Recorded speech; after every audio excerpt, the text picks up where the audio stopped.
Blocked your number. It's hard to tell you no. I know you've got bad intentions. Oh, it feels so good to have attention. Yeah, no one has to know. No one has to know you're my guilty pleasure. Keep it on the low. Keep it on the low. You're my guilty pleasure. I know I'm not on my best behavior, but I stay here anyway. Oh, no one has to know. No one has to know you're my guilty pleasure.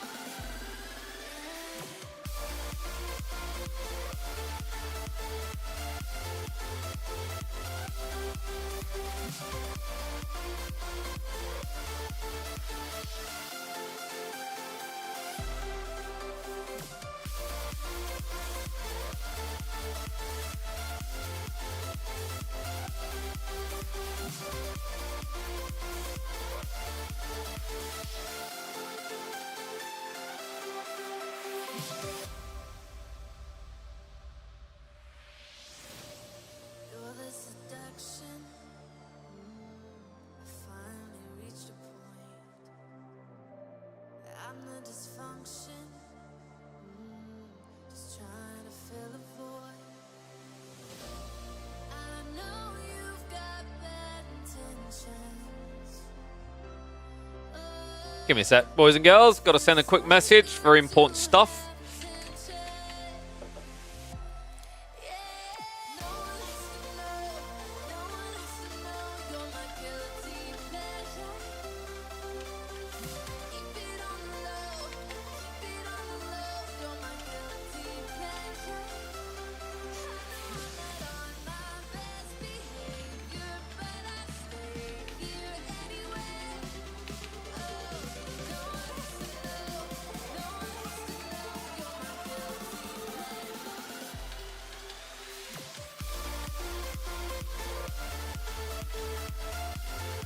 Alright, sorry about that, guys. Had to quickly type that out. What up?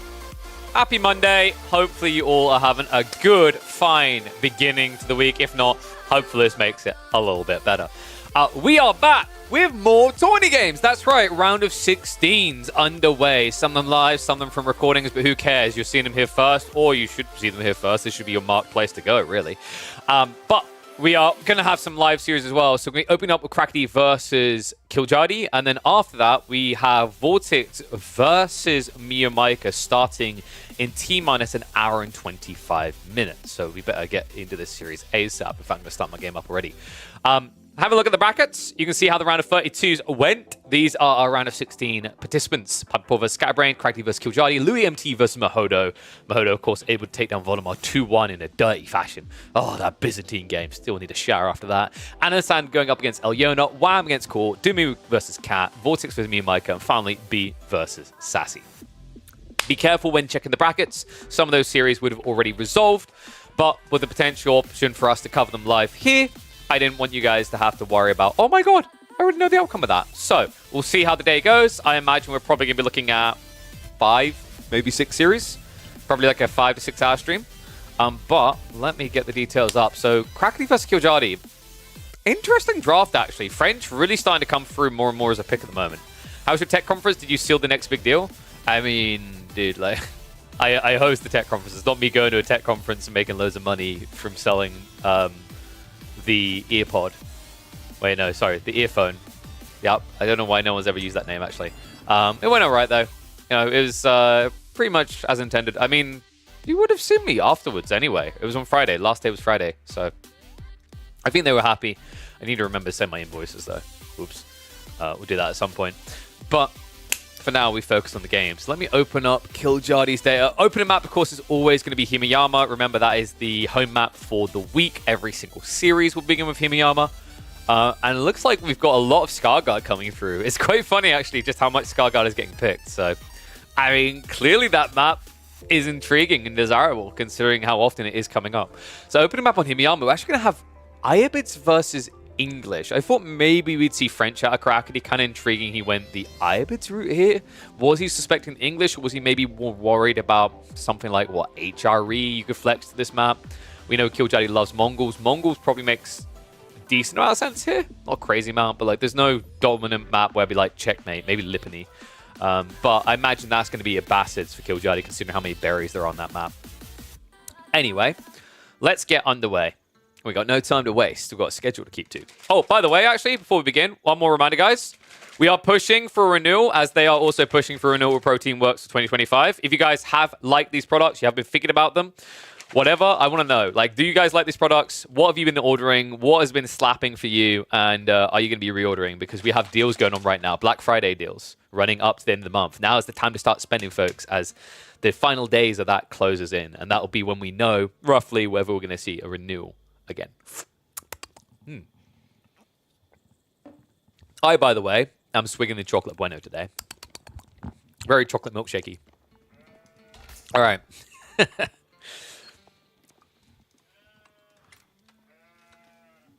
You want to see Krakity molding about the gulps? Ooh, we'll have to see. It's not going to be in this game, though. The gulp might come from drinking out of the oasis, as we've got English on Himiyama going up against the Ayyubids. One and all, welcome back to the channel.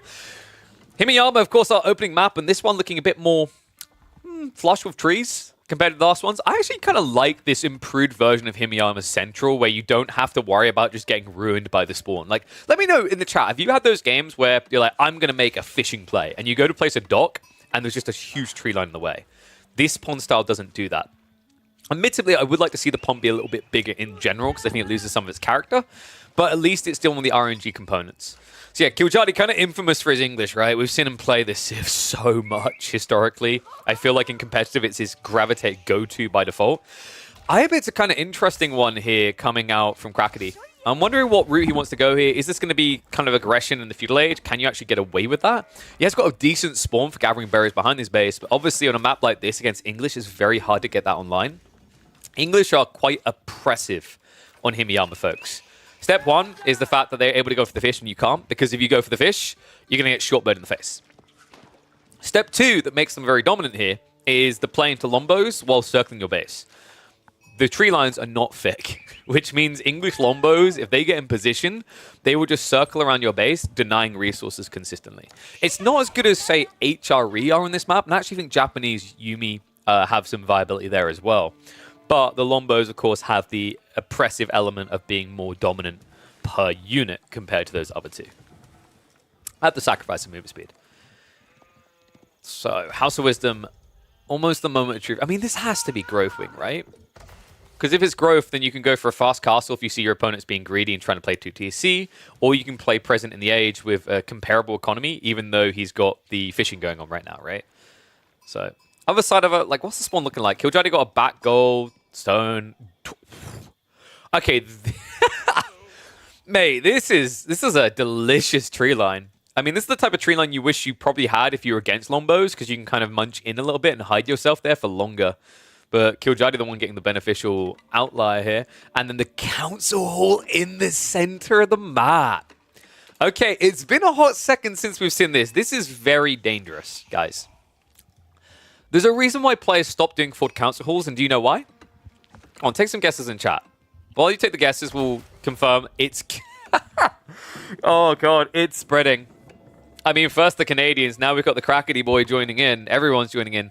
So the big reason why the Council Hall stopped being placed away from your base is players realize it's great until you lose an engagement. It's great until you have to retreat. The moment you have to retreat, the landmark is dead. Because you can't produce Council Hall units in the middle of the map when your army's been forced back home, right? And being realistic, you can be the best player in the world, but likely you're going to have a situation where you're going to get kind of flanked and outmaneuvered. So on top of that, obviously, in a lot of different circumstances, it would lead to a delayed tech timing. It's not too bad here, but in general, this Council Hall play in the center from Killjadi is him saying, yeah, we're all in, right? We risk it for the biscuit. So he can't really be too defensive. He can't really have to retract away unless he does substantial damage to Crackety. One thing I will say is Crackety is either drunk or braver than Rambo. Culture Wing logistics into English is like one of the hardest matchups to justify the play because they're going to build Lombos, and the weakness of Culture Wing logistics long feudal is Lombos. So the only other play left for Crackety is a fast castle. However, if Killjadi just scouts and has a look and sees that there's logistics, he should know that it's going to be a fast castle.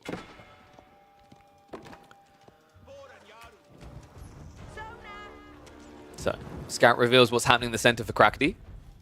Gold gathering has gone completely full stop. So he's playing the Age. Curious to see how he wants to approach this. I mean, if you stop the Lombos before they mass, the Dervish play can work. That's the theory, right? Is if the Lombo count isn't big enough to snipe you straight away, you have got your Dervishes to play with. So we've got an outpost rush follow-up from Killjadi. I mean, this is the Killjadi we come to watch, right? This is the entertainer we've been looking for. And obviously the initial Lombos are going to do no damage. Like, realistically, the best thing you can do is actually target the Dervish instead of the Villager. Because the Dervishes, if you target a Villager, double Dervish heals the Villager. If you target Dervish, only one Dervish can heal the Dervish. This is a Killjadi. This is like... Bruh. I mean, the Scout is a freebie. We'll take that, but I don't think this is working. Horsemen have now arrived. Timing is awkward as well for Killjadi, and the Dervishes, they can protect this. There we go. Nice move, but it means he goes for the villagers instead. Great read there by Killjadi, but Crackety, great micro as well. Not going to be able to get the second one away. So does lose a single villager. Might lose a second here. 2 villagers dead. Horseman is going to mop up the Lombos, though, and that means he has to deploy the Palings. But the Palings, not very effective. Oh, no. Now, this is the thing. He's going to go for the outpost in the end. Wait a second. Can he actually get the Dervish maybe with a garrison? If he arifies here. No, let's be totally real, guys. That's not going down. So, yeah, Crackety, he lost 2 villagers, but remember, he killed 1. And also, now with the villager pool, he might be able to get himself a second. In fact, the Lombo went down when he garrisoned inside. That's why the Dervishes aren't taking any damage here. Double arrow fire might have been good enough. Instead, for all that work, Kiljadi's going to find himself 2 villagers down in the same boat as Crackety. Oh my goodness. And now the Horsemen are going to ride forward. Spearmen are at least coming out, but the archers are already there from Crackety, so good read, good timing. And another villager pick as the Horseman chases it away. Meanwhile, engagement coming in the center. Second spear does arrive here, but he's not targeting the injured Horseman yet. Kiljadi a little bit subpar on the micro in this engagement. It means the Horseman can now clean up. Another spear coming out soon, but really damage being done. 2 Horsemen still remaining. We'll be able to shuffle away. Good target fire at least to get rid of the archers, but with the Dervishes now here, I mean, that's the only thing that was missing. Crackety, a little bit subpar in his pull timing there. The Dervishes could have been here much sooner. However, as a result of his delay, it does mean that Kiljadi gets away with the majority of the economy. This is a sloppy fight in the center. But you see what we're talking about now, right? The moment you have to retreat, which is very likely to occur when you're playing English, it's just hard not to be in a position where you have to fall back with these slow-moving units at some point. Look what now happens. This, like, whose landmark is this now? It's just a dead weight choice for Kiljadi, right? It's 600 resources down the drain.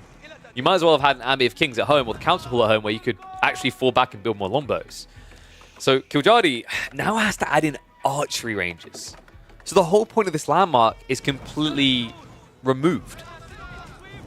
Funnily enough, Crackety is looking to remove it permanently here. Torch damage is going to start adding up quickly. Behind this, what have we got getting added in? No, just the stables and archery range, so nothing additional.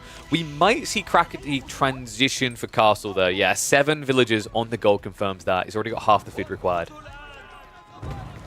You never understood the palings? I mean, palings, in theory, what it's meant to do makes it really cool, but like in practice, it just never works because players start step. There's a lot of mechanics in AoE 4 that tell you that the original devs didn't expect people to stutter step with their units, you know, where you shoot, move, shoot, move, shoot, move. For example, the whole idea of Streltsy with their Bardishas for melee mode, in conjunction with the palings, it kind of paints a picture that there's this expectation that units would just stand still in a majority of fights. And of course, as we've seen the meta develop, it doesn't really play out that way. It is a bit weird, though, that palings hasn't been adjusted after all this time, because for the longest time, it's felt less than ideal, and sometimes even worse than that, just outright buggy, right? Like, the reality check is that a horseman could just run through it to the other side as long as they're not running in to attack the unit. It's very weird the way that palings activates, or rather doesn't.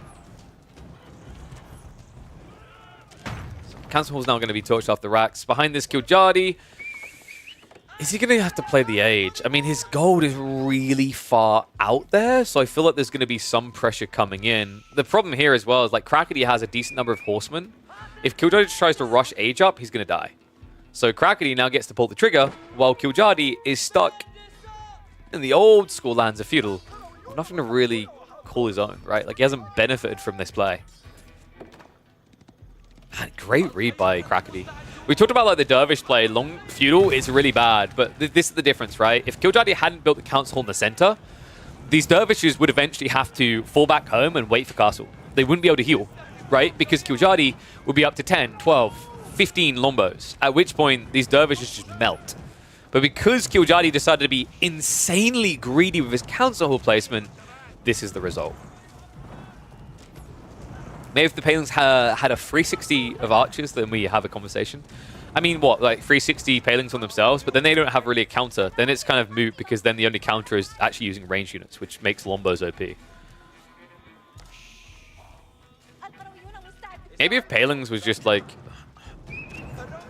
Maybe if it's a wall that you constructed, a small wall that has very limited health, and let's say it has like, you know, 10 HP or whatever, and then if you attack it, you take some damage in return. Something like that might be intriguing. I just don't see a way in which palings in its current functionality works. And maybe the wall idea makes longbows OP as well. Maybe you have to have a cost on it. I don't know. I just know that palings in the current format is almost always pointless. The only time you ever see palings getting used is when someone's trying for like a greedy fast castle play. And they'll build like 2 longbows, they'll palings on their gold, and then they'll use that to keep the 1 horseman away from idling their eco. That's kind of it. Sounds pretty depressing when you put it that way. Tech up on the way, by the way. Growth Wing is going to be complete in 29 seconds. And I believe Crackety has been trying to min-max the berries and failing. He did save 3 over here, but he went to the 8 stack in the bottom and has already started munching through some. Luckily for him, it should only be 2 that get exhausted before his tech completes. Meanwhile, Killjadi. English playing out on Tabor against Fast Castle Ayyubids. I didn't have that on my bingo card, but I'll be sure to add it to the next one. Not something you see too often here, folks. He's going to go for the full wall surround. Ambitious play, but one, did it get noticed, I'm wondering? I don't think so, so he kind of... Wait. No. He knows. Okay, this is tricky because archers can actually snipe these villages. It's not safe. Horsemen are going to start breaking in now. Relics already on the way home. Crackety yoinking 2 straight away via that logistics play in the feudal age. Castle Age is on the way from Killjadi, though. He isn't too far behind. You'd think he's in feudal age because he only has 2 landmarks in his base. It's just one of them is sleepy go bye-bye. So what's Killjadi's out here? I think he just has to survive, and that doesn't sound great here. What you're going to have is a situation where Crackety will probably have at least 4 relics bagged, and you can't stop him. He could then transition to TC to catch up, right? Like, remember, this King's Palace, Killjadi's equal with economy right now, but, like, Crackety... Wait, actually, what happened here? Oh, no! I mean, I had full vision. I didn't see that one coming. I should have. Killjadi! I looked at the eco. I was like, where's the growth wing? I was checking for a housing situation. Killjadi just culled the entire lead. That I wholly did not expect. The insane greed from Crackety there. You'd think he'd have some units out there protecting an outpost, something, especially considering the scout had scouted him earlier. But no, and it may get even worse. Lombo's rotating around. He'll at least shuffle off quick enough this time. But what should have been a huge window for Crackety may have just closed on him here. They are neck and neck on economy. Your opponent just went 2 TC. You do at least have relics, so you have an edge as Crackety, but the edge is nowhere near as big as it should have been in this game. Yeah, that's a fumble and a drop of the ball. Crackety's going to have to go do some damage now. He could play 2 TC, and it looks like he's going to go for it. He might even consider going 3 TC, but ultimately you want to try to stranglehold the English now. However... Going Gulam's, man. Gulam's Camel Lances, it kind of begs one thing from Killjadi, and he's already there. Crossbow's on the way. I'm wondering, actually, like, what is Crackety's kill point now if he tries to enter the base? He's probably going to have to set up siege. You could Manjanique here, actually. I think Manjaniques are super effective against English TC farm booms, right? Because the Manjaniques, guys, they have so much spread damage, you can hit all the farms. It's hugely powerful. Now, though, he's going to make sure the ball is not being tapped. Sacred Sites really need to start getting locked in, though. Because if Crackety does that, then he doesn't necessarily have to dive the base. Like, the natural win condition against English in this position, take Sacred Sites, make them come to you.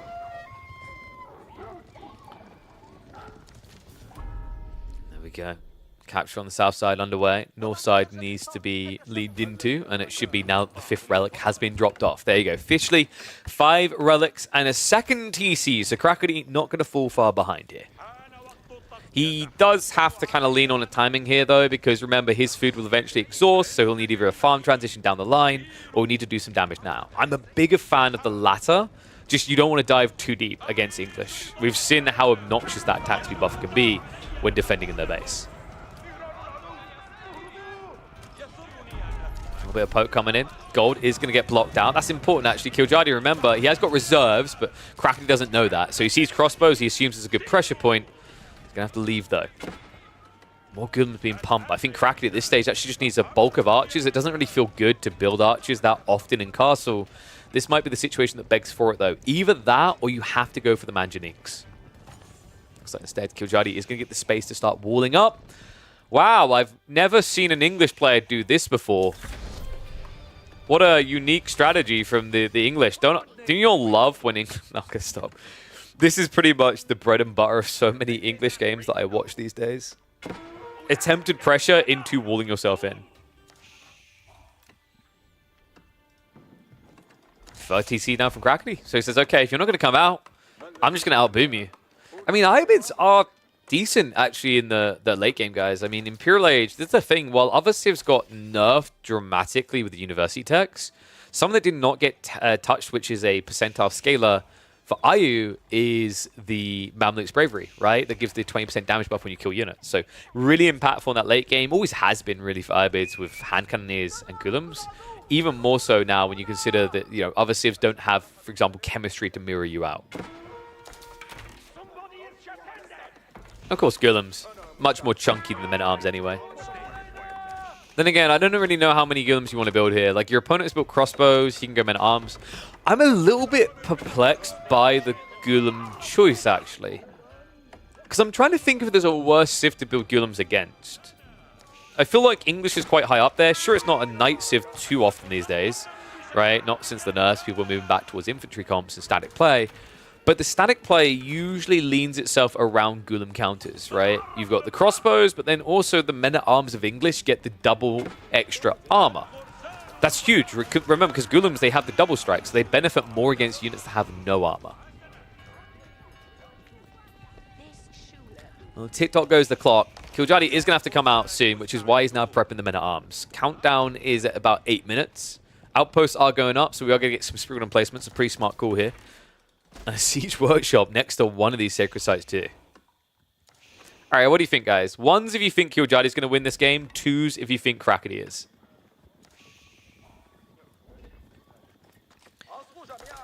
And Krakeny still has some lifelines here, right? Like resources to play out onto. He's got the deer on the north and south side. Berries are almost exhausted. Okay, no, he's got a decent amount still down here. This one's getting low, though. So he's not going to run out of food immediately. Fishing is still an option in the center, remember. That never got fully claimed. In fact, Kiljadi only got about half of it. And we don't talk about the boar, guys, because that's not halal. No piggy in the Krakeny diet.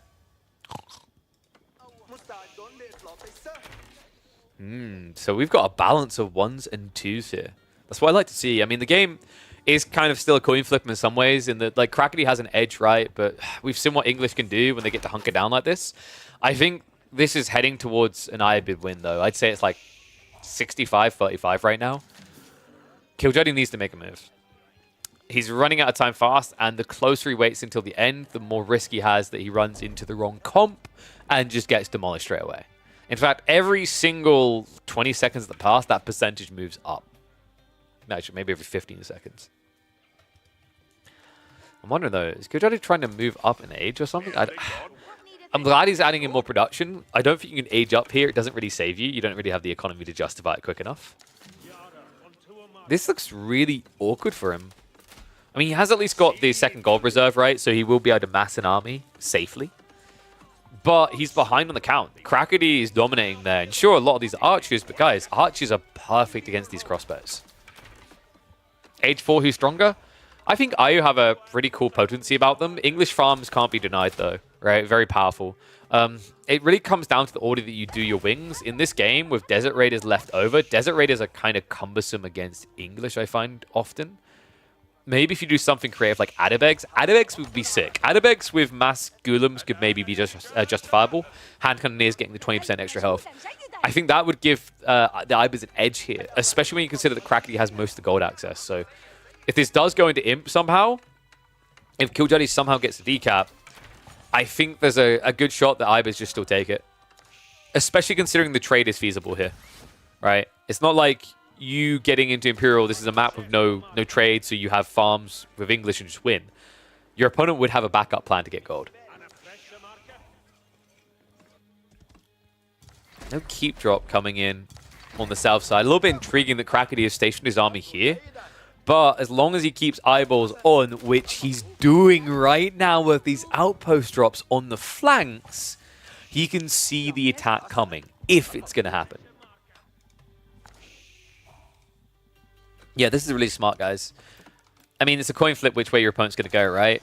Scout is going to head up for Killjardy, so he's going to try to sniff it out. And you should see the lack of defenses here, which is why he'll likely move that way. But by the time he does, the outpost is going to be up. So Crackety will get the key information at this point. If you get the info when your opponent's here, and you start moving, you're going to mirror the timing to block the Sacred Site. That's really important. And he's done them wide enough that, yeah, look at that vision. Killjardy, on the verge of seeing it, doesn't know.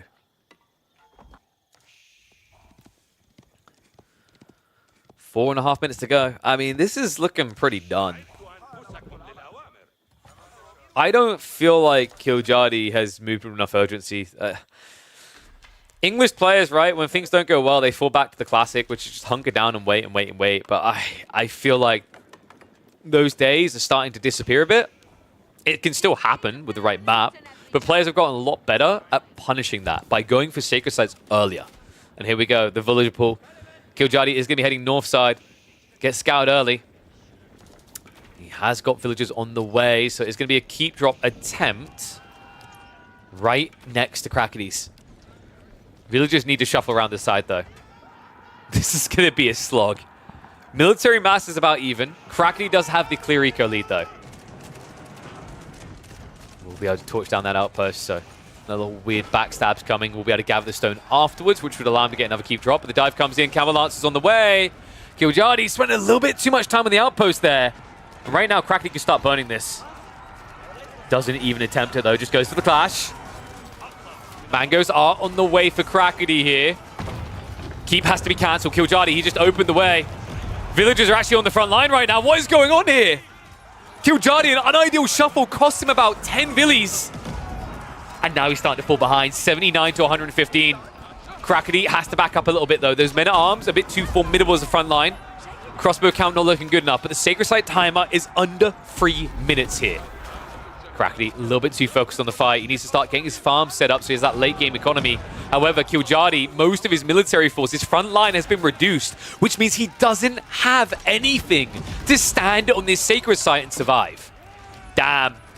And the dervishes towards the end of this, just that little bit of heal, meaning that it takes these crossbows a second wave of shots, is problematic. So Killjardy, he gets the castle up. He reduces the force, but now he lacks the men-at-arms to camp on this site. Not just that, Crackety is now shuffled down on the south side. He's built another keep. Oh man, despite a good effort, it's starting to look undeniable here. Killjardy with the pull. Almost finding a way there, but things got a little bit too scrambled. Now Killjardy, gold-wise, access isn't great from this position. If you start to kind of fall back your army, Crackety could poke it. In fact, Killjardy, he's taking a different approach now. He's trying to go for the trebs. Makes sense, right? He was diving underneath this keep. The reason he lost that fight so convincingly wasn't because archers beat crossbows one-on-one. No. It's because castle beats mass crossbows one-on-many. Crackety. Farm count is at what? 33? Yeah, no imp play coming in. He doesn't need it. If he goes imp now before 200 pop, he loses the game. Do you guys want a room? Oh, no. We shamed them. Yeah, so Treb's coming out for Killjardy, but I mean, he's going to have to rush on the site before the castle's on fire. He doesn't have the time here, right? Counter Treb play is already coming in as well. Like that Killjardy is using the keep for this. Remember, you can build siege out of these, so smart read there.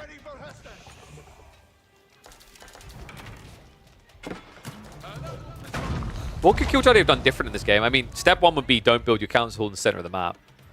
Or if you are going to, make sure like your timing aligns so that you're not just kind of setting yourself up to fail, right? Which is what I think happened there.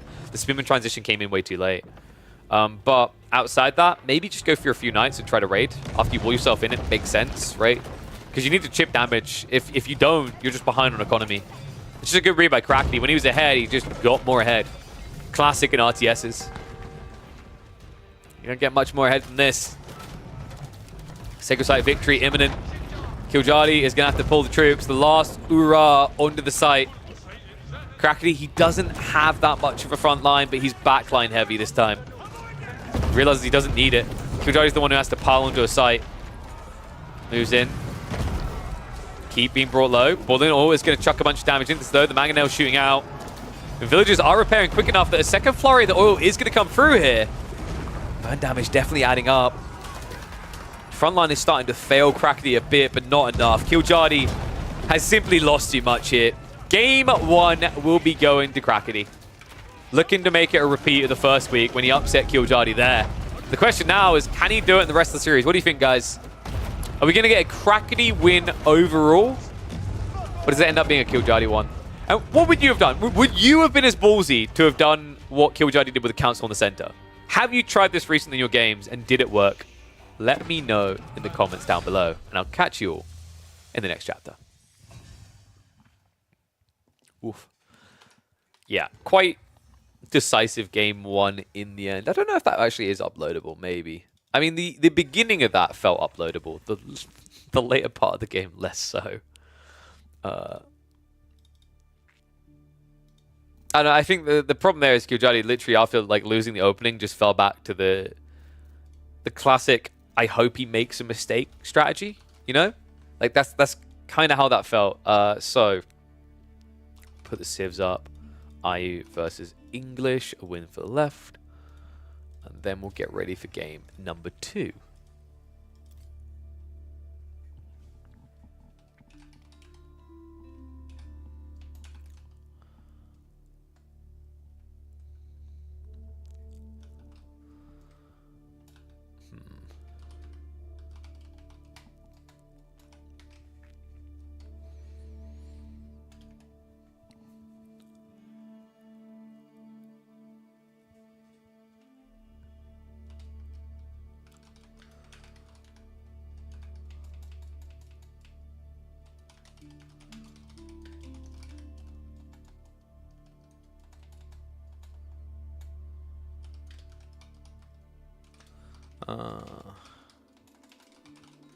English Rush meets Feudal Healing, I guess is what we can call that one.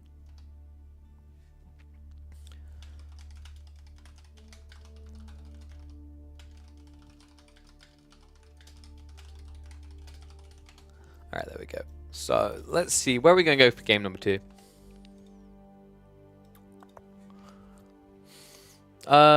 English Trebs with upgrades can kill other Trebs. I mean, Trebs are actually, I feel like they're more accurate these days than they were previously. So they're not bad in general at like sniping things out compared to where they were before. So map 2 is going to be Skaargård. It's going to be Mongols versus Chinese. Interesting. Not really. 0-3. When Killjadi plays English, he can become a camper. I've noticed that in the past. In general, when you fail that opening play, you become a camper, right? You say, like, Killjadi is an ultra-aggressive player, but also, like, it's more a case of when the aggression fails, he won't necessarily GG out. He'll go back and, like, you know, hunker down playing for the late game. I've seen it so many times before. But let's get ready to see what he's going to do in game number 2. So, Killjadi on his fabled Mongols. We must have seen him win in this, lose rather in these tournament series so far, right? But not often. I feel like Killjadi's Mongols is probably one of his best performers alongside his English. Obviously, English just flopped dead for him, and we have got Crackety on one of his most cozy sips historically. He's on the Chinese. Now, Chinese is really bloody good on this map, guys. The thing that people quickly realize with Skaargård is it is a lofty pro-scouts map. You can heavily leverage that to your advantage. Meanwhile, Mongols, I mean, they don't really have a pro-scouts play, right? They can be very efficient with a Gur moving around, which is cool to see Killjadi doing here. Love that. He's gathering the wood. He doesn't want to walk back. So he's eating deer until the wood has been dropped off for the Rax play. So that's going to be his angle. Not a great spawn for it, though. The gold on the backside. However, he does at least block some of the close-by deers as a follow-up. And wait a second. Wait a second. Crackety. Uh-oh. I mean, he's tight, but not as tight as he could be here. That could come back to bite him, folks. It's not quite English longbow pressure opportunity, but like an outpost here very aggressively. It's going to force the villager pool to burn it. You could stab them and keep cancelling. And then if you get this outpost up, you do block the sheep. So yeah, Crackety's making the right call here. Starting to spread the sheep out a little bit more.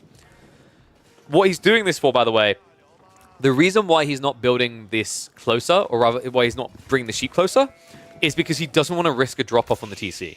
right? If you drop off on the TC, you can't supervise, so you do not get the 20% more. So you have to make this awkward call with your position, and it's going to leave you a bit more exposed.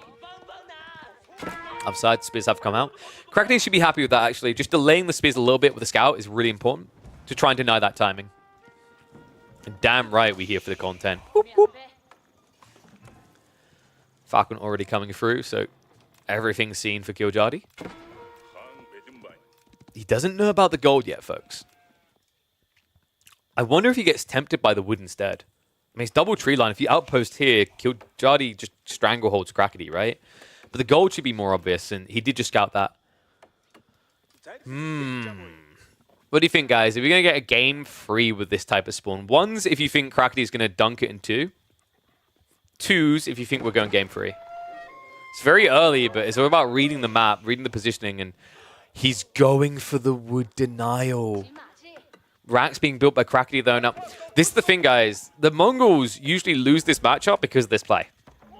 The Racks play from the Chinese completely dents the Mongols because you just can't keep up. Because all they need to do is supervise. If they supervise, they pump out these spearmen every, like, 7 seconds. It's ridiculous. And that allows them to just overwhelm defensively. But Krakeny, what is he scouting for? He's checking to see if the spear spam's still coming, but really what he should be looking for at this point in the game is the outpost placement. Because it's very important. Right? Is it coming in the gold? Should I be worried there? He's checking with his spear now. The problem is, instead of checking with a thing that actually has good vision, he's chosen someone who's overdue for an eyesight test by 5 years and still refuses to go, even though they keep tripping over everything in front of them. Yeah, these spears don't provide the vision you need. Like, for all you know, there could be an outpost drop here, here, right now. But it's worse than that. Krakeny is going to be stuck on spears only with limited wood. Oh, man. This is rough because he's got, like, what, 90 left there and only 1 there. So he's very limited on what he can do here. If he doesn't stop producing spears and get an archery range, I mean, even if you get an archery range, right, you can't build archers. God damn. Well, Killjardy, he's got outpost 1 up, and he's going to be shuffling around the other side for outpost 2, right? You could also just claw your way in here, which is probably more efficient. Because that way, this outpost protects your villager, whereas if you build it on the other side, you don't have protection. Tech up's now on the way. Deerstone versus Imperial Academy. And Killjardy, is he contemplating a second tower here? Doesn't look like it. Just going to set on the 1. Scout sees it, though, and Scout does go down. Now, if the plan was pro Scouts, that has just slowed you down a bit. Food sources are still at least looking good for Krakeny, right? He's got, what, 5 sheep left over. He's got the deer carcasses. He's got at least 3 deer to play with there. Ball being pulled. It's going to be a little bit annoying, but not too much. Well, Killjardy's clearly going to follow up, guys. He kept the villager here for a reason. And now that he's seen the spears go across the map, and that Krakeny's scout is dead, you get to shuffle in completely unnoticed. If you build an out... I mean, you could have went a bit deeper, but, yeah, risky, right? But this is good enough. Look at the Deerstone timing. Now, the only weakness of what Killjardy's done here, a little bit subpar on Arrow-Slit's timing. However, he can just go for the outpost Arrow-Slits here, instead of getting on both.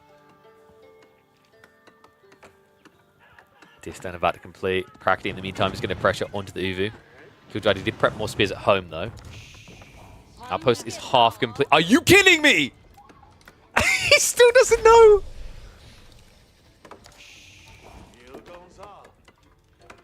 I mean, you want to shuffle some spearmen hit around here, though, if you're Killjardy, right? Like, I think that's maybe the weakness of his play. Is theoretically this outpost, if it gets seen, it's just dead. So you're going to want to wait for arrow slits before you garrison or anything. Otherwise, villagers get pulled, right? Oh, man. I mean, the good news for Krakeny is he has gathered a lot of wood, so he should be safe, right? You can build a bunch of spears, protect yourself. Meanwhile, the spears abroad having a bit of a rough time here. Killjardy easily able to snipe down the injured ones with the Khan, so big win on the fight at home for him. Arrow slits now on the way, coming in just 20 seconds. Yes, you heard that correctly. Doesn't take that long, only 30 to get them in. And he's not done. Killjardy is shuffling around the back for additional outposts. Barbican coming forward, though. That is going to secure the stone. Wait, no. Was Krakeny thinking 2TC? You need wood for that. And bad news, buddy. You ain't getting it. Garrison comes in before the arrow slits completes. He's going to get another villager there as well. Taxman might also go down. Just about survives. However, that is now Krakeny without wood. He's only got 90 to work with. And you can't actually build enough spears to now move out and get a tree line here. Not just that, the Barbican dive coming in there as well. So it should be a villager pick. Nice micro. Krakeny dodges death there. Okay, this isn't too bad then. Krakeny does have the tree line. He just needs to make sure he doesn't get outposted again. Like, weirdly enough, Killjadi went the wrong way with this. He's blocking gold when he should really be blocking trees. In fairness, though, even if you outpost here, your opponent can gather the straggler trees, right? Damn, Krakeny might be okay. We'll have to see. Killjadi, the thing that I'm a bit worried about is we know how aggressive this guy can be. If he preps for a blacksmith play here and just rushes rams, it's going to be very difficult for Krakeny to protect himself. Like, right now, he has a grand total of 0 military units. Nice block on those back deers, because it was looking like 2TC, potentially. We didn't see Krakeny going for the deer play, right? He didn't go for pro scouts like we normally expect. And another outpost. He's not done yet. Oh, man. Like, when was... Okay, this is taking me back. Am I the only one getting flashbacks to, like, 2021? This is old school Mongols. Outpost after outpost after outpost after outpost. New gen Mongols put one outpost and then go home. I mean, you guys wanted the aggression. You were questioning it after game 1. Here's the aggression. Archers show up as well. There's at least textiles, so Krakeny will be protected in that regard, but getting this outpost up is going to sting. He's going to have to commit the villagers. Won't even be able to shuffle away quick enough. Another one goes down. Might be an additional. Not able to garrison. Just about. However, this outpost is still going to go up. Killjadi has got 2 villagers here. Arrowfire is going to target them. Looks a bit tight, but just about gets the final tap of the hammer before tapping out. Okay, so outpost showdown here. There's a very thin line of wood you can gather. Technically, Killjadi could wrap around here with the archers. He could also add in one of his Khan hunters and hit in. In fact, from this position with arrow slits coming through, if he sees you, you're just going to die on this tree line. And we got defensive outpost from Krakeny. However, the archer count, the Keshix is too high. Too much of a reach. Krakeny, this game is getting so uncomfortable. And he just calls it. He doesn't want to deal with it anymore. GG gets called. Killjadi with a swift strike back in game 2. I can't help but feel Krakeny might have been a bit tilted after this one. Oh, man. That felt a little bit like tilt.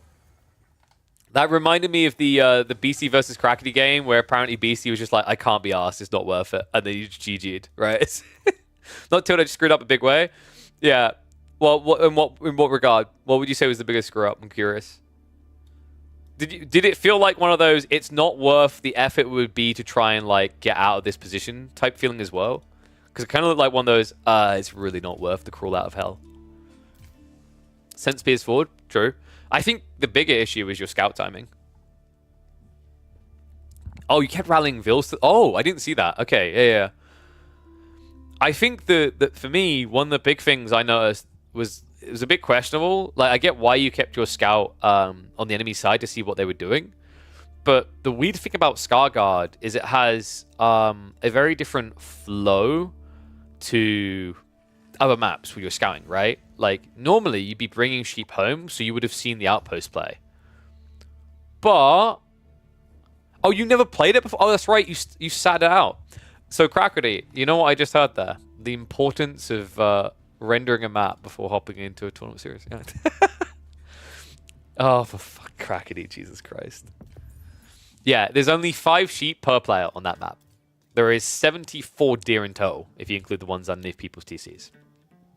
So yeah, bit of a mistake there, Krakeny. Oops. Oh yeah, let me update the score. So that was China versus Mongols. Oh, win for Mongols. But yeah, like you get what I mean though, because your timing, you'd normally bring your yeah, really Crackety, like dude, Crackety, Jesus Christ, man, you didn't research the maps. You played China. You know what the players is China on that map, Crackety? It's Pro Scouts. Like almost every Chinese game has been Pro Scouts. Yeah, no cap. Juji, China, Malians, Rus are like the and French are like the most popular picks on Scarguard. Yeah. That was a bit of an oopsie moment. This man forgets to check map spawns before he plays them in tournaments. Luckily, we're on Lipany. One and all, welcome back to the channel and welcome back to AO4 Action. We've got game number 3 between Crackety and KillerPigeon's, a Malian HRE showdown. And of course, it had to be a decider game with Crackety in it, with the HRE on the other side. Something to open a Reddit thread about later. Now, a little bit of a tricky one. We were just discussing this. His game 2, Crackety fumbled in a big way.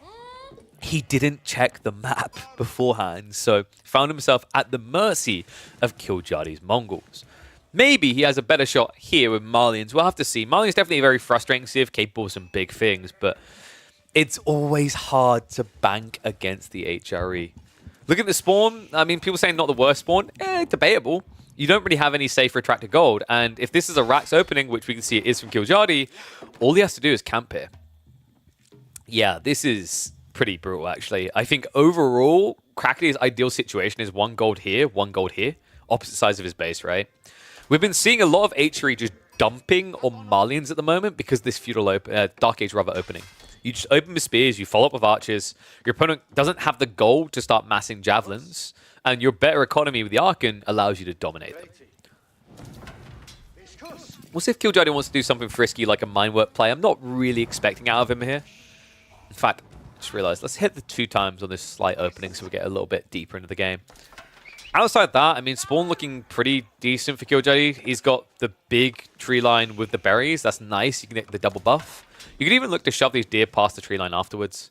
Not really sure if KillerPigeon is going to try to get that deep. In fact, I wondered, Crackety, is he going to lame the deer just to stop him? Maybe he comes back and does it later, but he needs to gather the sheep now. And there we go. Look at what you force. This is really good. So 75 gold. Oh, missed out on for Crackety. Remember, the alternative would have been to get 75 gold / stone every minute. Essentially, you've just missed out on 2 free villages. But this does at least protect his home gold, which is really good. Secondary gold is still questionable out there. I think the best thing you can do now if you're KillerPigeon, burn a house or 2, but then move over and lame the deer. You want to kill these deer in a weird formation. I mean, it's unlikely Crackety wants to push them in, but if he feels a little bit gold starved, you're at least removing additional options. And whoa, whoa. Crackety, no! Oh, no! Okay, made that -4 villages. -2 because of Nomancer. And minus another 2 because of that absurd pinch. Oh my god. Well, the foundations are going to be strong with the bodies underneath them, Crackety. I'll give you that much. House is still going to get torched down as well. I mean, all that to protect 25 wood. Doesn't sound worth it when you put it that way. Brutal beginning for Crackety. Meanwhile, on the other side, KillerPigeon. Oh, he's going to go for the deer shove-in. Right? Yeah, he has scouted it.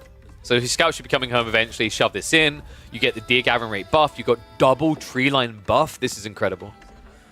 And a little bit looser than most people would go, right? Most people be maybe 1 tile more in, but he doesn't feel threatened by Malians. I mean, why would you? They built a Saharan trade network and lost 2 villages doing it. So what's Crackety's out here? I mean, does he just have to go for the fast castle? Build the Fulani and pray? That feels dangerous. If HRE want, they can just kind of rush you in H2, right? And punish you. I mean, this is one of those civs that has such a good economy, the timings don't really line up for you. Spears are on the way home with the scouts. He'll be able to get that easy shove in. Oh, man. Crackety's out to boom without being harassed. And that would maybe work against a player that isn't called KillerPigeon, but, I mean, it's literally in the name. What do you think this guy's going to do in the game? What he always does. In before he just fast castles now. Well, I mean, he's got 4 villagers on the gold. I wouldn't say it's fully fast castle material, but it's possible. He's got, what, 7 on the tree line? So, like, he's either going to set up farms or he's going to go for some aggression here. He's only got 7 sheep, so farms is theoretically possible. It's now going to be buffed up to be, what, 12? There you go. Double archer range. Fast castle who? Our boy ain't going there. No, no, no. If you don't fight, you can't send your heroes to Valhalla. All right, what do you think, guys? 1s if you believe H3 OP, Killjadi going to take this. 2s if you think that Krakody is a worm and he's going to find his way out. A worm with more charisma than Beastie. Which is it? Because this feels hard, man. I'm trying to think, like, what's the big upside for Krakody? I mean, you know, he can't really now gather the 2nd gold, so you haven't got that additional gold booster, which you now need as a necessity because you just lost those 2 villages and have not got Mansa. Spears are already patrolling, remember, because they're in the double up in the fuselage, they get the better movement speed as well, so easy blocker. Jabs are really good. I mean, you think they're really good until you run into a line of spears, and then you discover how bad they can be. Like, HRE blobbing spears with the dive potential because of the movement speed absolutely counters javelins. Not that we're really seeing javelins so far. I mean, for Krakody, he's legit just rushing castle. I mean, I kind of get the thought process here. He does have a defensive landmark to protect him.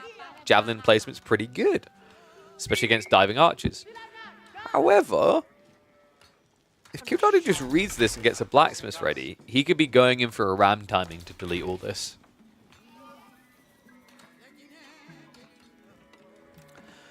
So 4 games at HRE in the last midweek muster, 3 were losses. I don't know how OP they are. Considering most weeks they've been averaging, alongside Byzantines, the highest win rates, they're pretty OP. I think most weeks HRE has been finishing the week with, say, about an 80% win rate, I want to say off the top of my head. Someone can open AO4 World to stat check me on that, but it was quite high. Same Byzantines, and multiple weeks they were seeing double-digit picks, so like 11 to 13 games, I believe. Okay, Killjadi, shove them in. Just shove them in. By the way, the reason why like Malians can be okay in this matchup, and it really comes down to gold spawns, is like the Rax opener can kind of ruin them. But if it doesn't, to the point that Krakody's bringing up about them being fine, the logic is that, yes, H3 can look to be aggro, but Malians don't have to come out, right? Malians just camp and build Javelin Donzos, and then they wait for that point where you waste a lot of resources on like going blacksmiths into rams, and then they counterattack. However, we're not really at that timing yet for Krakody. He only has 4 javelins. Archers are diving in. More villages being lost here. And the lead is starting to build for Killjadi. Not just that. This is feigned aggression.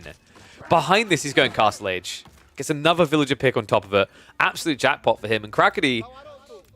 Oh, man. Killjadi is so snaky for this. He loves doing this type of style, right? Like, I've talked to him about this. He's very much a bait-and-switch type player, where he wants to reveal something to you and force you to react to it in an intent, right? The most iconic example I can think of was at King of the North, where he played Byzantines versus Joan. He was on Joan, and he baited his opponent into thinking he was building mass knights, and he built like 2 knights, 2 or 3 knights, that was it. And then he built like 60 archers, and the Byzantine player lost because the Byzantine player had no vision, and he had to play with this expectation that he was running headfirst into 20+ French knights. So something that just Killjadi loves doing in general, which is why you're now seeing him save up for that castle, because as we're highlighting, now trying to headbutt this base long-term is very difficult. What you just done is you stopped Krakody's optimal timing into mass ranches. He had to invest in double arch range, blacksmiths, an outpost attempt that cost him additional villages. He's in a bad position. And worse still, he doesn't realize fully what it is, right? I feel like he might be suspicious of a castle, but because he's only got javelins, he can't risk running out and being wrong, right? If he's wrong and this army gets caught, that's 1,200 resources down the drain. Killjadi, is it going to be a Burgrove timing? I don't think you have the potency there. Yeah, Brignitz makes a lot more sense. Puts it out here. We'll be close to the first relic. Bit of a weird triangle formation on the south side, actually, on the Aegis Lipany. So, yeah, kind of weird that he set up the Regnants here. He gets the first 2 relics quicker, but the next 3 slower than if it had been in his base.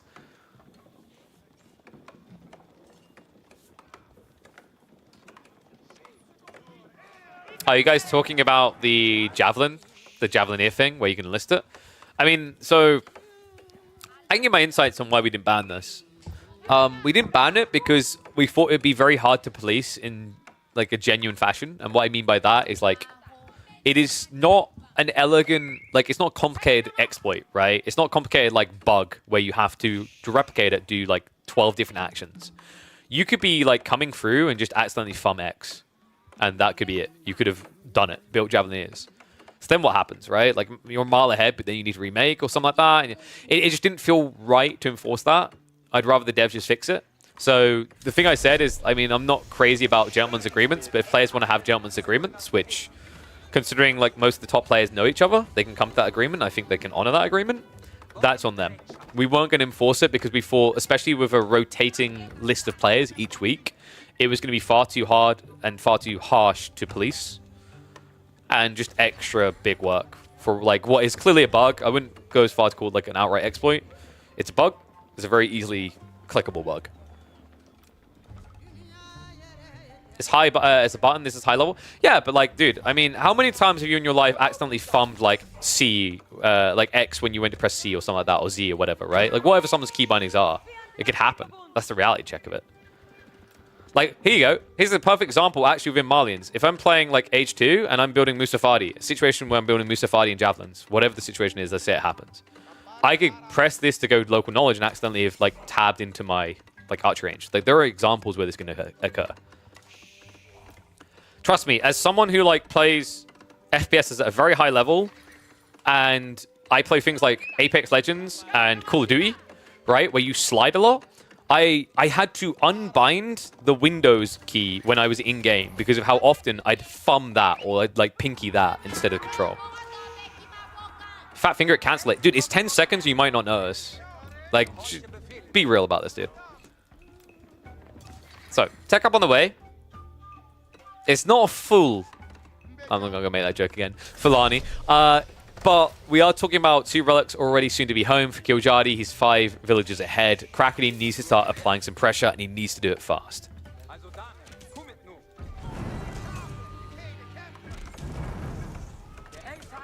Spears, men at arms, poke on the backside.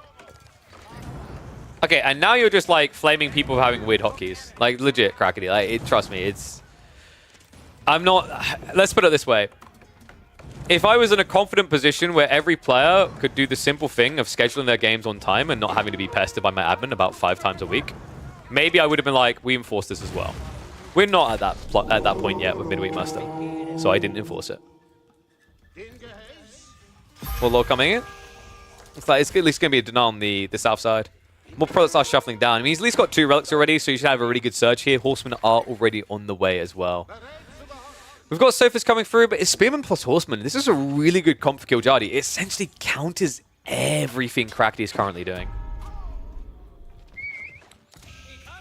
And Horsemen are going to reveal themselves vetted up as well, so he might be able to deny the Prelate, but nice micro split. Kiljadi. Oh, the Horseman. It looked like they actually wrapped on top of each other a little bit delayed there, so doesn't quite stop the kill on the Prelate. It will deny his timing, but he's got more of the Monk boys coming. Now, what's Krakeny's out here? I mean, realistically, Donzo? Yeah, and he is queuing them up now. Like, you pretty much just need blob Donzos. You need to be fast about it as well. He has what? Still only got 4 ranches. 5th one is at least coming in now. Poke pressure coming in on the west side here is going to force a reaction, but that means the Horseman could ride in on the east. Then again, I don't think Kiljadi needs to. You know, people have been saying that Kiljadi is just an aggressive player. He's really not. He was once upon a time, but he'll play the macro game when it makes sense. Like right now, if Kiljadi just gathers 5 relics, he's probably going to go Imperial Age. And I don't know. He'll keep surging. That's a lot of Horsemen as well at such an early point. I mean, his farm count isn't insane, right? He's only at 12. Deer is practically exhausted as well. Berry soon to be gone. What? What is that wool?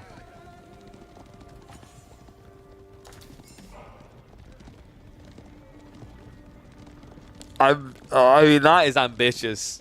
He's building it right now as well. Like, all right, Krakeny, what was your thought when you saw this villager this well fought? I mean, what do you make of that? Is he going for Sacred Sites? Is he going to try to Imperial? Like, what the hell is the logic behind that? I mean, I guess it's a safer way of picking up relics, right? But overly ambitious, for sure. Well, looks like we have got crossbows now being added in, so Killjardy making the switch again.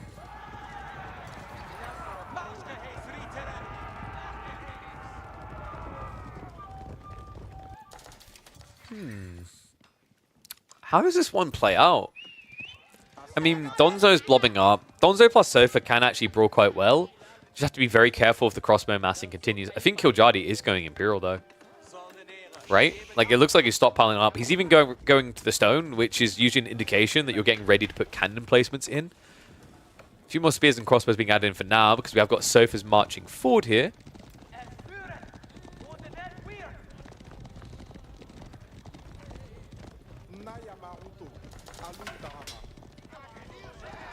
Principle was that it just gets absolved as a bug. I mean, it is a bug. I categorize that as a bug. It's a really dumb bug, but I would put exploits to something different.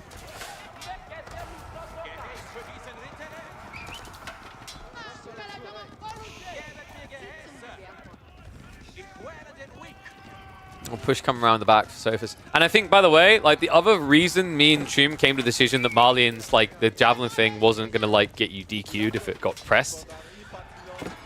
It just changes the dynamics of a banning sequence, right? Like, sure, something stronger is going to get let through, but if you're really that concerned, there is a ban there. There's 2 bans there before a pick even comes out. That was another part of our thought process in conjunction. It wasn't just one part. It was the whole system thought about. So everything I've said already, on top of that. And this is a lot of horsemen from Killjardy. He's doing a really good job of just kind of circulating the map right now. Spearman also getting the pincher there. Krakedy caught a little bit distracted. It's going to cost him some Sofas. The problem with Krakedy is these numbers are a bit deceptive. Like 13 a Sofa, a lot of it is blobbing into Donzos. And Killjardy, I mean, he is playing into crossbows, which would hurt him here. I just got this weird feeling that we're getting to a point where Killjardy is going to end up with way too much gold, and then the inevitable, oh, let's buy Imperial happens. And I still think that that landmark is too cheap, by the way. I have no clue to this day why Palace Swab would cost less still. It makes no sense. 5th relic. Can't intercept it. Deletes barely in time there. Okay, let me know your opinions on this. I still think you should not be able to delete units inside the Wall circle. Anyone else? I mean, sure, you can argue you have to react quickly, but I still think it kind of cheapens it. Like, if you make the mistake of putting yourself in a bad position where you would get walled, right? Whether you tried to attack and it shouldn't have been the call, or you weren't paying attention or whatever, I feel like you should be punished more with that. The only reason I could think why the devs wouldn't want to do it is from a performance standpoint, it's probably quite intensive because you'd have to keep... Actually, no, it wouldn't be that intensive. You basically, if you hit the delete key, you just have to do a check on whether it's in range of a wall low. Yeah, these walls are wild. I'm not going to lie. Killjardy is on one, man. He hasn't succeeded with the east side. He's going to try with the west. We've got retractor walls behind. I mean, this is just wacky. I feel like his intent was to originally go Imperial, but apparently we're changing tune. He saw Mass Donzos, and now he's redacting with Lance Nectar. I mean, that's kind of vile, actually. Look at Krakedy's army and notice the weakness. He has 8 javelins, 1 archer. Not ideal for sniping out Lance Nectar. Right, that's a pretty pitiful count. A lot of crossbows are coming from Killjardy as well. Not bad to have. We've seen crossbows scale phenomenally well into Imperial now. I mean, funnily enough, Killjardy kind of has like most of what he'd want as the game goes on, right? Have a bunch of spears, have a bunch of crossbows here. Perfect against basically the Malians' #1 play, which is Sofa massing.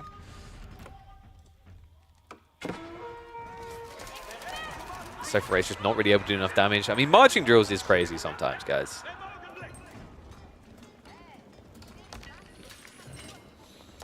And yes, guys, if you have been thinking about getting Protein Works, now would be the time to pick it up. We've seen if they want to renew across Christmas, so get in there. Get yourself some goodies. I highly recommend the multivitamins, the meal replacements, and the protein bars. Is this better than Sofa Archer in this situation? I mean, Archers would be the solution for Crackety. He is starting to get into them. The crossbow mass is very fat already, though. This also doesn't fully solve the Horseman issue. It does at least solve for the Lance Nectar issue. Like, he has got a lot of Donzos to deal with that. Like, he has to not get caught off guard by the Lance opening. The other bigger worry I have is that this pace, I feel like Killjadi is going to go Imperial first. He keeps holding about half, if not more, of what he needs. And it's almost like he's contemplating it and then checking and seeing what Crackety's up to. Which is the smart way of doing this. Like, his goal is to try and get a clean up and then just get some outposts up to protect him. For now, though, he has to keep investing. Does reveal the army. Sofa's marching in here. Crackety's force looking decent. We've got an ambitious pit mine that did successfully go up in the center of the map.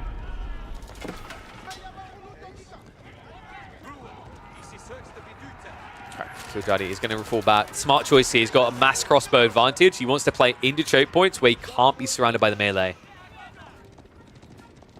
Crackety still only playing like one TC. We haven't got any scaling behind this. I mean, ideally, you want to have that second pit mine out here, right? If you can, just to get that extra gold trickle, right? Because it's 140 gold compared to 102. Flash coming in. Killjadi feeling confident. The Lance next. About to engage here. Spearmen get the perfect fight as well. Archers not really able to clearly target down those Lance. Luckily, a lot of them are rallying around separately, so that comes out a bit more ideally for Crackety. But behind this, Killjadi isn't only fighting, he's teching. This is the vulgarness of this economy. HRE on their way up right now past the Swabia, and his army mass is still equal to Crackety's. Yeah, and considering like what both sides lost there, really good trade for Killjadi, right? Crackety lost a lot of the Sofas. Killjadi threw away all the Horsemen. Spearmen losses on both sides, and then it's mainly just Archers, Crossbows left over on the tail end. Crackety is making the right call here, though. He has to keep pressing. He has to punish this, because if this was not an in-play, you'd see more troops coming in from Killjadi. Great read by Crackety. Can he push through, though? Mango should be snipeable after the fact. He just needs to deal with the remaining crossbows here. More horsemen are being prepped behind this by Killjadi. Weirdly enough, these crossbows... Oh my... Come on! How is this even close of a fight? Sometimes crossbows, man. This is wild. I mean, they both have got their ranged upgrades. The Toxins are slowly whittling down, but not quick enough here. Double Mango play now, and that should be enough to reset him. Sofas are coming through, but Crackety's lost the front line of Archers, and he's trickling new troops in. I can't believe that didn't actually end with just a wipe of the crossbow straight away. It means the Sofas will struggle to clear out the Mangoes. It means that Killjadi already has queued up the first of many hand cannoneers to come. Typhon's also on the way to amplify his economy further, as if he needs it, considering he's already got the Palace of Swabia.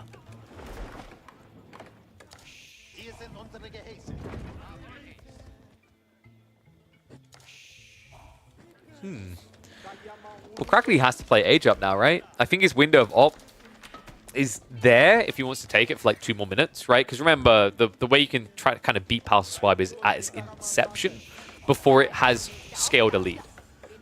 But that being said, very difficult to do when your opponent has probably had enough time to like place 1 or 2 of these outposts with cannons in them. We can see so far Killjadi only has the first one on the way, right? And I believe it isn't up here. But from Crackety's perspective, he probably anticipated an HRE player having enough stones saved, and 1 of those already in. Double Mango, still a pain here. Hand Cannoneer is now added in the mess. Crackety having to back away again.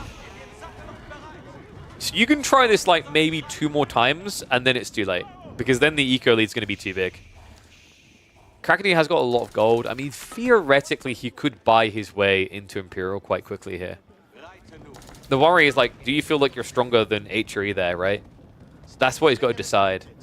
I mean, one thing to consider here is that HRE can be pretty scary with the hand cannoneers if you now go for Inspired Warriors.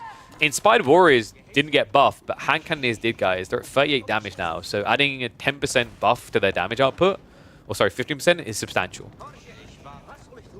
At that point, you're hitting as hard as you were with the old chemistry against all unit types. And then you can still go for your additional tech if your opponent plays mass infantry melee. Wait, do we have him gathering the boar in the center of the map? Cannon emplacement on the way as well. Pit mine to be denied.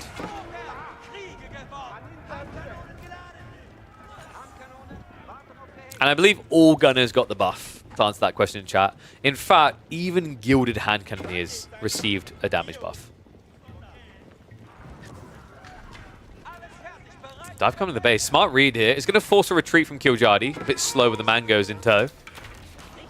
But this has to be a dive. Crackety has to go straight after the economy as quickly as possible here. But he could be diving head first into cannon emplacements. This has not been an area of the map he's explored any time recently. Archers able to hit those farms. This could be big. Killjadi getting idled out on the food. But he's got 14 hand cannoneers already. Not really an army that you can fight if you're Crackety here. Mango's starting to move in. They don't have the Imperial upgrades. They're not OP right now. Shots are starting to move in, though.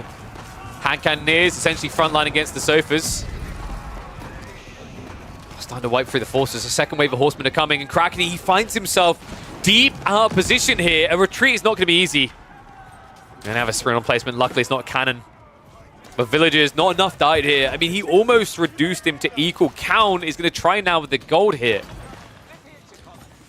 But this was a lot of military lost, right? Like, I mean, hand cannon count is still looking really good. He's at least remassed sofas behind this, but the archer blob is half dead.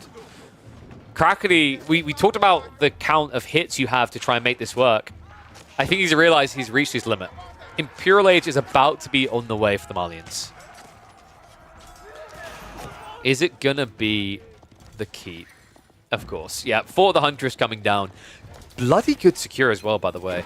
Double 4K veins and the stone. That's a lot of resources. Also the safety of the central pass. He's got his own walls also going up on the flanks. Flank raid attempts. Not really getting what he wants though. More outposts being rushed up on the ball. I've got double Springald, so very difficult to just trickle troops through here, folks. You kind of want to bring in a blob of 20 sofa, but Crackety only has 5.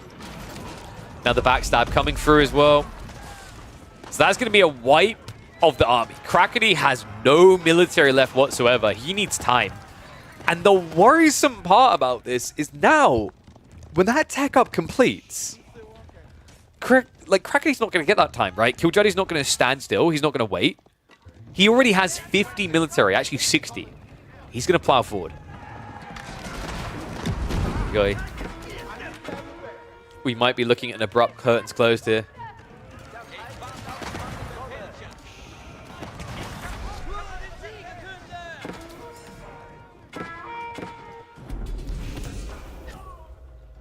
Crackety and Imperial Age. Let's see what he can do. 3 mangoes, a lot of horsemen here. Killjadi is going to back up for the time being. He wants to address these raids because a group of Sofa did sneak into the back, but once again, the damage. It's only just about keeping Killjadi in check here. He does at least have the Fulani, which is adding a lot of economy, but then you've got to consider 5 Regnit's relics. You've got to consider the Ark and Chapel buff on, like, what is that, about 30 villages? Doesn't make you feel in control of the game.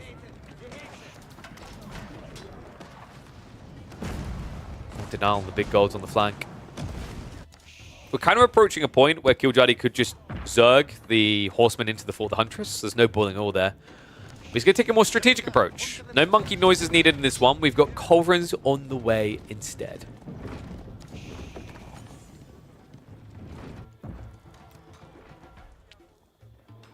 Bloomery free as well.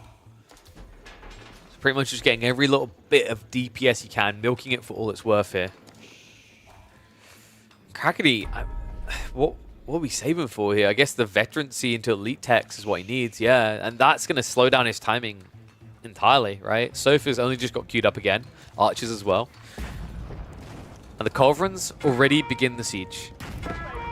A hard hold ahead of him. If Crackety wants to survive in this tournament, he has to make his stand soon. For the Huntress, already being assaulted. Torches already being hurled. And a landmark already crumbling. Crackety, he bought himself a little bit of time, but was only able to add in about, what, 12, maybe 15 units maximum there. Villagers have to shuffle away. And he might be forced to defend sooner than he'd like here. The elite techs aren't in yet. This is not the time. Killjadi, notice that he hesitated there. That's because what Crackety just done, you usually do when you're 10 seconds out from tech, so that you catch your opponent off guard with elite techs. So yeah, a lot of respect being shown there from KillerPigeon. Doesn't really hurt him as he just reached maximum military.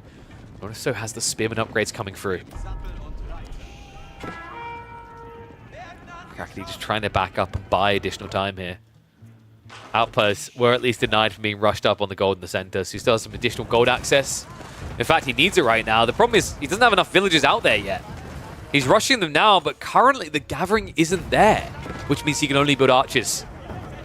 He can't afford much more than that.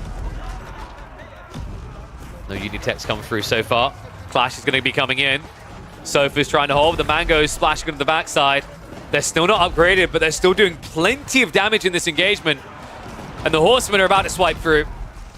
And that is it. GG gets called. Crackety unable to hold against the might of the HRE. Oof, vicious beginning of this game by KillerPigeon. Really cleanly executed with the opening aggro into the true goal, which was greed. Would you have fallen for it? Let me know in the chat. Let me know in the comments. Would you have actually taken the bait like Crackety did? Would you have expected this to have been all in relentless aggression? Or would you have seen KillerPigeon for the true little greedy Smeagol he was? Let me know in the comments. I'll catch you in the next one. I think this matchup was fine if you don't lose 5 wheels early. That does sound like every matchup. I think it depends a little bit on the spawn though, right? I think the H3 Spearman opening can make it really annoying. But I agree, like it's playable. Okay, so we haven't got enough time for another series before our live series. That's right.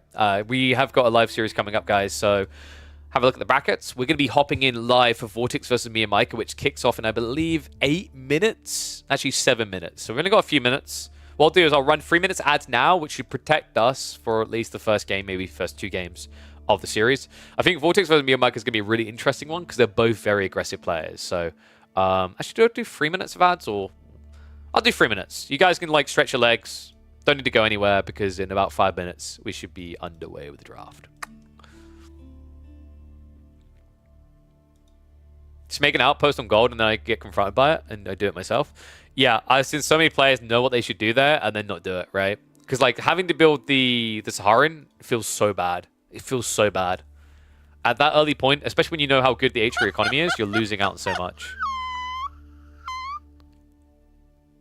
Hey, sup, Pope Diaz. Thank you very much, man. Appreciate the sub. Welcome to the Swarm. Welcome back to the Swarm, brother. Guys, actually, we have a choice. We have Vortex versus Mia Micah, or we have Anatan versus Louis. I mean, we'll probably do both. I think we do Vortex versus Mia Micah, though. We'll do Vortex versus Mia Micah, and then we'll follow up with Anatan versus Louis. That sounds good to me.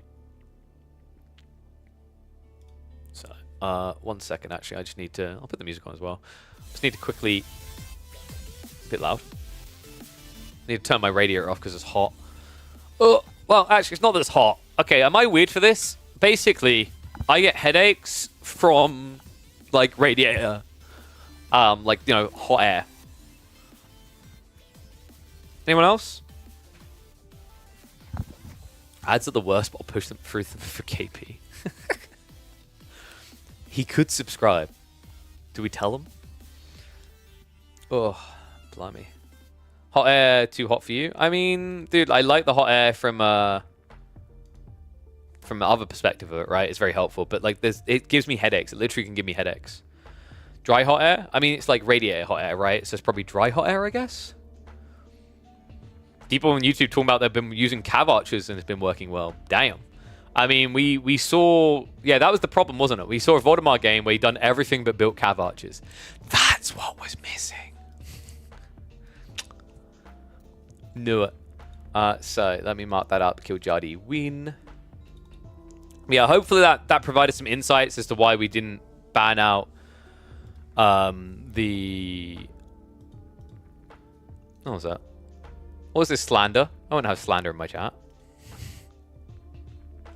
Not even remotely true. So yeah. What were we saying? Yeah. So with the I hope that provides some insights into why we didn't just outright ban the javelins. It's just extra policing on top of like an already intensely policed environment where I'm already like in a position where with the amount of hours my admin's putting in because players need to be chased like they're 2-year-olds, I might have to pay him more. So it's like, I'm not going to then add in extra policing on top of the policing on top of policing when it's like something that should be easily avoidable. Or not easily avoidable, it should be easily agreeable with known players and with other, like with less known players. Like let's say you're in round 32 against someone you've never seen before and you don't trust them on a gentleman's agreement, just ban Malians. You know, like that's my advice in that situation. And then hopefully the devs will fix this before Christmas. It would be nice for them to not pull a relic from 2021. Although I get a bad feeling they might. But we'll see. All right, so let me see if the draft is ready to go for the lads. Yep, they just began the map draft now. So we are going to be getting Himiyama. Remember, Himiyama is always our default. And then we're getting Lipany from Vortex. No surprise there. Scarguard from me and Micah. No surprise there. He had that in fantastic opening game against Poppy Paw. Jaune versus French, where he was able to beat the reigning champion of Midweek Muster. So yeah, comfortable way for him to try and rally in this series if things go a little bit rough. I believe we should have the Civ draft underway in a sec.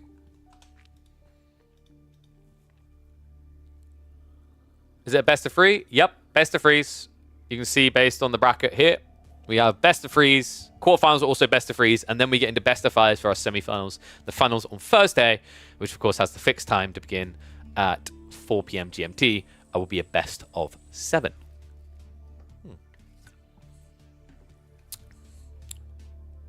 Where is that draft? Am I blind? I'm taking a little bit of time here. Yeah, I think Vortex has been looking pretty good on his return, right? Like what you'd expect out of him. But keep in mind, because I don't know how much Himiyama people in general have been playing on the ladder at the moment, but the bigger deal to me would be more to do with the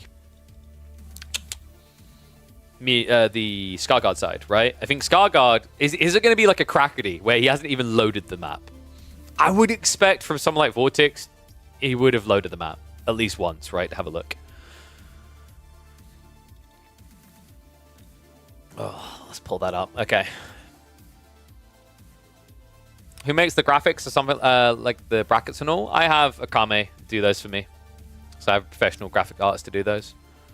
What I need to do is get a professional YouTube manager to do my YouTube stuff, actually.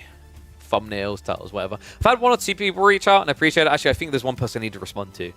I want to find someone who is interested in the idea of working towards the point where we would be able to make them a living off of it. That's my goal. That's my dream, right? So I want someone who like doesn't necessarily have to be perfect in the beginning, but they're going to work to be that good. And then, you know, puts me in a position to be able to eventually give them something they make a living off of. That's my dream.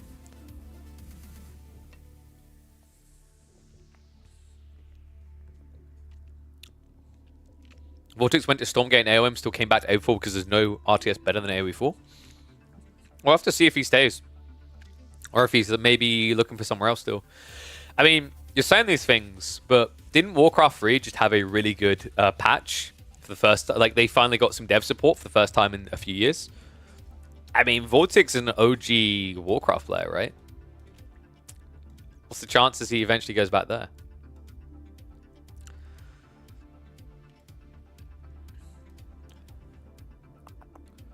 So Jaune, no surprise in open. Me and Micah really rates Jaune, Juji, Mongols in particularly very high. Mongols has already been banned away though, so Vortex, no surprise there as well. It was his OG signature pick. He loves the Mongols, and we aren't going to get to see them at all in this series. Ayyubids as an opener makes a lot of sense. It's a nice, well-rounded Civ. Things like Himiyama. Lipany works particularly well on as well. Delhi just makes a lot of sense for Lipany there for me and Micah. So you're probably looking at Jaune for Scarguard, Delhi for Lipany. He still needs to solve for Himiyama. Himiyama can be flexy for something like Jaune or Delhi anyway, but there's probably more potent picks. Things that come to mind is, for example, English is usually quite popular there, but that should now be relegated because of the HRE pick. I don't think England should be a big pick for him. Vortex could, however, pick English. That would give him a lot of flexibility between Ing versus or HRE on Himiyama, and then deeper in the draft because both of them can work for Lipany or for Scarguard. Not the absolute peaks. Like, I prefer these Pro Scout civs. They looked best. And, yep, there you go. English coming through. The Juji that we said was one of me and Micah's cozy picks. And then he rounds out with Japanese.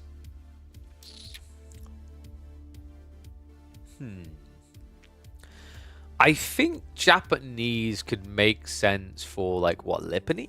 You're probably thinking? Trying to ambush him from the flanks. Scarguard, I haven't seen much Japanese on Scarguard so far. In theory, they can work, but I don't like it because this is a civ that just doesn't really... They want to focus on berries and eventually farms, right? They're not really a Pro Scouts player. And then Abassids for Vortex. So, yeah, so Lipany, Abassids... HRE or English for Himiyama, and then you've got Ayyubids for... No, you don't want to do Ayyubids on Scarguard. He doesn't have like an S-tier Scarguard pick. HRE can work there, like we said, but usually Pro Scout just feels a little bit better. For me and Micah, Zhone on Scarguard seems the most likely. Opening map, Himiyama, I think we might be getting Japanese. Japanese can be English, you just need to not get baited into doing the 4 dock because you'll get killed by the villagers. But you can play Yumi Mass, so maybe Japan versus English into Scarguard, which would be Zhone versus HRE seems the most likely there. And then finally you'd have the Lipany would be Abassids versus Delhi. And that, by the way, that matchup, really good for me and Micah. Delhi tend to slap the Abassids about in that one. Alright, so let's update the draft. The boys can get ready for the sesh.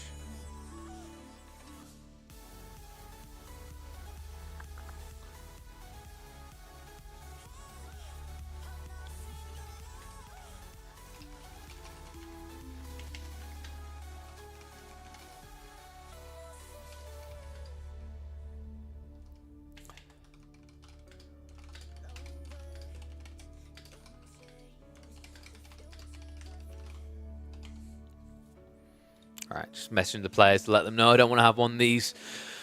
Player forgets to make the stream delay the same as the lobby delay, so I'll just get ahead of that now. Just typing with them to guarantee it. Because we had that the other week. It was a bit awkward. Okay. Fantastic. So, opening picks. What do we think? I think, like, dude, he's probably going to go English, right? Like, no, I think HRE, like, don't either of them. I'm trying to think, like, I'm actually convincing myself out of this because I feel like either can have a problem with Delhi.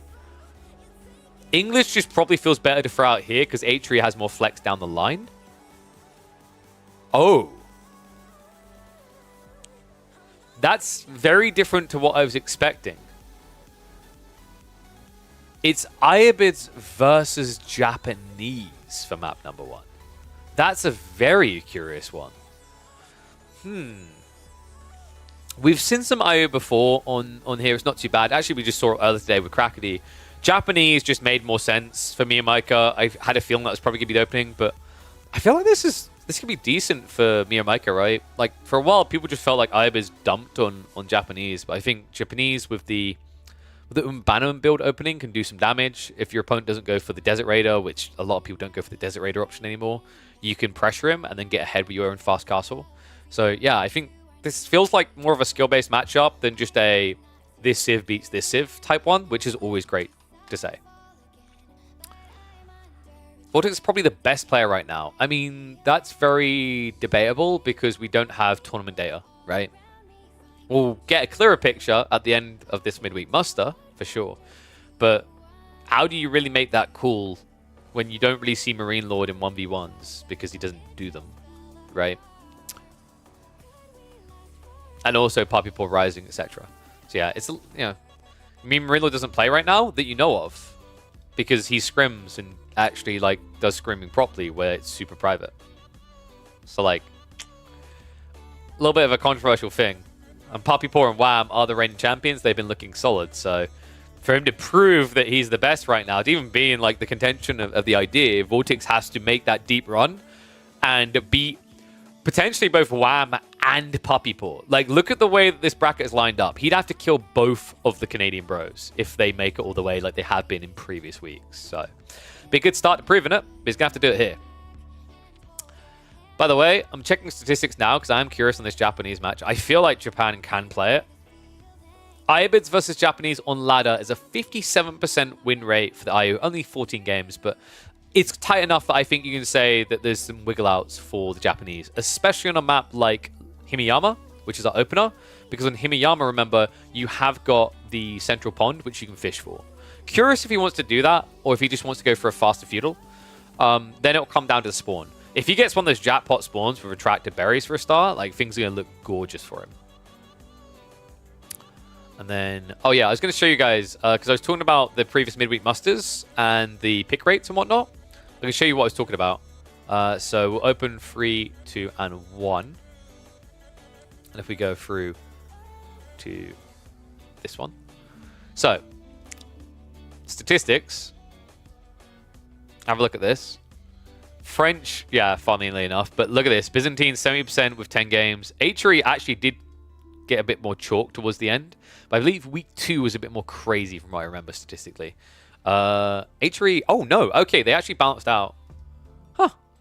That's surprising. And Byzantines, what happened here? All right, when I checked on the... Wait, that was free. 2 was a really good week for them, I'm pretty sure. There you go. Yeah, so, like, they've had weeks. Week 2, remember, was the one where we had... So, week 3 was Skargard. Week 2 was Pigeon's View, right? A little bit surprised that on that rotation they've done this well, but yeah. They've had weeks. This is the cool thing about rotating the map pool so frequently, by the way, which you wouldn't be able to achieve if you just use ladder maps all the time, because you just wouldn't get that type of rotation.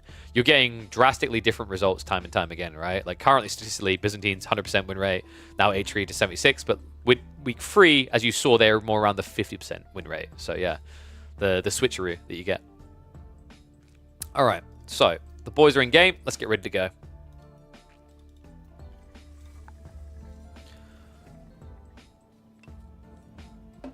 Is it Abassids, not Ayyubids? No, he's playing Ayyubids. Ayyubids versus Japanese to open the series.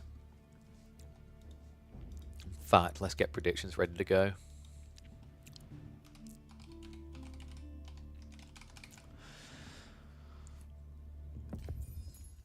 Straight into game? Yeah, I had a feeling. All right, only 40 seconds in.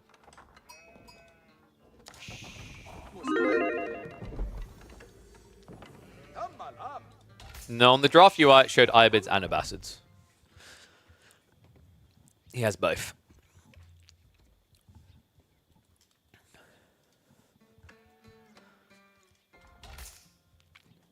Is he the best player in Age of Empires 4 right now? That is the hot take I was seeing in my chat. And we're going to prove it this week. One and all, welcome back to Midweek Muster number 4. That's right, we are here live for a showdown between Fox's Vortex on the Ayyubids in the blue, going up against Mio Maika of Vietnamese fame, playing as the Japanese in the pink. Himiyama is our opening map for this week. And yeah, there's been a lot of talk about Vortex being the best player on form right now, but it's a bit hard to gauge that, right? For a start, Marine Lord isn't really playing any pub games. You've got Beastie playing a lot of team games right now. A lot of the high-level players are, in fact, playing these team games. And on top of that, you know, he hasn't really been playing tournament games. This is the first time we're seeing Vortex back in tournament play in Age of Empires 4 since that infamous video where he full out threw his hands up and quit AoE 4.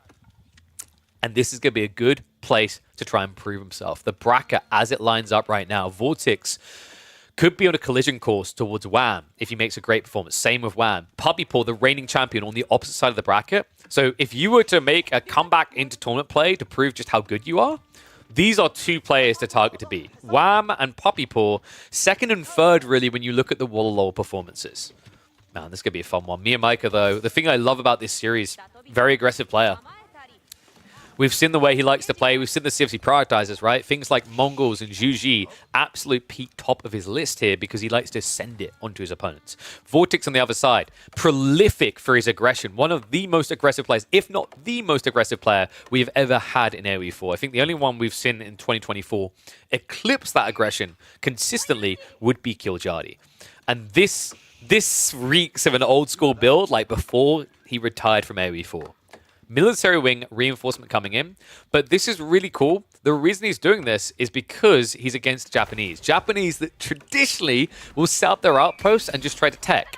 This is a very different game, though, and it does bode well for Miyamaika. He's gone for the Koka Township. Yeah, I really like this play. Koka Township is really cool up against Ayyubids, who are likely going to go and do Horsemen plus Desert Raiders, because you can just build ninjas and Horsemen and win. So Vortex probably only looking to do a bit of feigned aggression here. This already feels like it's going to play out the same way the old Ayyubids would about a year ago, you know, when it was just build a Desert Raider for free, go Castle Age with Growth Win. I wonder, though, I don't think it's going to play that way on the other side, folks. I think this particular build, if you go Koka Township, Japanese actually have a really strong timing in Feudal now. Their economy is going to be weaker, sure, but the aggro is so much better. You pay 100 resources to get an insanely powerful melee unit. You back that up with mass horsemen, and you're ready to rock and roll. First unit on the way out of this. Remember, this got buffed multiple times, right? It used to be 120 resources per unit. On top of that, it used to be that it took 23 seconds to spawn. And that, of course, you know, those nerfs came in because before that, it used to be that when the Koka spawned, you instantly got a unit for free. Now you have to wait that 20 seconds. But overall, you know, Japanese with their Koka Township, the old build where it would just insta-spawn was very cheesy. The new build where you can mass them more frequently feels quite potent. We'll see if he does rush towards the Tatara. Probably not worth it yet. You obviously need some more units, and on top of that, you need to really see the Horsemen added in first, but should be very telling. He's already got 3 people working on the wood. And we do actually see him going for Takazaiku. This is looking like a fast castle, folks. Yeah, we've got, what? Is that 9 on the berries? Or 9 on food, rather, 7 on gold. It might be he's worried about the Desert Raider arriving. It's very weird. If this is a fast castle, the fact that he hasn't built an outpost at all is a little bit surprising, but probably feels like he sacrifices too much doing that.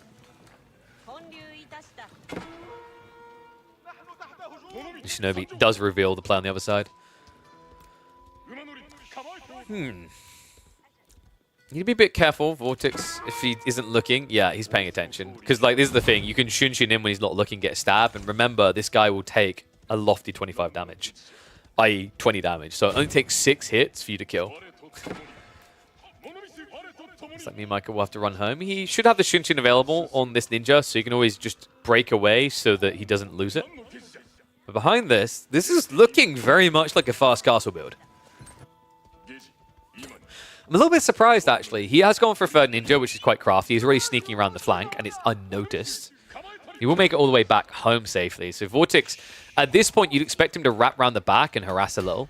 Miyamaika has a little bit of a predicament here, right? Like, he's going to run out the berries. He does at least have 15 sheep, so he should be fine there. But the gold is still a big question mark to me.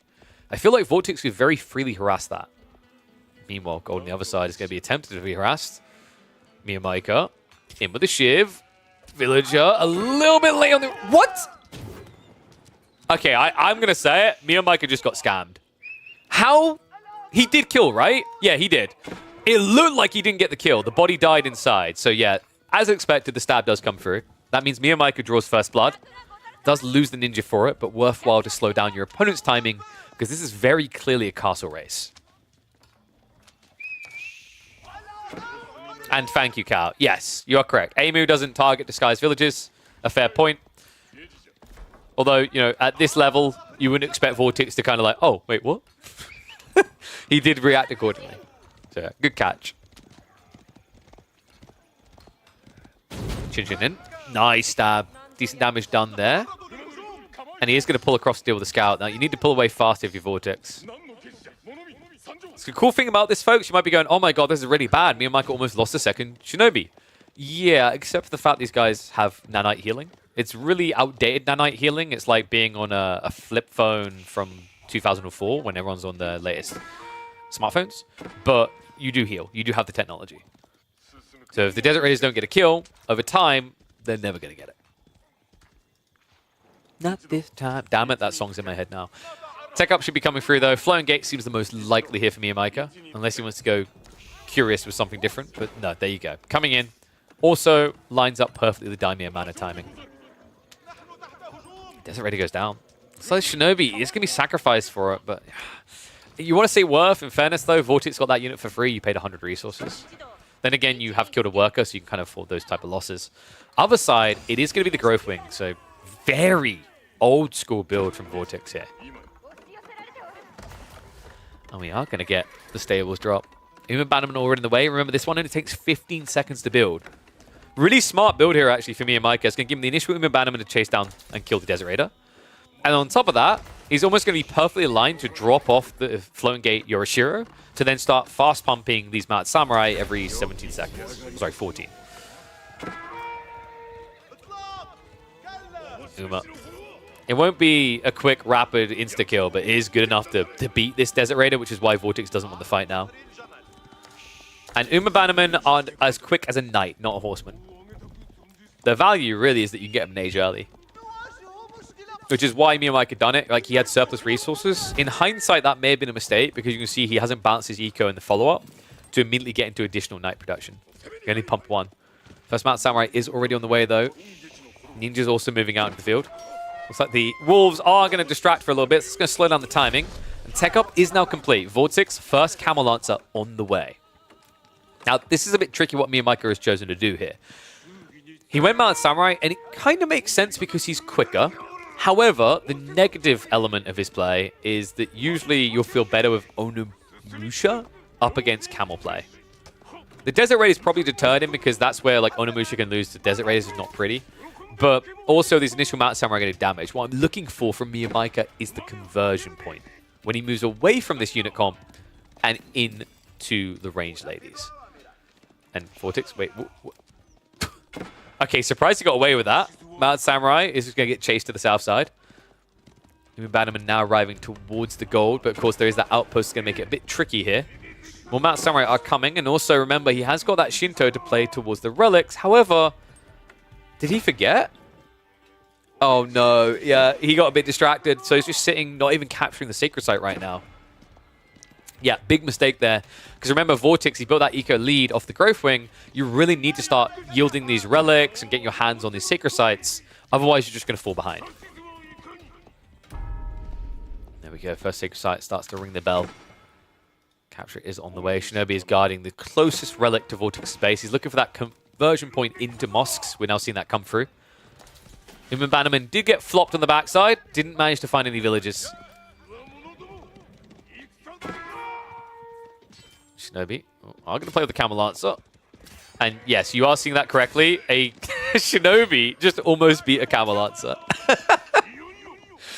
I swear these things are powerful. I think what happened there is Vortex did forget to charge, though. If he charged, it wouldn't have been that close of a fight.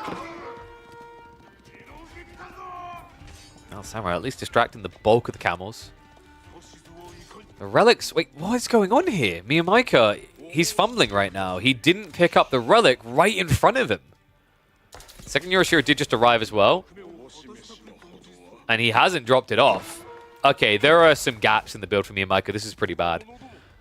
He's got more Shinobi on the way, which I love to see, but like I'd love to see him actually getting relics right now because Vortex has a timing here, folks. He's now going in for those relics. First Dervish just hit the field. Miyamika, how has it come to this, man? This game was looking so good up to this point. But now, these not even small slip-ups, these are actually huge slip-ups. For a Japanese build, he picked Japan, he chose to prioritize it for first game. He should be good at executing this, right? But something went wrong, man. Vortex has clearly driven him to the limits in terms of attention. He hasn't been able to keep up. Mount Samurai are at least going to be able to shove back the Lancers for now. The numbers are looking a little bit grim. They're trending in favor of Vortex. Spear's also now getting added in. First relic is at least still being blocked, so won't be able to grab... Wait, what? He is going to grab the first relic. He runs across the map and takes it from right next to Miyamika's base. Mio, in the meantime, does at least have 2 sacred sites now locked in, and will finally pick up his first relic. Now, Samurai are shuffling back here. They've missed the grab on the relic, though, and the Lancer is going to whiff on the opportunity there to catch an amassment of the villagers gathering the berries. And it will be a shuffle north side, right? Yeah, this is even better for him. He's got the 8 stack up here, plus the deer. If he could maybe just small wall this area, this would be a jackpot for him. Just so much safe food for me and Mike to play into. Alright, ones if you think Vortex is going to win this, twos if you think me and Mike is going to take it.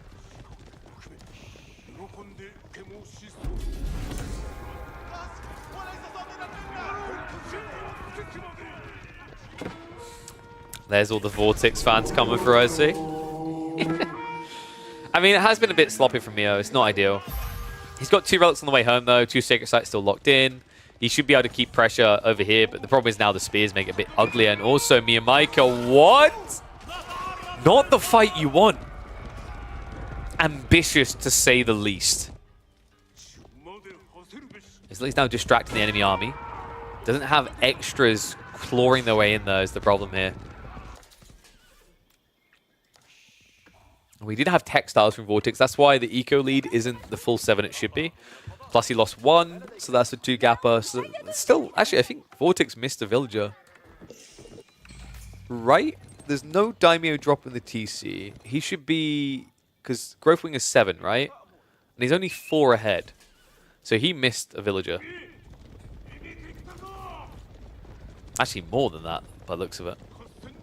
Second Yoroshiro was in the house, by the way, both of them. I like this. I think this is really underrated. And maps like this, where it's very hard to easily access food, especially when you play Koka, it almost feels necessity to put some of your Yoroshiros initially in houses. Remember, this generates a nice little trickle of food. 25 food every 20 seconds.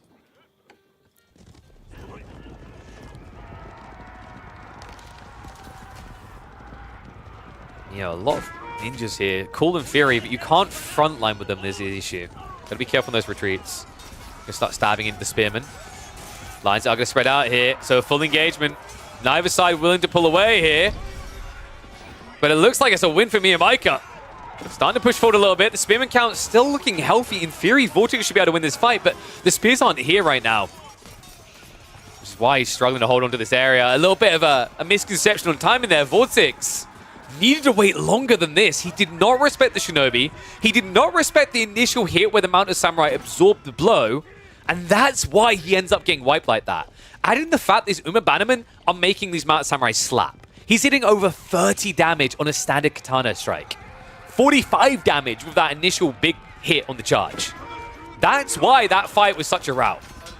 Yeah, a complete mystery by Vortex reading that he could fight that, right? Like, he shouldn't be out that deep.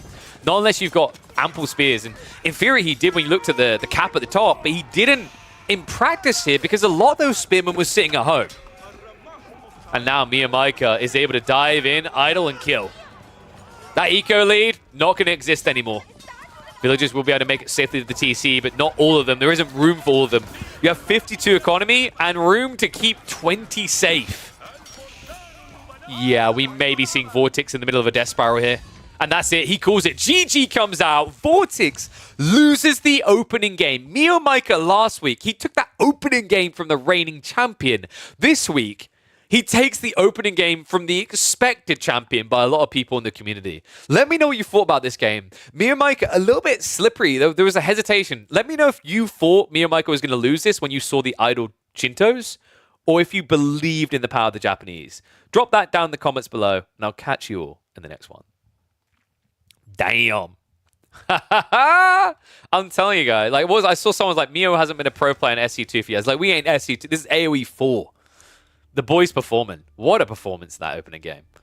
So Miyamaika takes the Dollaroos.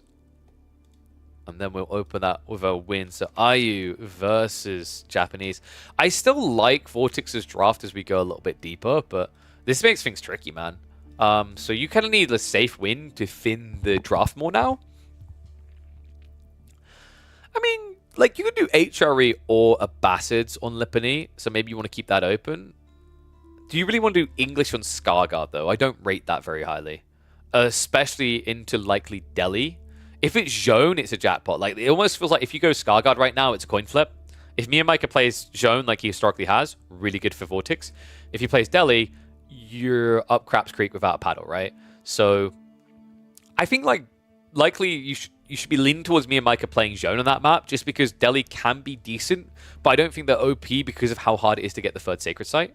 So we'll likely be seeing, what, HRE there to be safe versus Zhone. I think it comes down to whether Vortex wants to gamble a little bit. Bit of a Titan Slayer in SC2. Happy to see he's keeping that tradition alive. Oh, yes. The question is whether he can close out, because that was the tricky part last week. He had a phenomenal opening game against Puppy Paw, and then it just all very much unraveled in the later parts of the series. Check DMs when you have time. Need some advice. Can it wait until afterwards? Is it someone that needs imminent advice or afterwards?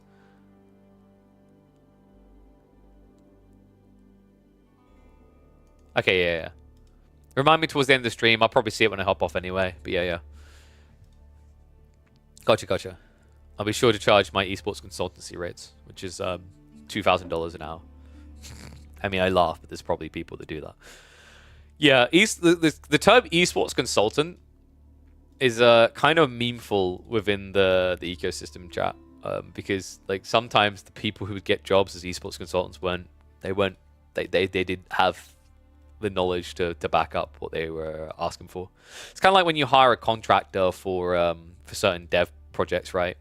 And they charge you an arm and a leg, and they're not as good as the person you have in-house. Get a timeout cracked 10 times in a row. How dare he try to moan about us saying people can do whatever they want with the Mansa Javelineers. Poor guy. Okay, so we're just waiting for them now. Having a look at the Civ picker. English Delhi. He picked Lipany. I think he picked Lipany, which is really crafty by Vortex. But then... Wait, no. There's no way. It has to be... There's no way... Like, why would you want to pick Lipany, English Delhi? Like, it has to be Skarsgård, right? It has to be. He gambled. He thought that me and Micah was going to go for Jean. I'm adamant on that. If I'm wrong, so be it. But I think we are going to be seeing Skarsgård, which means we could have a 2-0.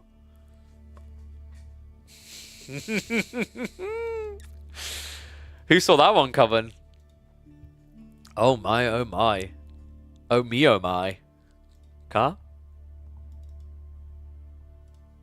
I don't know, man. Like, the thing you have to keep in mind is me and Micah has more experience as well with Skarsgård than Vortex does, because Vortex hasn't played it yet, as far as we know. Like, maybe he's like opened it a few times, but he hasn't had any competitive experience with it, right? Whereas me and Micah, last week, Skarsgård was the default map, so he had 2... Was he quarterfinals or round of 16? I think it was round of 16 against Puppy Paw, so he had 2 experiences with it. He's already... I think he may have drafted it earlier on the round of 32 as well. So, like, he's quite cozy by comparison.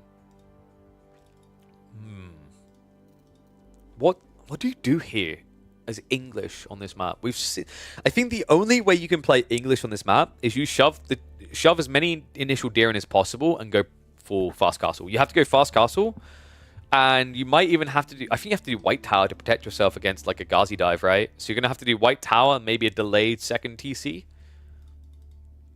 The problem with these fast castle builds as well, right, is even if you get map control back, because 3 of the relics are on the island, fast castle builds for the justification of relics to get an advantage don't work as well on Skarsgård as they do on other maps.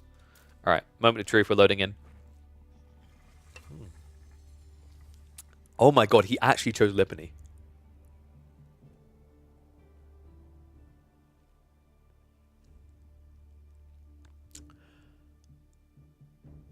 Well, it gives him hope for game 3, but this is going to be hard. Alright, 20 seconds in. And let's get the predickies up for you guys as well.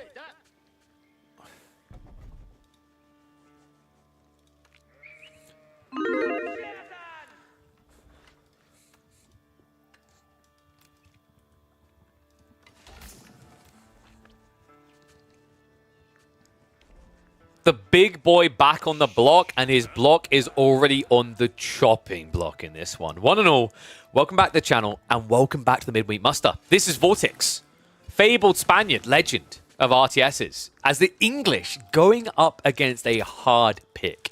Mio Micah, the Vietnamese boy, has gone for the Delhi. And not just the Delhi, we're on Lipany. Berry Baganza, plus 3 sacred sites. This is the dream for me and Micah. And, you know, he also, as a result, for game number 3, which will be on Skarsgård if it comes to it, has dodged the biggest plague for his own pick, which would be the English. Tricky, man. I'm starting to wonder, like, did Vortex expect Delhi here? You know, I'm a little bit shocked because I thought Vortex was going to pick Lipany and go Abassids. We've seen 1 or 2 players believe in Abassids on Scarguard. I'm not wholly convinced. So, curious to see if he can get us to a game 3 so he can paint the full picture. But this don't look good, guys. I mean, I'm pretty sure on paper this is like, what, 80-20 matchup or something? It's pretty bad. When you add in a map like Delhi's desirable Lipany, like Lipany Gorge comes to mind, really good for them, even worse. So we'll see what Vortex wants to do. In theory, you could go for like a fast castle build. I don't know if you really want to go 2TC here. Me and Micah. I imagine we're being in the good old Dome of Faith builds. How you guys voting? Wow, look at that. So a little bit of insights to those watching this later. Game number 1, the split was about 91% backed Vortex to win the opening game. Go watch the video later if you want to see how that one plays out. Game 2, it's now 50-50 split. That's pretty crazy. So Abbey of Kings is going to be coming in from Vortex. Is there a world in which we get Mass Horseman 1 TC? I think it's an underrated build in this situation. Dome of Faith is going to be coming through as expected for me and Micah. I like this placement as well. It just kind of gives a little bit of extra vision to guarantee like nothing can sneak by, right? I'm hoping Vortex isn't going to 2TC, because I feel like that is a death sentence here. And also, the King's already going to have a hard time in the opening on his own if you just play 1 King into 2TC, because the Ghazi opener is going to kill you, right? Me and Maiko should be going Ghazi, no doubt about that in my mind. Looking at the spawn as well, I mean, it's kind of tempting to do 2TC, because Vortex can shove these deer in onto the berries, but he's already kind of blocked his gold, so his TC would have to be tree line. That is a problem, because it means he'd have a lot of exposed food. And looking at the current cheat pool, yeah, it's not crazy. Only 11. Although you can build farms, you don't really want to have to that early, especially against Delhi that are very good with their timings. Meanwhile, 17 sheep on the other side. And of course, that's because he started on the berries. We have got a little bit of sheep gathering going on now, right? Yeah, that's kind of intriguing. Most people just prioritize the berries, but because of the placement, me and Micah moved the berry villages. 6 is a little bit aggressive, but I think it gives him a very clear timing towards Sanctity. He might be paranoid that it's 2TC. If it's 2TC, then his gamble of putting 6 villages pays off. But if it's not, it's going to look a little bit awkward. No, else is looking kind of awkward. I'm the only one with protein works in my hands. You guys want to fix that? You're about to see a link come up in chat. You should click it. Highly recommend the shakes. Highly recommend those protein bars, by the way. If you had those protein bars, it's so food efficient, you'd feel like you're playing the deli with all these sheep and berries right now.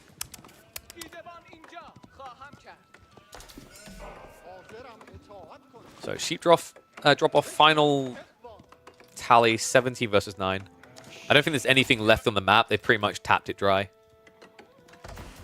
No clear picture of what Vortex is up to yet. I mean, he's built... Yeah, I was about to say, he's built into a lot of wood here, but that could have still been TC. Instead, it's going to be the Rax opener. Me and Micah, he hasn't committed to any production building yet. Yeah, he wants to know what he's up against. Kind of makes sense, right? Like, if he sees that it's some sort of mass horseman build, he might be tempted to go spears instead, because, like, over time you can lose with your Ghazi, because the horseman can basically just stab you down, go heal, come stab you again, right? And because the King's an AoE heal, it's more efficient than the Scholar heal. He's going to see the racks, so we might be getting an archery range opening here. It's a little bit tricky because the King's there is the only issue. You could alternatively just go for your own spears, because that also just gives you a timing around the sacred sites, right?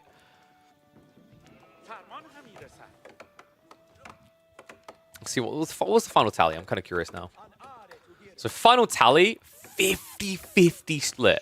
Reminder that Vortex, for a lot of people going into this, is the guy expected to make that deep run to be able to go through and slay the existing champions in Wham and Puppy Paw previously to disrupt the grand finals.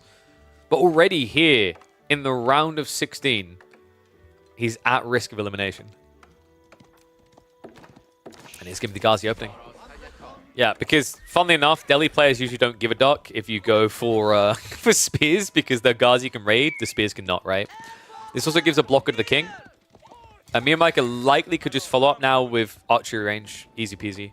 Spears could also be an option, but you don't really ever want to be building spears against English. It never feels good. Go on the front side, at least get harassed back, but Villager able to shuffle off there. Sanctity, not too far away, only 45 seconds out. And me and Micah should be dropping the archer range about now. That would give him a clear timing to get the first 2 or 3 archers out to start shunting forward. And what?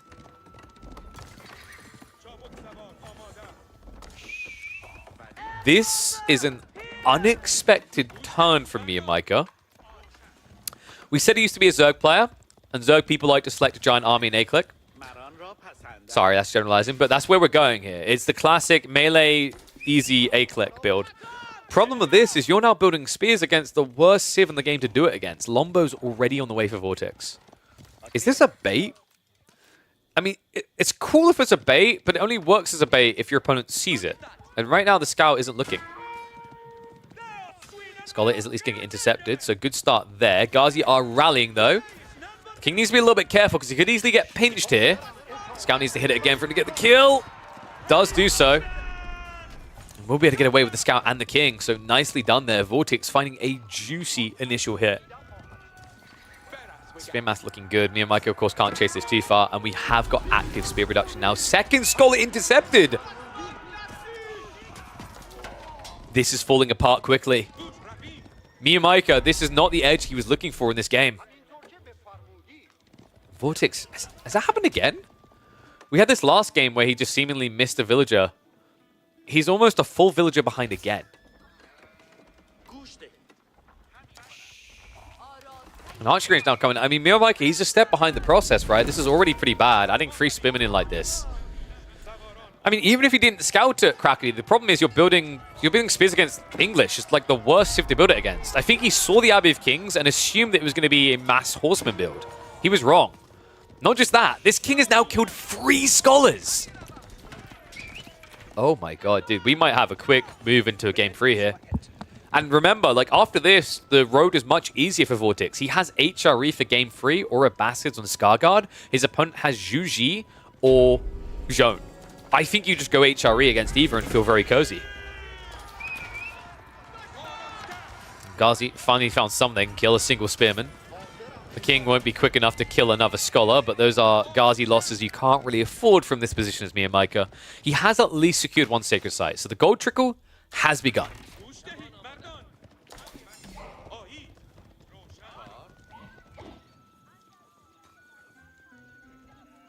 Miyamika now getting the archers. The other problem is blacksmith timings.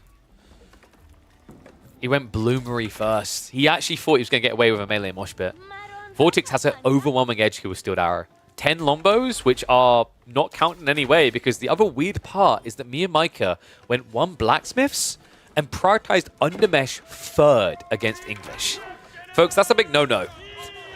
The probability that English are going to try to add in Lombos is quite high. Like, Miyamika did not adjust his build after realizing it wasn't the Mass Horseman build. He's still playing his techs out as if he was against Abbey of King's Horse. Vortex behind this, getting that second farm cluster online.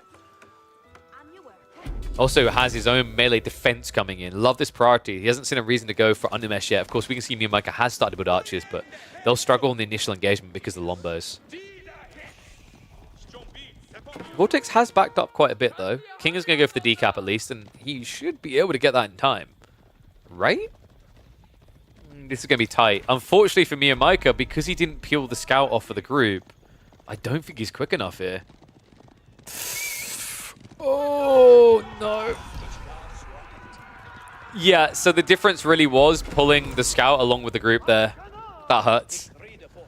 Miyamika is on his way for a fast castle, though. Vortex keeps investing the age, but this means he needs to read it and push. Does find the archers on the flank. Now, at this point, Vortex, his beautiful bald head should be shining up like it's just been divinely blessed by the gods of omniscience. Something should seem suspicious. Why did he just encounter like 5 or 6 archers and nothing else? Why was there not a big ball building for the Delhi? Why isn't there a big army like you'd see in most Delhi games? Like, these are questions Vortex should be asking right now, and if he comes to the clear conclusion, he'll know what's really happening here. House of Learning is on the way for Miyamika. Yeah, Vortex needs to push. In for a penny, in for a pound, as we Brits like to say. You know, he hasn't really got a clean out here if he just backs up and techs. He'd be giving over map control, he'd be giving over relics. What he needs to do is punish this tech timing before Miyamika gets anything of value out of it. He's on course for it now, but a wide rotation might slow him down here.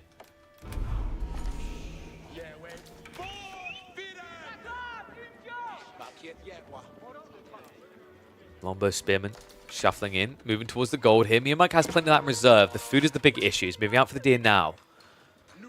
Vortex. At this point, it should be obvious, right? Like, why aren't you being aggroed? You see a handful of Ghazi in your base, but nothing else here. Ghazi, which, by the way, did find picks. Miyamike now 3 villages ahead, an age ahead. And Vortex, he needs to do damage now. If you back up here, it feels like curtains closed. Probably paranoid men-at-arms being added in. We can see it's actually going to be lances. King does reveal the gold. Dive's going to come in. Miyamike not quick enough on the pull away there. We'll lose a few villagers. 2 going down. Other side of this, Ghazi looked for additional picks. Found 1.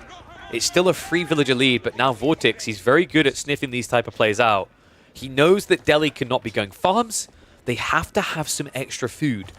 Does he sense it on the deer? Has he looked up here and seen that only 4 deer are still alive? Doesn't look like it. Instead, he's shuffling around the back. I mean, this should be so obvious to him at this stage, right? You know, getting more lances in the meantime.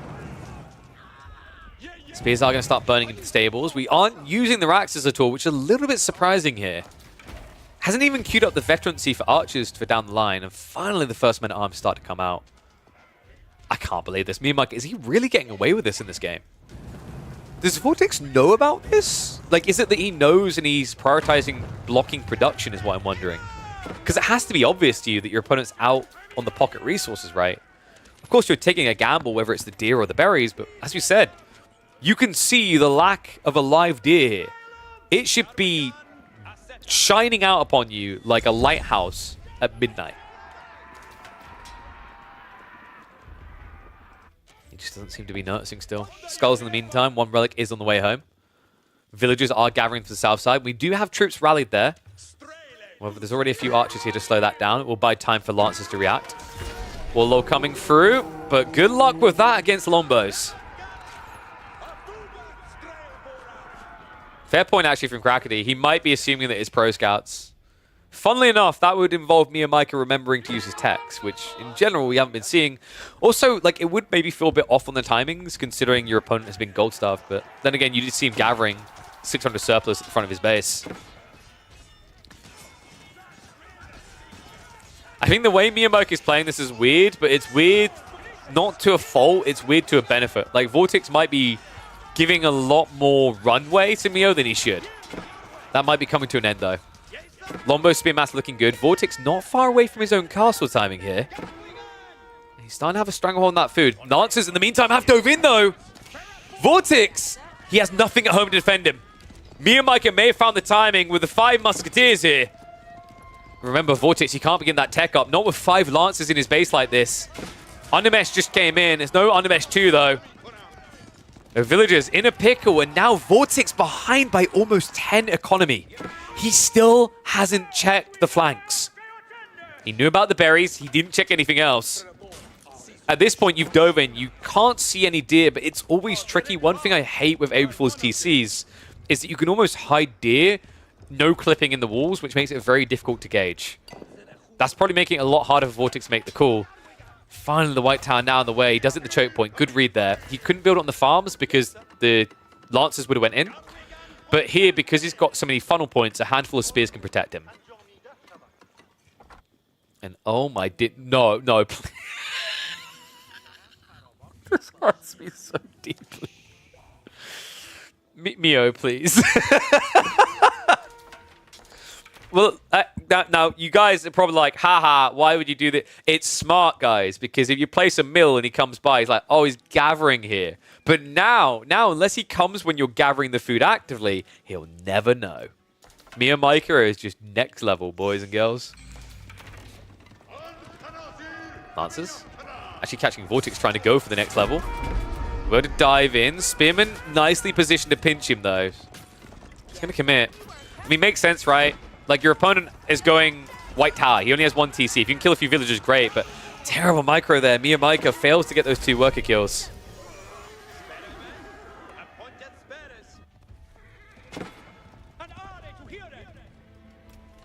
Come on. There's no way he gathers all of the berries like this, right? Oh my god, dude. It's 23 economy. The inefficiency of this is his entire lead and then some. Okay, he realized. Because remember, it's not just that you are not gathering efficiently. It's also, as Delhi, you're missing out on an extra 100 food per berry.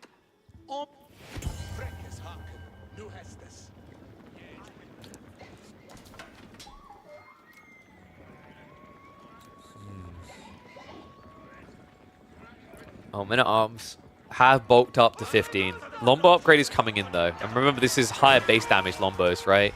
No undermesh either. He's done it again. Okay, Mio has, I think it's fair to say, got some work to do on the Delhi here, man. Like, this has happened again. Lancers are at least going to get the backstab. That's a good fight. Gazi in there as well. The Men-at-Arms follow up. Should be able to search through.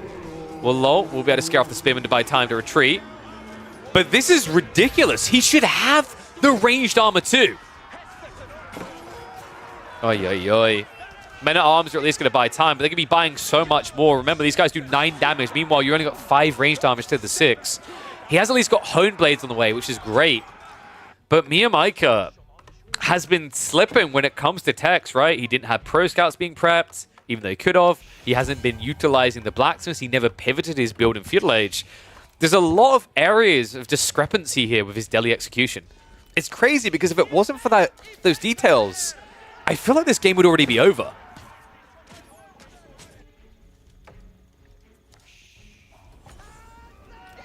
So it's going to be a forced idle on the front side. Well, at least he's making up for it on the berries now, but the deer workers have to take a break. And all of a sudden, the eco lead down to just 7. Oh, Mio, no. Not like this. I mean, is he... I don't know if he's just confused about what to build or if he's genuinely considering Imperial here. If you Imperial, you die. There's no negotiating that. You have 7 skulls as well. You wouldn't get anything out of it. So Q's up the Lancers again, but... Home Blades, how far away? 58 seconds. He has got 4 relics, guys, so he has a very big lead here. Is there a world in which Vortex goes 2 TC? I doubt it. I don't think it provides that much value right now. You've got a timing in mind here, right? You've got mass Men-at-Arms coming. Armor-clad before veterancy, by the way. Gathering on the berries again, but it seems that Vortex is aware. Shuffling out here now, and the army does not look impressive for Miyamaika. Heavily armored, sure. But not heavy in numbers. And the Lombos are piercing through. He finally realizes he's missing the ranged arm, but that's 3.5 minutes away. Lancers dive to the backside of this. The Spears are chasing. This is kind of awkward. You need the Men-at-Arms on these Lombos right now. Lancers are at least mopping up that front line. Spear count down to 7.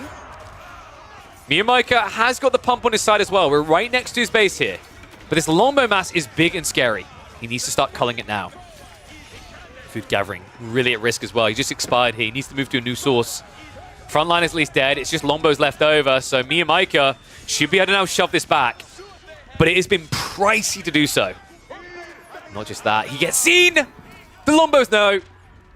Miyamaika, that's the entire eco lead times 4. 31 villagers. Vortex, though, he has to keep reacting to the Lancers. The problem, however, is the position he's parked himself on is intentional. Vortex is trying to block the berries. Is it an overextension, though? It looks like it may have been. He didn't have more Spearmen coming. And Miyamaika, is he actually doing this? I mean, he's got the numbers now, right? The Lombo count was threatening before, but numbers are whittled downwards. Only 18 left on the front side.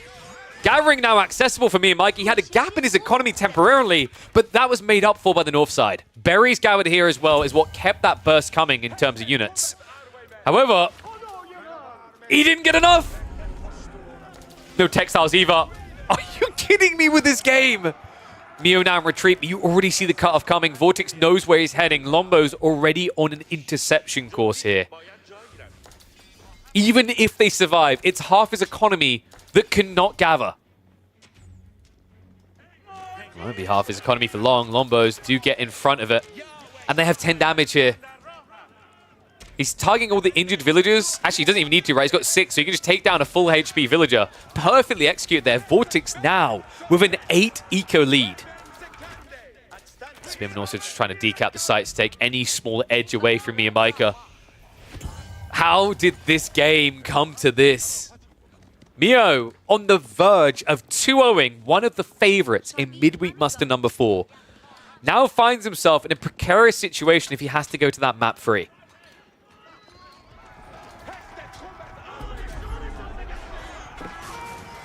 So we have got Mahoots on the way. I don't really see elephants being your way out here. Pricey for a guy who has 0 food income, and that is it. Unbelievable game. Mio Micah. This one will probably haunt him a little bit. The suboptimal research timings, the gaps on his gathering. It seemed like he had Vortex bent over a barrel until he didn't. What do you guys think of this game? This was crazy, man. I feel like Mio Micah had a golden opportunity to 2-0. Do you think this is Mio Micah just maybe needing to work on those timings and adapting his build? Or do you think this was just relentless aggression from Vortex that forced him off of the optimal plays? Let me know in the comments, and I'll catch you all in the next one. Wow. Not clean. Very much not clean. So a win for Vortex. Not an easy matchup either.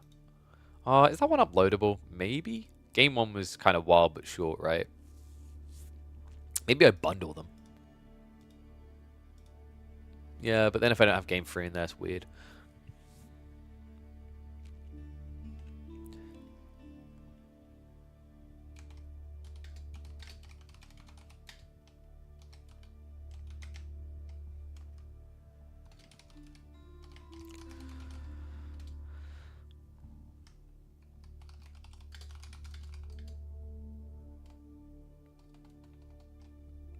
I think it's about the food. I'm trying to think what I want to make that, though.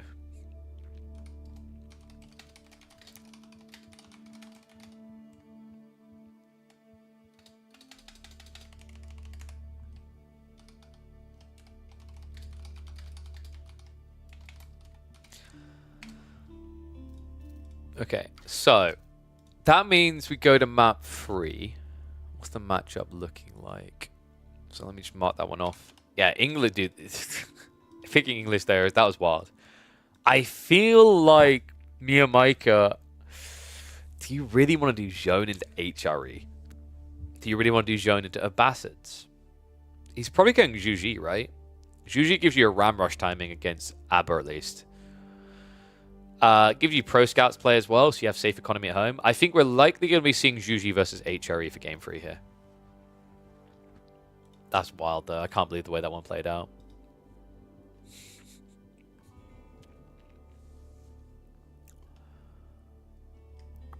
Is game 1 worth uploading? I mean, it kind of is for the crazy win, right?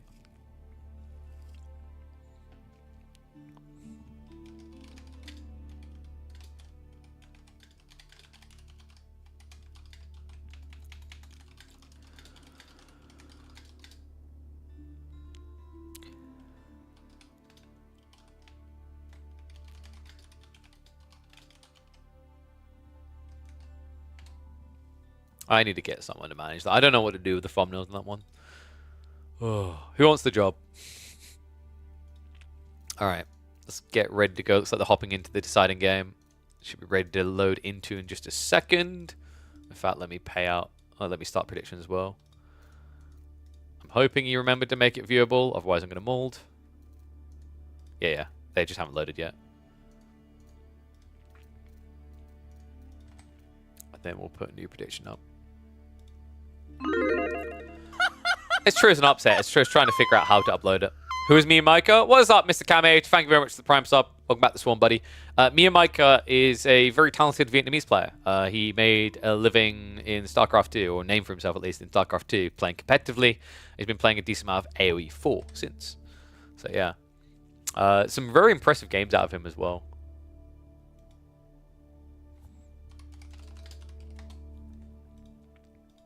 One sec.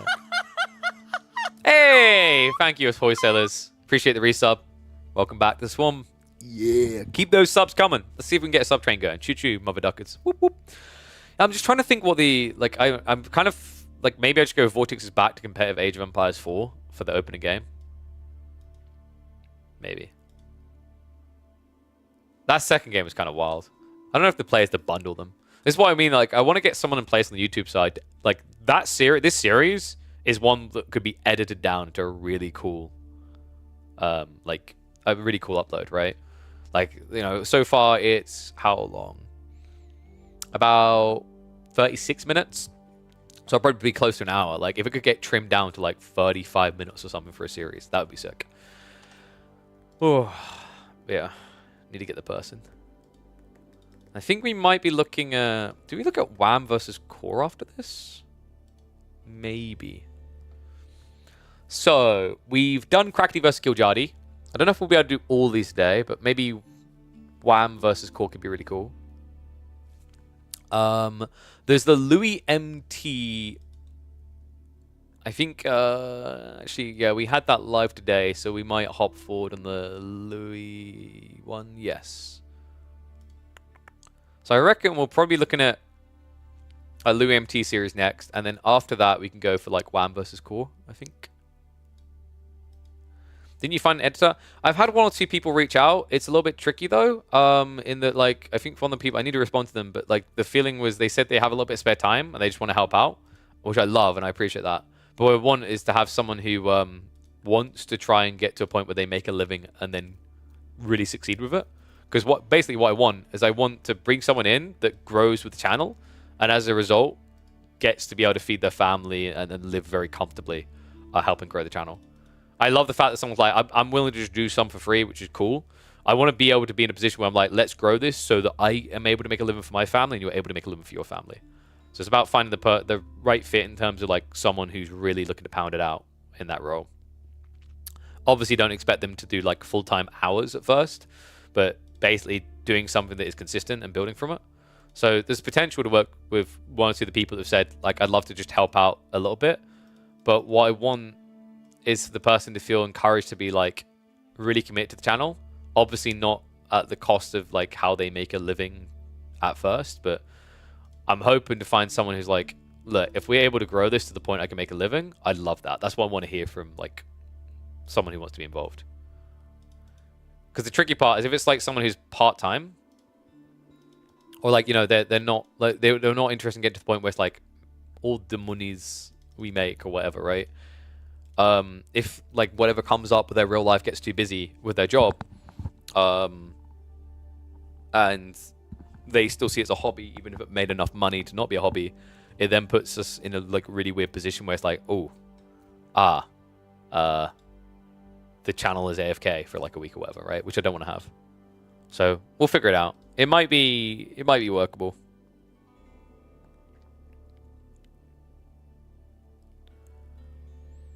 What kind of workload are you expecting? So I think the goal is to start with like obviously thumbnails and title optimization, right? But I see big value in like edited content, whether it's like, you know, highlights of the week type thing, or it's like shorts and Instagram/TikTok stuff.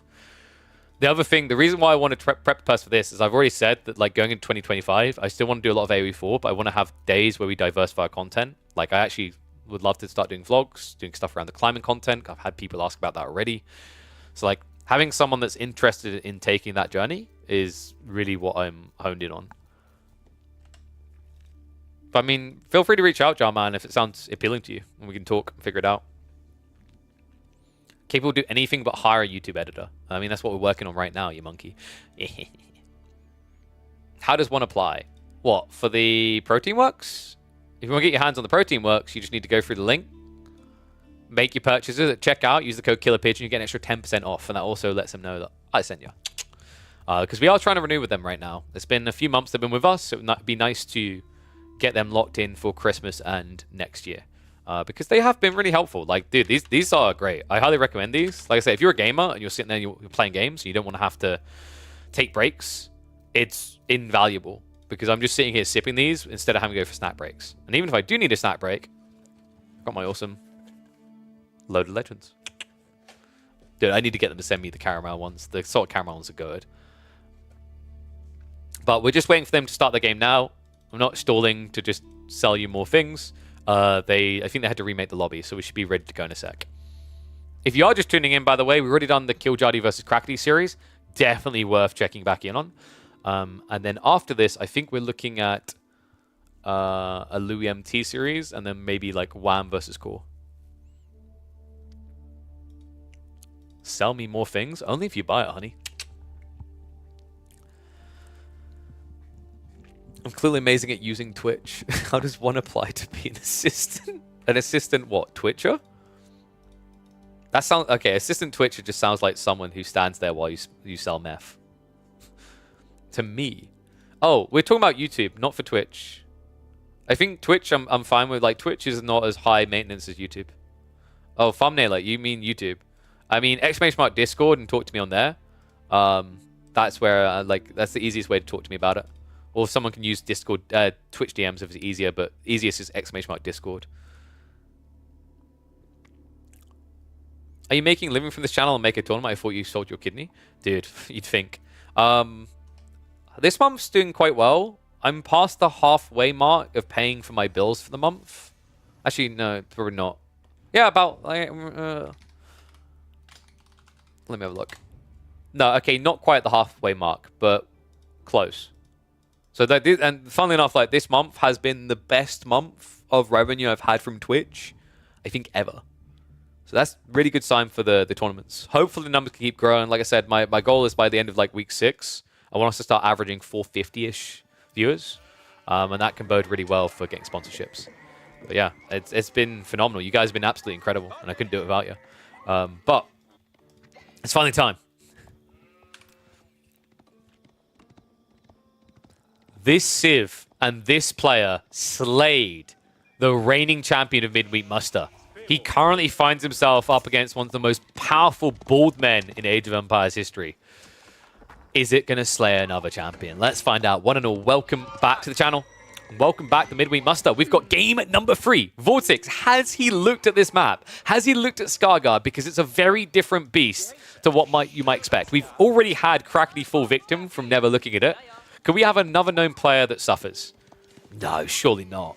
I mean, Vortex, historic for just doing those rapid kind of iterations of practicing builds on maps. I imagine he had a look and saw that this map has some key indicators. For example, on Skarsgård, there is only 5 sheep per player, and they start your TC.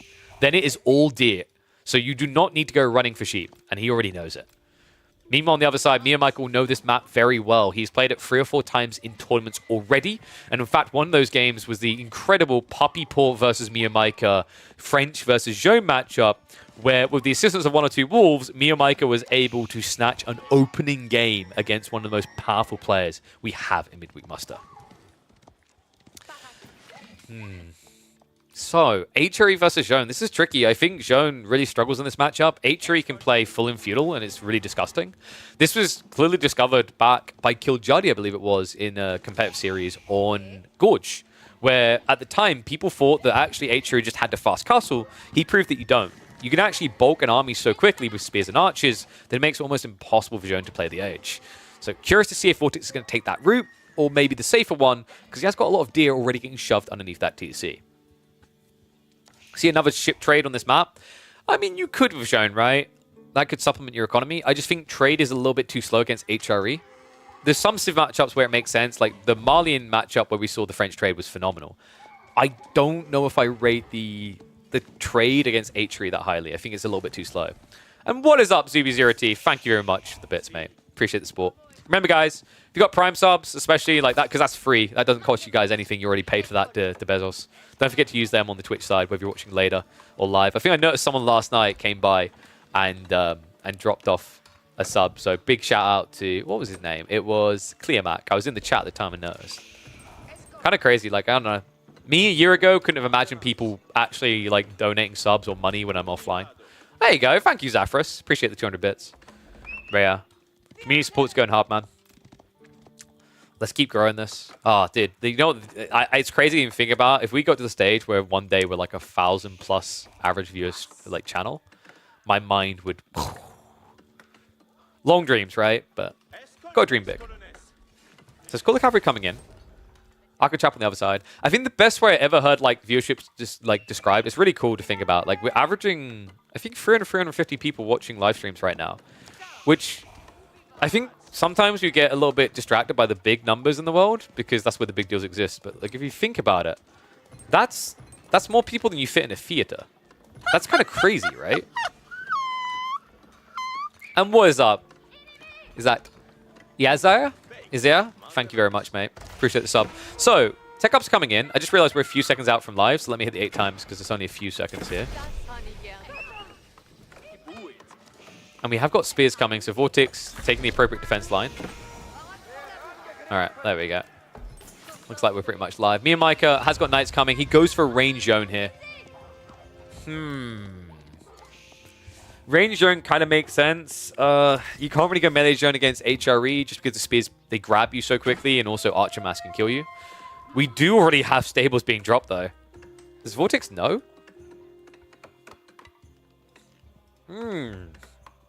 I feel like he knows already. And, well, he definitely confirms it now, right? Scout just saw it. It's a bit of a tricky situation right now. Oh, sorry. I think we're still 30 seconds out from live. Let me hit the forward now. I was paranoid because I was like, wait, what happened here? We basically got into the game late because it wasn't showing the UI. But we should now be approaching live in 3, 2, 1. So Horseman coming. Horseman spear's pretty good against like what Miyamika's doing, right? Because the Horseman will just pinch straight onto zone, and then the spears just headbutt the knights. So I'm wondering, is he going to be switching, or are we just getting mass knights? Because I've seen Miyamika play this type of build before. He's almost stubborn in his approach of just doing knights. And thank you, Zuby0T, for the other 100 bits. Legend. Rags. Okay, that's a bit wild, right?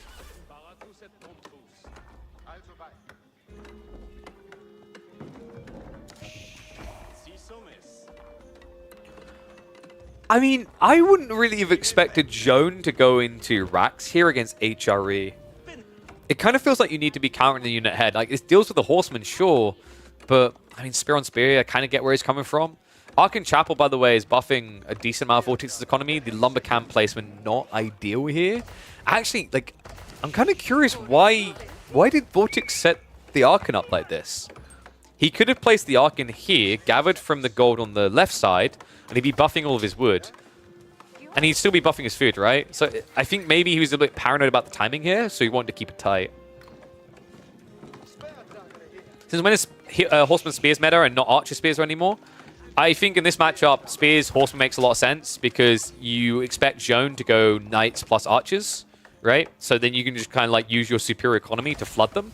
Because at this stage, you're already one villager ahead, but then your Arkan tends to buff your effective like villager count to be, at this stage, roughly 25% higher.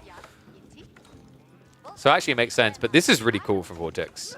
I think this is the first time I've seen an HRE player do this on this map. We've got Pro Scouts play. Pro Scouts from HRE is a blast from the past. This is something we used to see in 2021, 2022, when Pro Scouts was everywhere. Haven't really seen it for HRE since. It's going to cost you, though, because there's risks associated with this. Joan able to snipe down some of the scouts. That's 14 XP going away. Spearman a little bit lackluster in their response there. Vortex easily could have blocked this play had he been a bit quicker. Means you're going to have to waste time pumping the more scouts. Behind this, we have got Horseman at least trying to raid. So Miyamika, it looks like the Spears might just be more about defending his economy against the Horsemen, and the Knights are meant to just go raiding, which I like a lot more here. But the problem is, because Vortex has now gone for Pro Scouts, you don't get those openings you were looking for with French/Joan, right? Like, the idea in this map is if HRE doesn't go Pro Scouts, they have to start shuffling out to pocket economies on the left and right. That spreads them thin, that lets Knights get in, lets them get kills, and lets you get the win.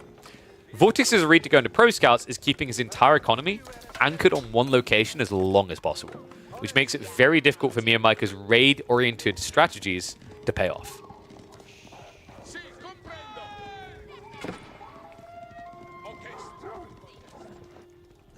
Horseman group wrapping around again here. I mean, the Spears are already set up, though.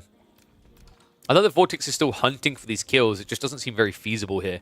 The gold a little bit too close to home. The spear count a little bit too good. Running headfirst into this would be a big mistake. Let's back off. Really, what Vortex needs is another maybe minute and a half so that Miyamika is playing multiple pocket resources. But by that point, you might be as well, right? Because although the food is safe, you know, things like the gold, the wood, they're starting to branch out wider. And Knights don't need as much time to find kills as Horsemen do. Remember, Horsemen, pitiful little 9 damage here. Knights, they can 2-hit villagers. Lance, and then the sword gets buffed, so you're able to get the 1-hit follow-up. Nice dive in here, though. Does at least find a worker kill. That's 2 worker kills so far for Vortex. This is starting to add up. Remember, if this was French, that would kind of be a le shrug. but because it's Zhone, you don't have that faster producing TC. So this actually does hurt. So many wolves in the corners, man. We've had several noteworthy games so far, actually, in the midweek musters on Scarguard, where someone lost their eco lead because of wolves, because they tend to spawn in like 2s and 3s. Vortex, is he ready to attack now? A bit dangerous, right? Like, you need to keep some spears at home here. But he's paranoid because he's built spears archers now. And if you don't have enough archers protected by spears, you'll just lose them in the big fight. But the trade-off here is he has nothing sitting at home protecting his base. So if he's going to go for this trade, he needs to make sure he's consistently diving towards new economy. Otherwise, the knights could do more damage in a quarter of the time. So Assault comes in. He's going to force him away. Looks like Miyamika was in the middle of an archer transition. Undermesh is already on the way for Vortex. He already has the steeled arrow. A very hard fight here for Mio, and he realized the mistake he made here. Blacksmith's only just dropped. Villagers on the tree line not able to move away. So 2 are going to be pinched and killed off. TC's at least slowing things down a little bit from allowing Vortex to flood through here. Meanwhile, Knights on the other side are in, but the spear reaction's coming in fast. Trade for trade, right? Vortex still 2 eco ahead, but both of them taking a hit from that fight. Miyamika shuffling out the other side, but it's only 5 Knights, right? Like, meanwhile, on the other side, oh my god. A big-ass army. That is the technical definition. Spear and archer count, in both cases, almost double what Miyamika has. Blacksmiths on the front side, a mistake by Miyamika. That's now going to be lost. And Steeled Arrow was almost halfway complete. So an expensive delay on his timings now. And it means more opportunities for Vortex to suffocate his base. Tree line on the south side doesn't feel safe either. The Knight count now down to just 3. It's all starting to crumble here, and that is it. GG gets called. Miyamika sees no way out of this chokehold. Vortex played this chef's kiss. That was sick. The use of Pro Scouts, a very rare tool that H3 you want to lean into, but it made so much sense against French, against Jeune, against Rus, against these feudal heavy cav civs. You need that safe economy. The fact that he'd done that is what allowed him to get to a stage where he could flood forward with an army. Had he been playing out into the pocketed Diz earlier, this game would have been trending in Miyamika's direction. But with the Jeune pick instead of French, he had no scaling economy, so it wasn't enough to trade evenly. You needed to trade dominantly. Vortex, he stays alive. A slippery start to the series and a reminder that even the best can be slayed by the unexpecteds here. And Miyamika, once again, that checker to deep, talented players early on. Remember, last week it was Poppy Paw where he took that opening game. This week it was Vortex. I mean, Miyamika may be proof that the process is going to pay off in the long term, because although he's not getting these sets against the very talented players, he's making them sweat. So well played, Mr. Vortex. Yeah, crazy to think Miyamika as well. If maybe the execution had been a bit cleaner with that game 2, he could have just had a 2-0 sweep, which is wild, right? But can't take anything away from the Spaniard. He cinches it up. And that is going to be a win for Vortex. So 2-1. Right, next up, we have a look at the bracket. That's the noise you make when you go to a bracket, I guess. We said we were going to do... do we check out another round of 16? We actually have a quarterfinals that we can look in on. You guys want the quarterfinals, right? Probably. I sense a desire for quarterfinals is likely here.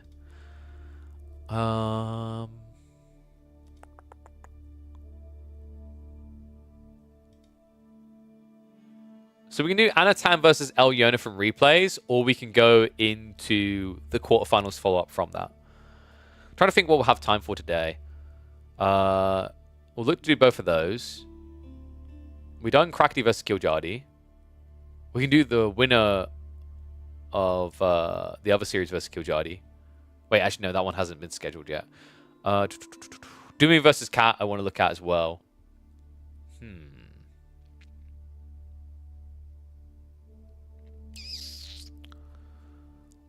Screw it. Let's go straight to... We'll go straight to Louis MT versus Anatan. I'm looking at the drafts, and I just think that those ones are pretty clean cut from what I can see. So what we'll do Louis MT versus Anatan, which I think was just played. And then what we'll do is we'll go to Dimu versus Cat. Wham versus Core, and then the winners of those versus each other. I think that's a solid plan. So, who won just came? Vortex came back 2-1 in the end after trailing at the beginning of the series. So, let me get their draft though. Where is it? They posted it? No, they haven't posted their draft yet. So, series might still be ongoing then. So I think they just began it around the same time as the Vortex one.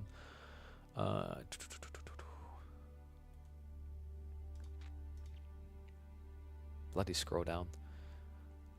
So map draft, best of 3. Pigeon's View gets picked again. Ah, I love this map, dude. I love that people are loving the map as well enough to keep picking it. So we get the draft ready for these two. And we add Himeyama, Scarguard, and Pigeon's View. So Himeyama our default every time. Scarguard, and then finally Pigeon's View. Catch them on YouTube. Did I miss anything there? What's another comp that you would recommend? I've been... oh, you mean Civ? Other than Roos? It's good Civ to play right now.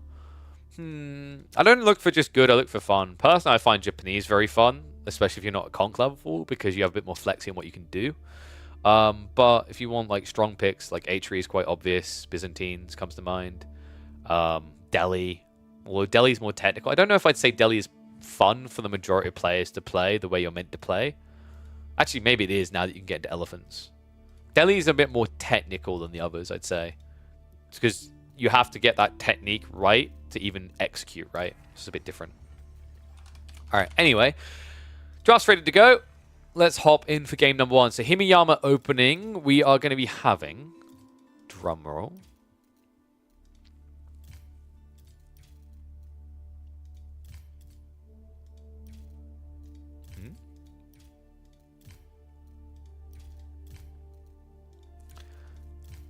English Mongols.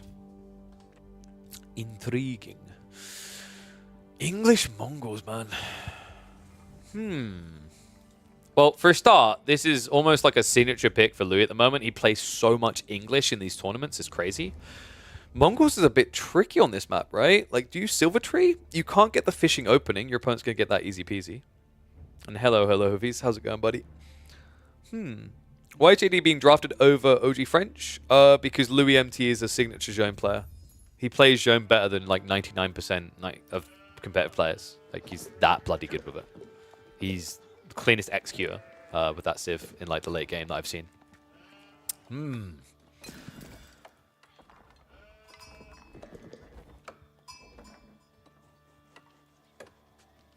Well, you can already see what he's expecting, right? Someone is expecting a pawn play in this game, but it ain't happening. One and all, welcome back to the Age of Empires faction. Welcome back to the Midweek Muster. We've got Louis MT versus Anatan coming up. Apologies, I haven't updated the bracket, but this is, of course, going to be the quarterfinals. Best of 3 between these two. A fun one as well. Mongols versus English, a classic matchup we used to see a lot of, not so much these days. Mongols, I think historically since Himeyama's release, has been a very popular pick, but it doesn't feel great, I think, picking it into English here. Usually they just go for the pawn in the center, and had that been the case, Anatan's play is really smart. But because there is no play onto the central pawn by Louis, Anatan is now a step behind against a prolific English spammer. Louis MT, in competitive at least, in the Midweek Musters, I think this Civ has been picked by him more than any other Civ. He prioritizes every single draft, and he picks it practically every series. Really crazy one, actually. I think Louis MT, if you guys might remember from the opening week when we had Atoll as the default map, he made it look borderline toxic how good they were. So let's see what he can do on a map like this. Deletion on the mining camp before we can get there.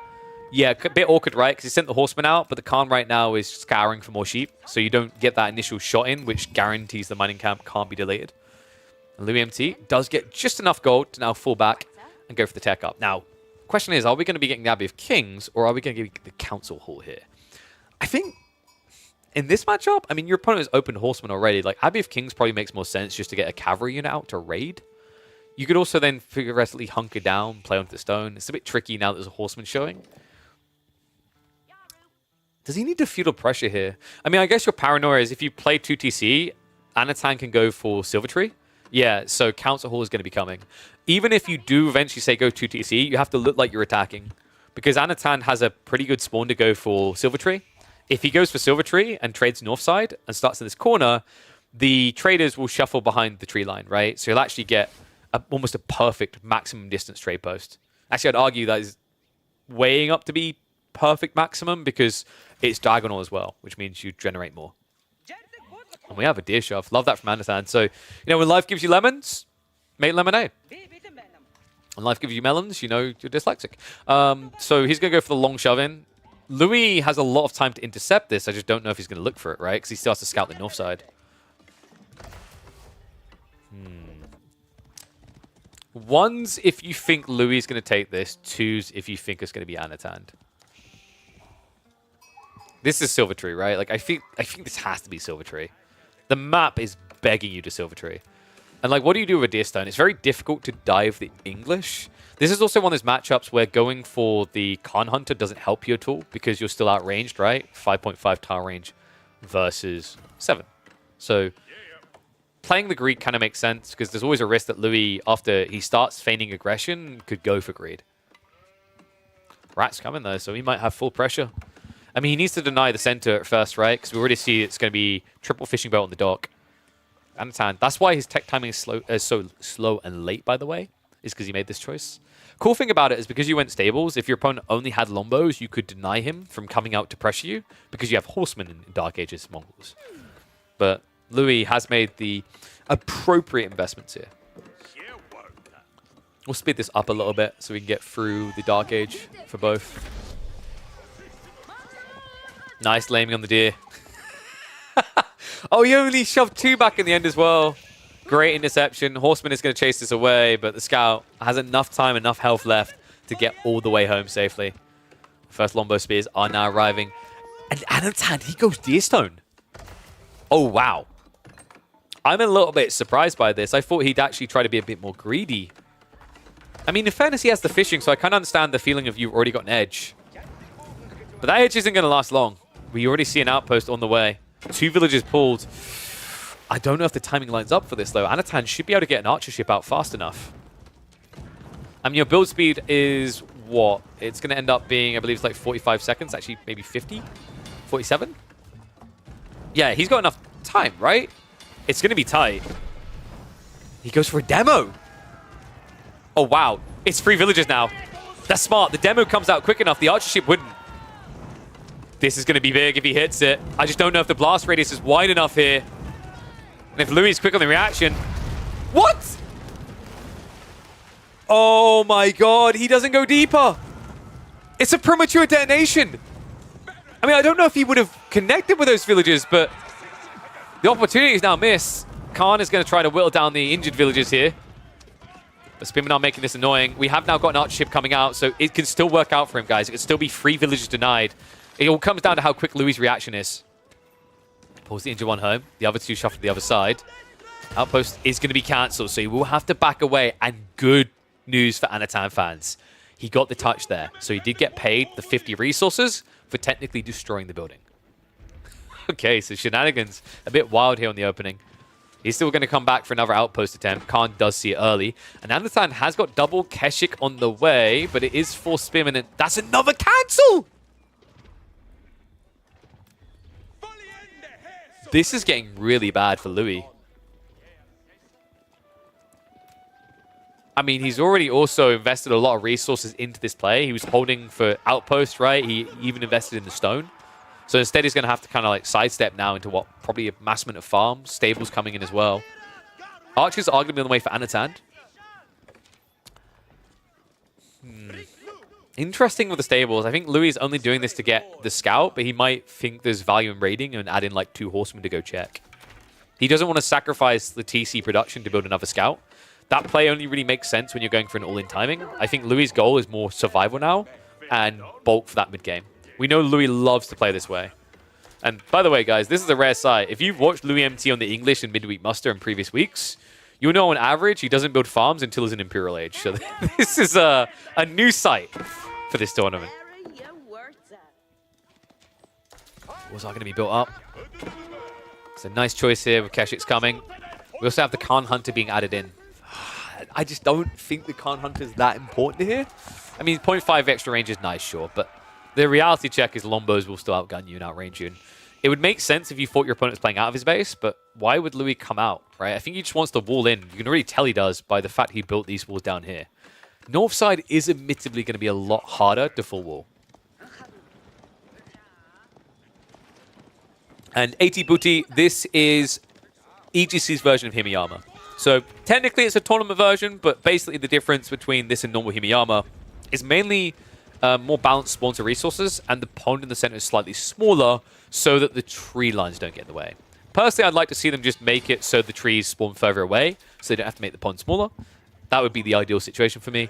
But I think this is better than having situations where a player can't play strategy under the pond because the tree lines screw him. Range of archers need to match bows. No, you're never going to match them. With the Khan Hunter, you get extra 0.5. That's still a 1.5 difference in favor of Lombos. The way you can make this kind of okay is if you bring the Deer Stone forward or an outpost. And I think he's going for the outpost choice. With Yam, you have an insane differential in movement speed between Lombos and archers. It's 1.44 versus 1.12. A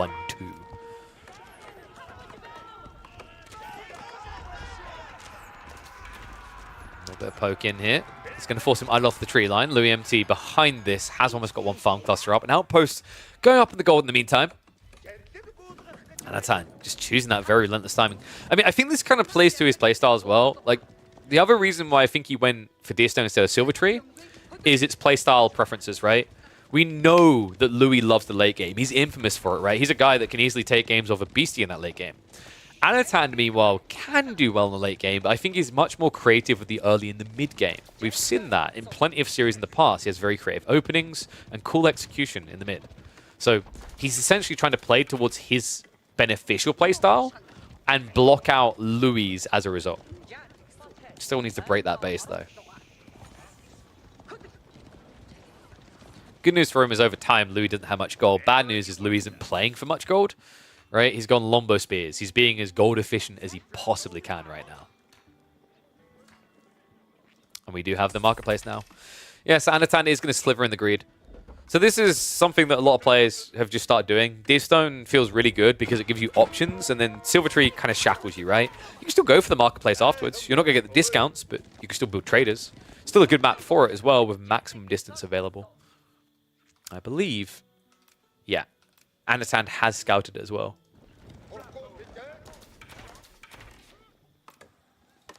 You know, that just got me thinking. We should have created a version of Scar Guard for Halloween called Scare Guard. I'm all for the puns, baby.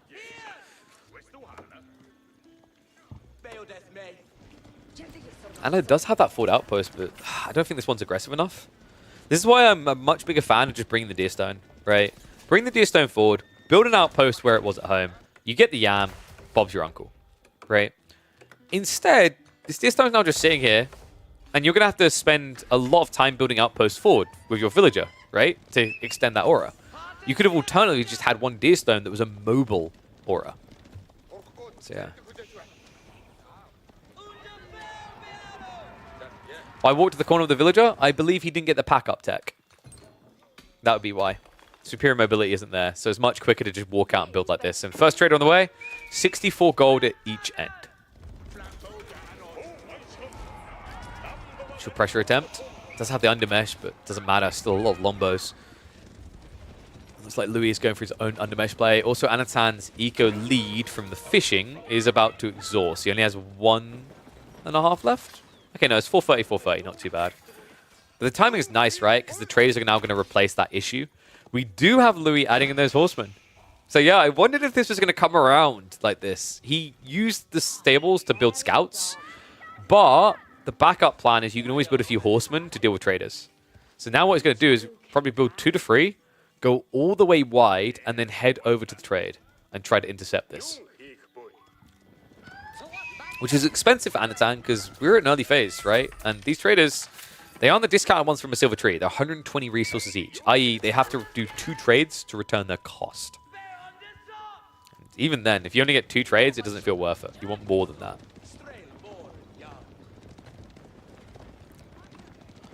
Outpost coming up as well. Nice deny on the secondary gold. Louis not adding in any more horsemen. It has just stopped at 1. Scout is revealing that this is starting to escalate. We're already up to, what, 4 traders, 5th one now coming out.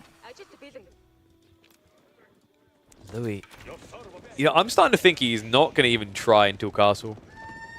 He wants Anatan to try. Because then you get a big edge. It's not just the extra range of the Lombos, it's the extra attack speed as well he's looking for. We're going to speed this up a bit because we're just having a stare down right now. Plenty of wood on the backside. I mean, I don't see a world in which Louis gets starved of what he needs anytime soon. Especially with how efficient adding in farms is for the English. The gold still has, what, just under 3,000 left? I mean, this is the efficiency of just doing longbow spears, right? Keshiks are getting denied, trying to break through there. Scout still revealing it, but apparently not necessary to engage. I think Louis instead is probably going to go Castle Age and then try to rush this with knights. His army's big enough to defend him, but what a read. Anatan, he says, okay, if you're not going to come out and come to me, I'm going to head over to Age 3. Kurotai on the way. Really cool with this comp as well. A lot of archers, but Louis, wow. Okay, that gives it away. Louis now knows what's happening because when you posture like this and Anatan just backs away so freely, there's only one outcome, right? You could have taken a fight without the outpost aura. Wasn't willing to. Confirmation now in.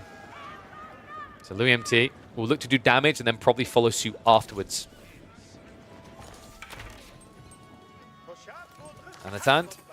Well, not much protein in this diet. You can fix that yourself if you just use that link, by the way. Protein works. Go kill a pigeon, 10% off. Instead, he's on the berries, which did get buffed in Season 9 slightly, but still not as good as being on sheep, being on deer, i.e. having all that protein. Definitely not as good as English farms. Dive forward here. Kurotai is going to unpack, though, and weirdly enough, Louis MT looks to just engage. Needs to be careful that Kurotai is giving a light buff here. Essentially like having veterancy already. Movement speed arrow is going to be utilized. Spearmen have to engage. Keshik count is not that high, but high enough to force the Spearmen out of position here. Louis, in the retreat, is gathering up the food and gold necessary to go for a tech play. Looks like he should be able to buy the time as well, right? Lombos versus archers about even in count. Veterancy is still not in yet. It's finally about to tick through. Keshik count's still at 3. Can be a nuisance here. Louis is going to lose a lot in the retreat. The best thing you can do is just start a step to try and exchange because there's no getting away from it. Lombos are slower than archers. Yeah, second wave is at least arriving. That might make Anatan think twice about this. Now outpost did just go up. So the aura is about to kick in. A little bit ambitious with the dive with the Kurotai. Outpost is now online, so Spears are going to get the stabs in. Barely any Kurotai left alive here. Anatan looks like he's going to continue to gold star. Behind this, though, it's still 2,500 gold left on that vein. Louis has everything he needs here. This is going to be King's Palace, right? I mean, this army's not big enough to dive him. He sees trade. There's only one way. King's Palace now on the way for Louis. Interesting. Interesting approach from Louis. I'm surprised he didn't try to make a move out with a group of horsemen sooner. We're probably going to have knights coming out the stable straight away because there's a lot of exposed trade. And also, funnily enough, Anatan knows he's being watched here. I'm kind of surprised he hasn't sent the Keshiks to deal with that. Relic should be a kind of obvious target right now. Your opponent's pinned his base. You're not really scaling Keshiks quick enough here. Anatan's trade is sitting at what? 7? Horseman can be a little bit annoying, but Keshik should mop that up fast. Castle and castle now. I'm wondering, does Louis just keep pumping Lombos? I mean, if your opponent's going to stick to archers, it makes a lot of sense. Your comp can win out quite freely with the aura. Because the Lombo range is just a big difference maker, right? Like, Anatan does at least have the Yam on the forward side, so a lot of flexy mobility in this area. The other issue for Louis is he kind of has to stay spears and archers, because if he goes anything else, he's going to need this gold. And this gold is going to get challenged. Same with this one, right? So if you do go heavy golds, let's say you go mass knights, mass men-at-arms, crossbows, you're essentially cutting your own life extension in this game, right? Instead of having 10 minutes to survive, you got like 4. Kurotai is still really scary at this stage in the game. We do actually have a crossbow switch coming from Anatan, which is pointless because Louis is sticking to that food wood comp. Antan, I think he needs to get into Siege. If he wants to make this play work, he needs Siege. Then comes from the outpost. So that's going to be aura removed. Kurotai has deployed. But we do not have Siege Engineering improved, right? So no trebuchets. 2 traction trebuchets would be vulgar here. Just to start sieging down the base. The farms in particular, which would give Anatan an even bigger lead. Farm count is seeing a what? 3 clusters? 3 in a little bit. Well, it looks a bit of a weird farm setup there. And 1 incomplete. Okay, this is just a little bit cursed, but yep.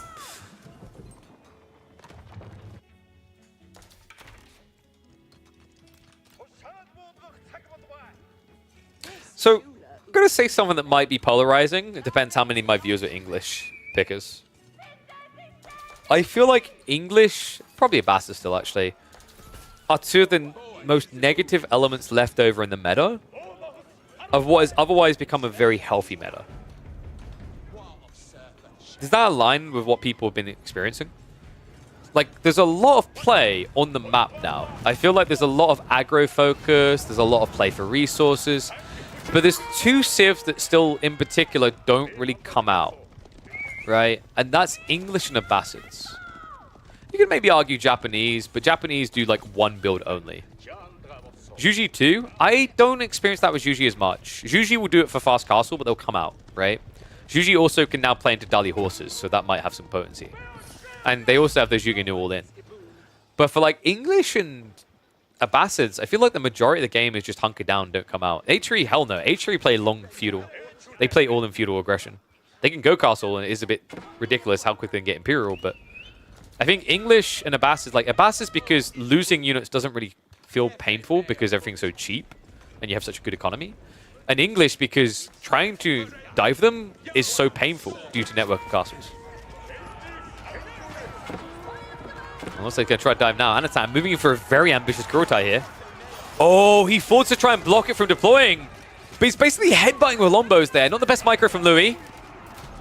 Does wipe a few of the Kashyyyks, but still a healthy amount left here. Anatan's, he's blocking. He's actually griefing himself right now.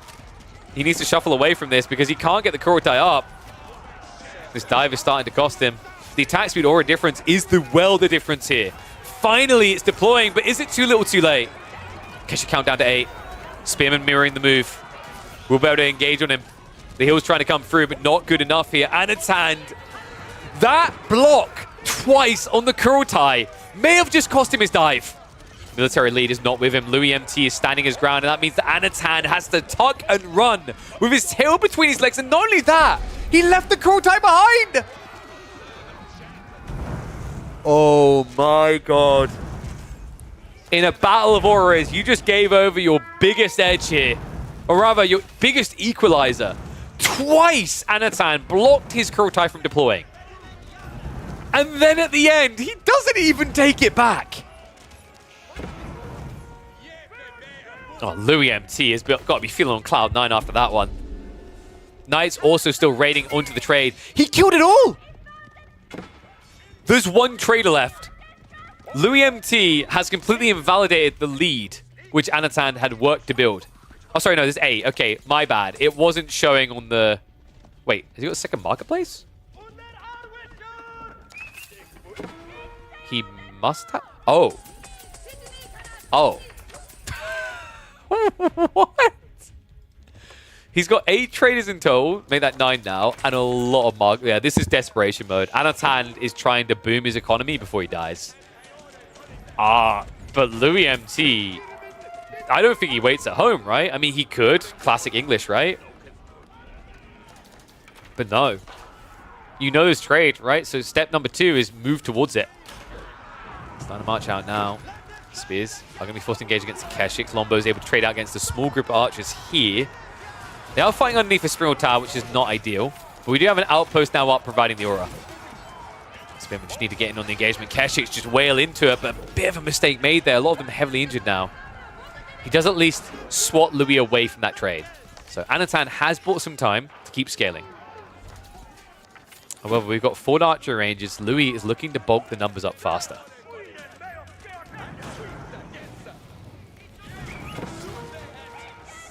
So we have had a revelation on the backside. Knights, we're getting in on the villages there as well. Louis, what he just really needs to do is shove himself in between the trade post and the Mongol base, right? That's his goal here. Even if he's not able to achieve it quickly, the annoying thing for Mongols is, what is the thing they're worst at? What is the thing that Mongols suck worse than any other civ at? Defending. Because they can't wall like other civs would. That's why that one knight was able to roam in and kill so many traders. That's why another knight is on his way in now. There is no walling. Meanwhile, for Louis, he got the necessary walls up to force an awkward fight for Anatan. It's one of the Mongols' gleaming weaknesses that they've always had.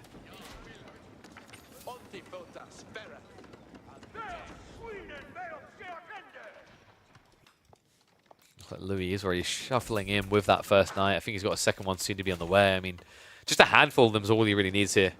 He doesn't want to go too hard into knights because he needs enough infantry to win the main fight. The Lombos have started to turn up. They are pretty much intercepting the trade route now. This is likely to force a reaction out of Anatan. Earlier than he'd like. Remember that trade hasn't really paid off his rushed investment again. He went 5 marketplaces to try and fix the gaps. There's about to be bigger gaps here. Like a hole in a bucket, just letting all the water out. Knights least mirrored on the backside. No one shows up on the tree line though. More villagers being found here. 2 more get cut down, and now the dive comes in. Spear emplacements are there. Louis MT should be able to just move in with Lombo and Spears here to clear it though. He's just inches away from the decisive point in this game. The deny to remove him, and not just that, Louis, he's walling off the trade. I mean, Anatan has to see this, right? But he's going to have to fight through the army to get there. The outpost aura is also there. He doesn't have his Kurotai, remember. That is sitting comfortably in Louis MT's base. A hostage to be held until the end of time, and that is it. Anatan immediately calls it poetically when the Khan goes down. Wow.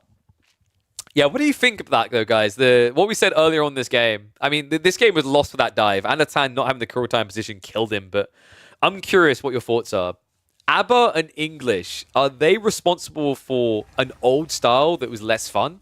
Do you like this more aggressive tone we're seeing out of the majority of civs in the game? Let me know in the comments down below. I'll catch you in the next one. All right. So, let's get ready to go on the next one.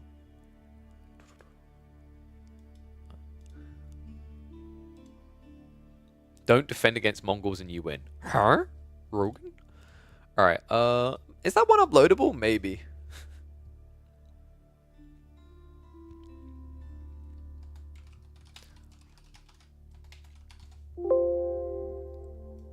Oh wait, I already called one maybe uploadable.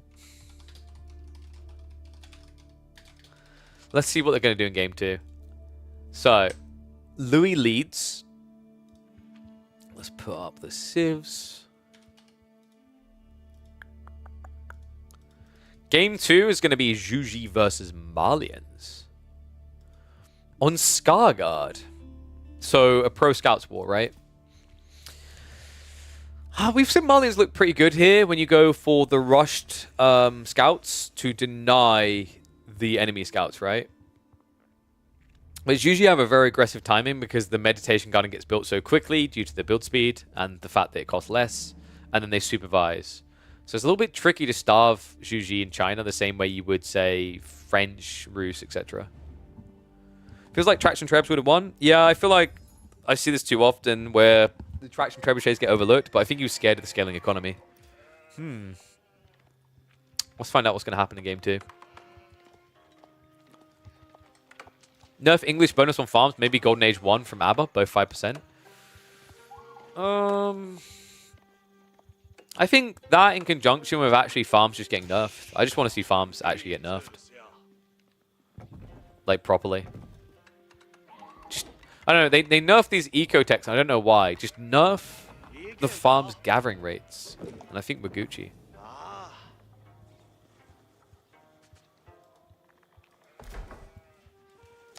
Played a buff instead of nerf. I mean, they did buff some things, but yeah, like they done a weird approach, guys. Because literally, what they done is they changed horticulture, and this is also just like from an understanding of the game, it makes no sense.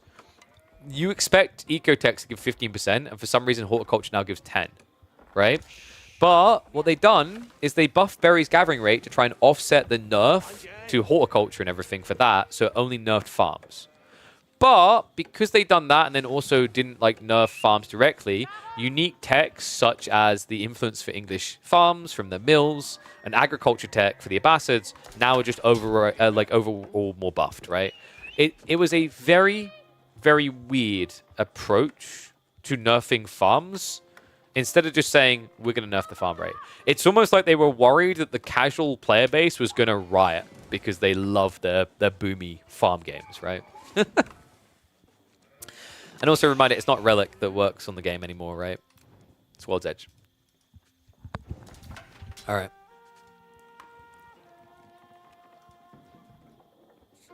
Oh, God.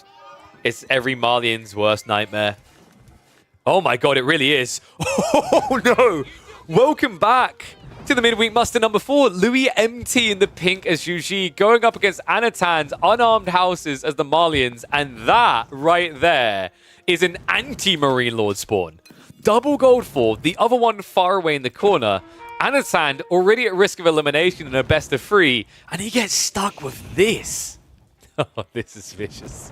I wonder, is there a world in which Louis MT ever contemplates an outpost rush? I don't think he's going for it, but it had to be crossing his mind here.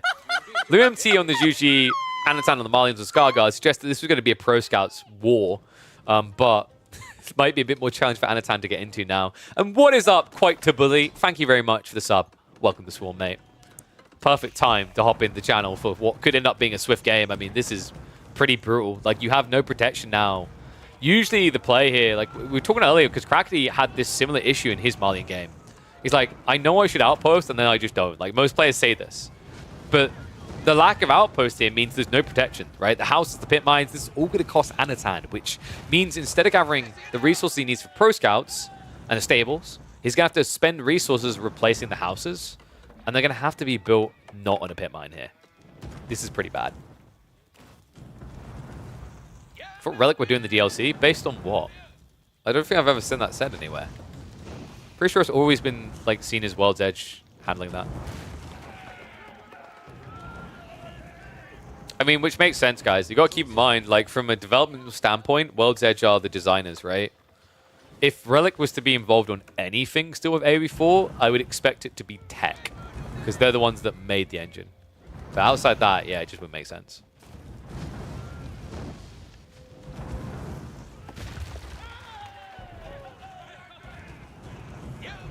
And Gully, shut your mouth.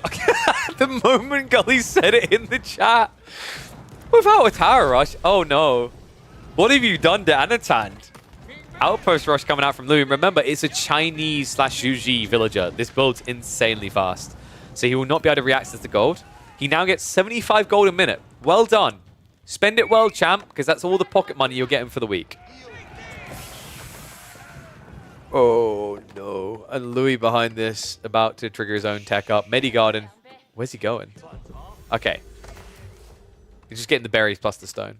Yeah, because he wants the stone for the hand cannon slits. Because he might even go for additional outposts here. Because he could frustrate the tree line if he wants to. But it looks like he's going to be walking home. Doesn't Louis just fast castle behind this? I mean, you could fast castle. I think it's better you just go in for an all-in timing with Jugnu. Because your opponent can now only build archers, right? And your economy is just better than his because, well, he can't gather gold. He gets passive income of 75, which is worth like 2 villages. You have Meditation Garden, which is going to give you as much as 2 villages, roughly, or close to. But on top of that, you have Supervision, which buffs your income of a type of resource by 20%, right? So you are just ahead. And then to make matters worse for Anatan, you're going to be building better archers, i.e. Jugnu. Really hard position for Anno to try and win in. And it's about to get harder, man. He's going into the Pro Scouts play. Is this going to be mirrored, is what I'm wondering. Usually Shuji would go for a mirrored play here. It would make sense as well if he doesn't want to move his economy much. He doesn't have Wheelbarrow yet. This might just be fast castle, guys. It's a little bit ambitious. I mean, you have got the berries to get you there, though. And yes, Sassy, this round is best of 3. So we can see based on the bracket. We need to update it for today's results so far, but this is Louis MT versus Anatan, best of 3 quarterfinals. Which means if Anno loses here, he is aus. which would be a big surprise. I think, has he consistently been making it into the... I believe he's consistently been making it into the at least the quarterfinals, if not semifinals. Most weeks, semifinals. So this would be a bit of an upset. I mean, Louis MT has been looking dominant himself, making deep runs. In fact, the first midweek muster ever, he was in that grand final up against Wham, if you guys remember. Stainless drop is going to be in, so I think we are likely going to be seeing the trigger pulled on Pro Scout soon. Louis does need some more active gold gathering. He's got 4 working on that now. Meanwhile, the poor man has snuck out for the corner. And are you kidding me? He doesn't know. Louis MT never scouted the corner gold. Yet right now, though, he should be doing some basic mathematics. Because he's played Skyard a few times. Does he know that it's meant to be 3 golds on each side? He hasn't scouted his own. So there's a high probability that Louis has just forgotten about that. Horseman might be about to reveal it, though. Wrap around the back here. Louis, yeah, has got the scouts on the way, so we are going to be getting into that Pro Scouts play shortly. Just gather the gold required and just queued it up. We have got Warrior Scouts from Anatan to try and pressure a little bit, but the hand cannon slits will force him away. Horseman Ray on the backside is going to find a freebie. Poor little villager out here with no one to keep him safe. Wait, Louis. Oh, wait, he actually might find a second villager. I mean, that doesn't even threaten. Wait, what? Ambitious that Anatan thought that Louis would back off from that. You just sent 3 archers out to deal with 2 horsemen. That's the dream. You might even get the body blocks in. Not quite able to get between it. So we'll have to run away in the end. We have the villager actually gathering gold here. And oh my god, he's building the Juke here. This is rough because the thing you have to keep in mind about Malians is their only counter to Juke is archers. The closest anyway, because Warrior Scouts don't get bonus damage against ranged units until age 3. Ergo, you don't actually have Horsemen until age 3. For the role of Horseman, i.e. it kills ranged units.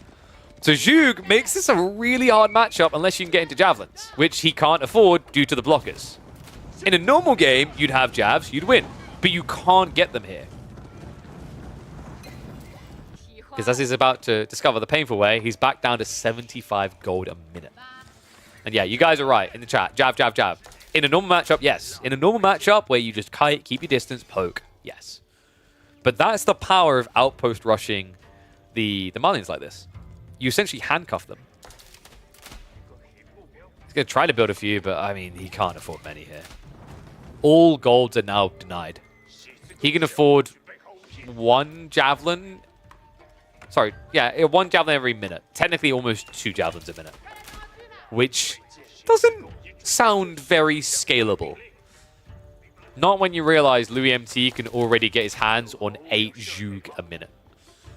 Probably soon to be more. We even have the Palace Guard being added in. Blacksmith is coming, so he knows the timing.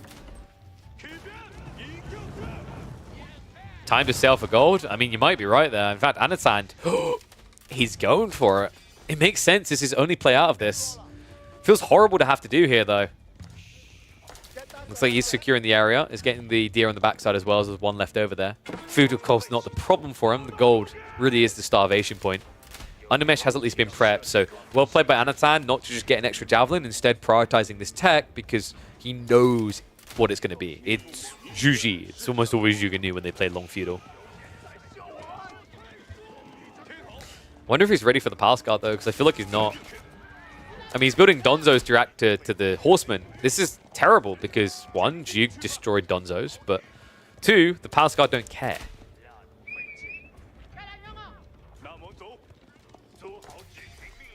Bad damage. And still, he's just blocking that backside. All the houses going down. Anatan now having to spend more resources on that instead. What he's doing. Okay, so Anatan, you know how he is. He tries to be a positive fellow. He's positive mental projection. He's imagining a pit mine next to his base. Wouldn't that have been nice?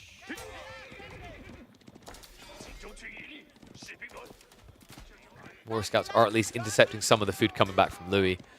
But at the end, I'm seeing a Zhuga Numas, which is building. And I'm not seeing an answer for Anatan.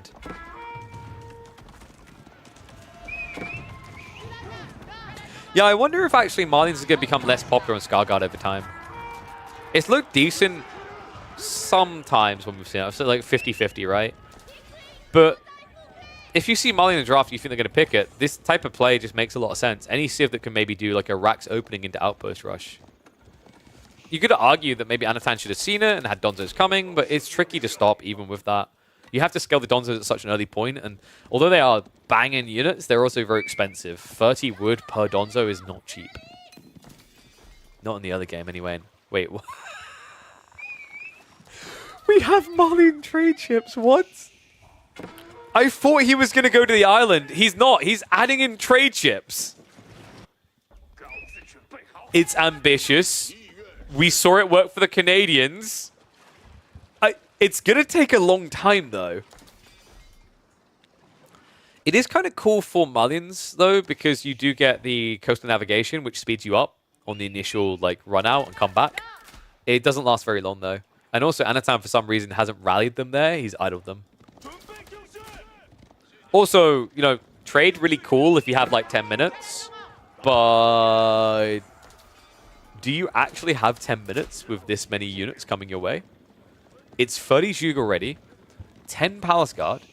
He's got a reasonable number of Javelins. His front line is absurdly weak, though. The problem with that is it means the Palace Guard will gap close the Javelins.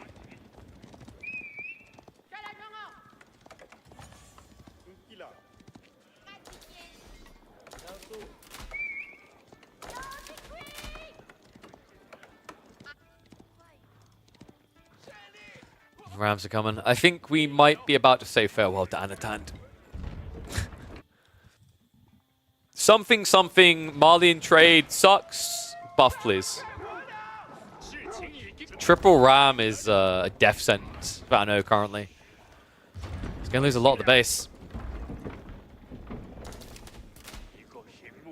He's building Donzos because he's worried about Horsemen. If he doesn't have Donzos, he dies to Horsemen, Gully. That's why. His opponent already opened with Horsemen. He knows he has Pro Scouts. He knows he has Stables to produce, right? And Anatan is kind of riding blind. He can't really see much, so he has to play that way.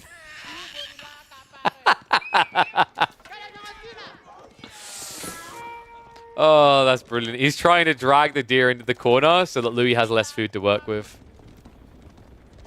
But yeah, like, what would you rather have him build? Musafadi here? Eh.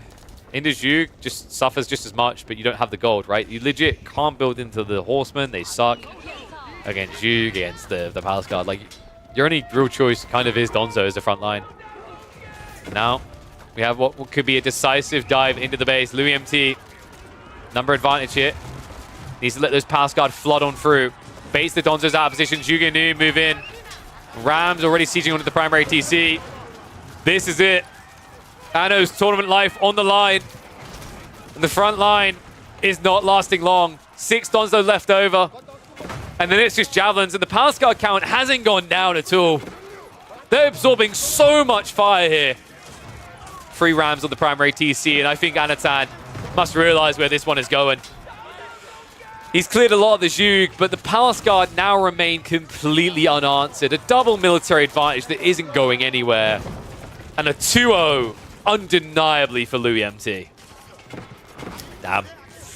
Unfortunate for Anatan to find himself in such a predicament. That spawn rather was vicious. One of the most brutal ones I've seen for a Malian player so far in this tournament series. So commiserations.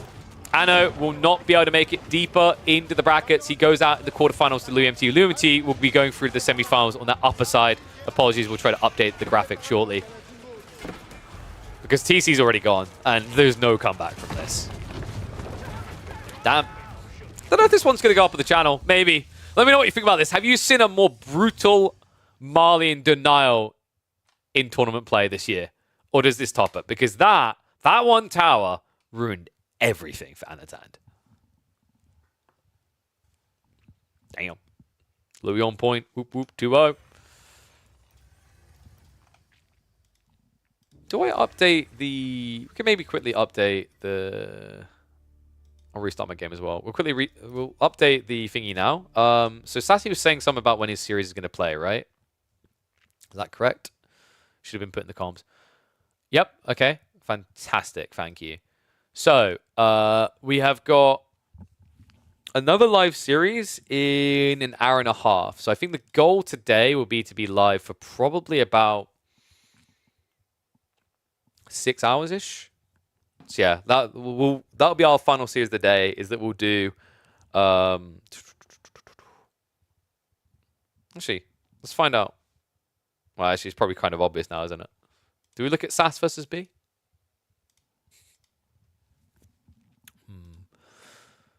I think we could. I want to quickly update the graphics though, didn't I? So let me just do that quickly, guys. What I'll do is I'll run a 1.5 ads now so we get ready to get into the next series. And then I should have the updated graphics as well, okay? Awesome. Wait. 90 seconds ads. Boom. There we go. Looking for it on my stream deck. I really want to have... I'd love to have a system that just pulls the results from Wikipedia or something. That would be cool. B versus SAS. B versus SAS just happened shortly ago. So we can look at that one. It happened the same time as Anatan Louis and pretty much the same time as Vortex, me and Micah. Yes, by the way, boys, in future, if you could please schedule your games more than 10 minutes out from when you let us know, that would be grand. Thank you. I know in some cases it's not possible, but it's been happening a lot recently with certain people. So let's do better.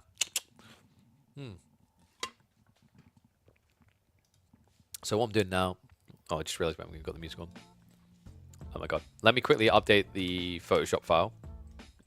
Just so that when we're in the next series, it's easy for you guys to see what the hell's happening.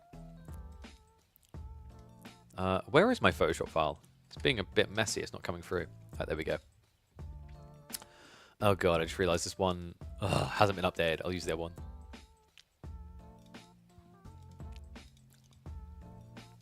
But yeah, I reckon we'll do 1 or 2 more series before our next live series, which is going to be the Vortex versus question mark one. So bear with me 1 sec while I quickly get this all updated. So we've got 2, 1. And then we know Louis was a 2-0. Anatan was a 2-0. And then Louis MT versus Anatan was a 2-0 for Louis. Please have the country flag of the player in the updated overlay. No. Are you are you gonna do the graphical editing for that each time? Fudge no. You realize I'm manually typing these things in right now, right? Do you want to see my POV of what I'm doing right now while I'm talking to you? Here, I'm gonna share, so you actually have a greater appreciation. This is what I'm doing right now. So we had Crackety versus Giljardia 2-1. So unless I've got someone who wants to develop a system that automatically pulls the flags and the data, and I don't really we're not at a profiteering point yet with the midweek muster, so I'm not going to go spend on a dev for that yet. But we probably will look at one. I think what we'll do is we'll have a look at these series today or tomorrow for this side, because these ones were played on the weekend, I believe, but we'll catch up on those. But I think we want to look at B versus SAS now, and that'll prep us for the Vortex series next.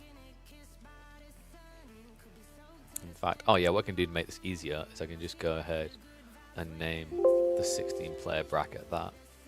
Oh wait, I can't do that because it's open already, isn't it? So give me a sec, guys. Let me just quickly save this through. I think that's all the results of what we've seen so far. Like I said, 1 or 2 of these other series already happened, but we will catch up on them either today or tomorrow. Just have chat. Oh yeah, just have ChatGPT here. Well, yeah, I could basically have an online tool. Like, I literally could just show you guys the Start GG bracket, but which looks better, this or that? Yeah, you wouldn't believe it. All the MS Paint I do, no one would have expected me to have this, right? But let me quickly export this, and then we can bring it across to the brackets. There we go. So let me update it. I'll get the I'll get the series now. We're gonna do Sassy versus B. We got Himiyama, Pigeon's View, and Lipany. Let me import the drafts for you guys.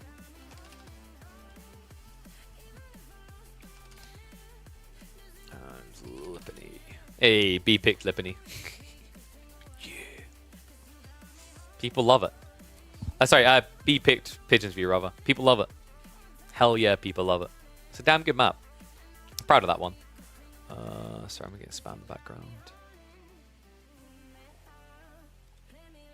Yeah, I've got like some of my influencers waiting to hear on whether they're activating tomorrow for something, but the devs have been a little bit hard to reach, so hopefully they respond soon. Alright, am I all caught up in chat everywhere? I think I am. Let's get ready to hop back into game for B versus Sass. And Sass has picked... Oh no. Otter oh no's. No. Why is there an Ottoman pick? I thought Voldemort taught everyone a lesson about this. And the lesson was that it's cursed. Right? Oi. I don't know, man. Like, Ottomans have just been looking a bit weird. I guess there's some matchups where they can kind of work. I know Sassy does love Ottomans. Are we maybe going to get Cav Archers, though? Let me turn the heating back on, because it's actually very cold now. My foot's starting to feel it. Oh, crap. And I just kicked the box. Oh, you know what time it is, actually? I just realized. That's helping me heal quicker. Multivitamins, guys. You want someone to buy? Highly recommend putting these on your list. Very nice, chewy gummies. Love them. These are summer berry flavored. Oh. 2 a day.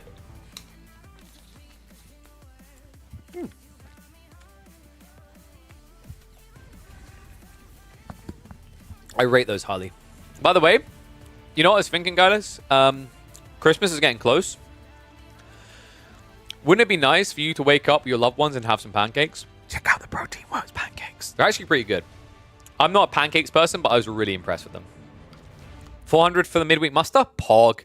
Let's see if we can ride that. I think some people are leaving because some people are a little bit impatient with waiting like 2 or 3 minutes to get into the next series, but that's what it is.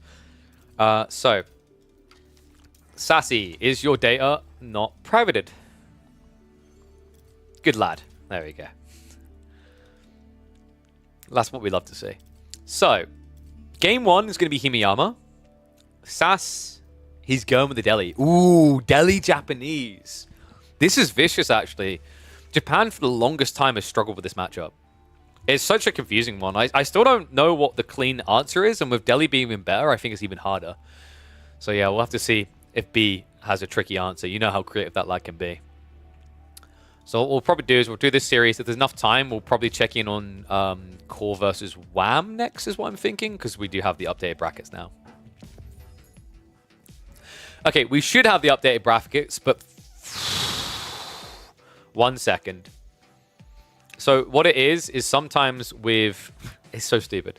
Sometimes with Photoshop, when you save, it doesn't save properly. In fact, I'm going to double check. It's not just that OBS has failed to load the new image, which would save me some tedium. No, it didn't save. All right, give me a second. We'll do that quickly, and then we'll hop into game. What I'll do is I'll run 30 seconds of ads now, so you guys don't... Oh, wait. I think we'll just add random, so we're good. So, waiting for Photoshop to open.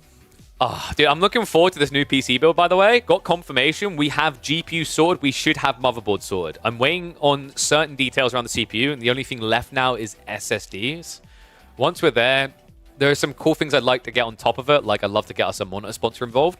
But the core components of the PC are almost ready to rock and roll. So I'm anticipating KPM M5 or 6 will be looking to do that custom PC build in one of those weeks. Gamba? Only for live series, remember. This one just concluded, so we can't. But we'll have another Gamba in an hour and a half. You little Gambaholics. Oh my god. Dude, Photoshop is taking a million years to upload. To open, rather. Alright, I'm going to Alt F4, AoE 4, so we can do this quicker. Give me a sec. Sorry about that, guys. Depending on my GPU, you won't need heating anymore. Oh, I've got a beast. I've got a bloody beast. It's export. I know it's export, but I mean, when I say save, I mean export. Sometimes when you export, it doesn't have like a tracking bar for like your progress. It just does a weird thing. So we're literally now waiting for... Oh, I know what it's done. Photoshop is now opened on my capture card monitor, which I love. I don't love. I don't know why I've got it still connected. I don't use the capture because the capture card is for 2 PC setup, but I just don't bother the 2 PC setup now because for some reason the first gen Ryzen wasn't handling the streaming encoding very well. I don't know. Probably broken. Probably broke someone on it. It's very old. Okay, let's see. Moment of truth.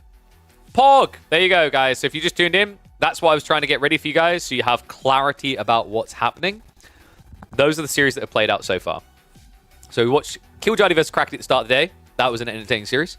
LuMT, Mahodo, and Anatan Alyona we did not catch. We decided for scarcity of time to just kind of flow through that. We'll probably try to catch Puppetball vs Scatterbrained maybe tomorrow. Seems feasible. If not today. And we're going to look in on B versus Sassy now. And then if there's time, we'll squeeze in Wham versus Cool or Dumu versus Cat. But our next live series is an hour and 20 minutes. So my feeling is it'll probably be like B versus Sassy into that, potentially. Because the winner of that is going to be going up against Vortex. It's going to be a really fun one. So, that in mind. There's the drafts for you guys. We're opening up with Japanese versus Delhi on Himiyama. Brutal matchup for Japan on almost any map I can think of. This one is no exception. So, let me get the game loaded up and we'll see what he's got in mind. How the boy is going to cook. Whew. But yeah, now that I think about it, like, with more people tuning on YouTube and Twitch, there's another reason why I need to definitely get an editor and find a cool way of trimming down long-form series content into something cool. Just so it's like, I want it, because obviously I want people to feel that they can go and watch that and they get a unique, different type of content. And what is up? Thirsty Sips, 17 months subscribing. Appreciate you, mate. Absolute legend. Keep those subs coming, guys. We have cracked past 300. We're at 307. I said it would be mind-boggling if we could hit like 400. 350 would be a solid finish point for the month. But if we can hit 400 in our first month of Midweek Muster, that would be incredible. I'd be blown away. So if you got primes, especially, that crap is free for you. Basically, you already paid Bezos. You might as well make sure you're not paying even more money into his pocket. Like, giving me a prime is an opportunity for you to take some money out of Bezos' pocket that you just gave him, which is a win because that guy already has way too much money. He's pretty much just decided, like, you know, some people decide they want to be speedrunners in games and become a pro at it. He's just become a pro at, like, trying to speed run to the top of the leaderboard of having more money than everyone else. Don't let him win. All right, let's get ready to go.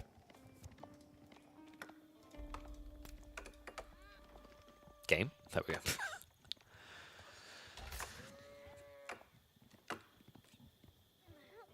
Put it on blast because we might have a big challenge for the Buzzard B. Welcome back to the channel, one and all. We've got Japanese in the hand of 3D Clans B going up against Sassy on the Delhi. Himiyama is the opening map here.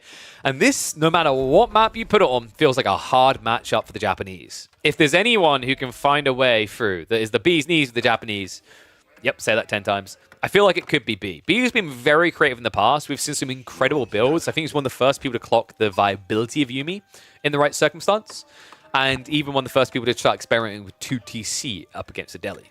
I don't think it's going to be a 2TC game, but maybe he has a way of fishing some hope here. Because right now, Delhi are looking vile. If you guys haven't seen the standings, by the way, I need to remember to start doing this at the start of the videos. I think it would be really cool to begin. The winner of this is going to be going up against Vortex. Vortex, who almost lost early today up against Mia Micah. That set was mind-bogglingly close. This one, is it going to be the same? I mean, Delhi feels like they are the true powerhouse now, right? Because, you know, Byzantines, HRE, usually pro bans, English as well with certain map pools. Delhi just always seem to sliver by. They're potent, but apparently not to the point that people want to prioritize a ban in the first 2 phase. Means often they do just slip through like this. So B is going to go for the dot play at the start. Kind of expected here because you are, of course, going to get the very cheap fishing boats. But I think this may be the road to pain. Sassy's going to be going for a very aggressive timing. Likely when you're looking at Ghazi. You going fishing like this slows down this fast castle build that Japan typically always goes for. So I wonder if B is aiming to try and play H2. And if so, I'm wondering what the plan exactly is. Nice thing about being a little bit late to casting these is we can actually go for the 2 times speed on the early game. You know, I think the play out of this actually for Japanese is Coca. Because nowadays people go in Dome of Faith, which means they're not getting Tower Victory Archers. So Coca's a little bit better. I'll get a read on that in a second. Dome of Faith's coming on the other side. Blacksmith slanted? It's not. You're just looking at a weird angle. Hills and whatever crap. The reason why I think Koka's really good here, by the way, is if you go Koka plus Horseman, you can beat the crap out of Ghazi. It gives you a very aggressive point as well. If you go for the standard Kura Storehouse, you're just playing slow. And playing slow into Delhi doesn't feel good, and there you go. Koka Township on the way. Party it up, folks. Get my K-Pig nannies in the chat. It's aggro time. Like, this is the way that Japanese can potentially win. You scale a Horseman with Koka. You get into an eventual Uma Bannerman because you will gradually get that Daimyo, and then you flood. It's a little bit awkward on the timing for going for the Uma, just typically because you don't gather enough gold unless you're going for Castle. But I have seen this look very powerful. In fact, we saw it earlier today, just how bloody good this Shinobi can look, whether in Feudal or Castle. Other side of their stables is coming in, so Sassy doing exactly what's expected of him here. B, he has got enough people in the woods. So the awkward part is, like, you don't know yet if this is an outpost play or the stables play. I'm hoping it's stables, but he's gonna go for the greed. Outpost coming up. Sassy, meanwhile, is going to be very aggressive on his timing here, right? He's getting as many scholars pumped as possible. No pressure coming to him.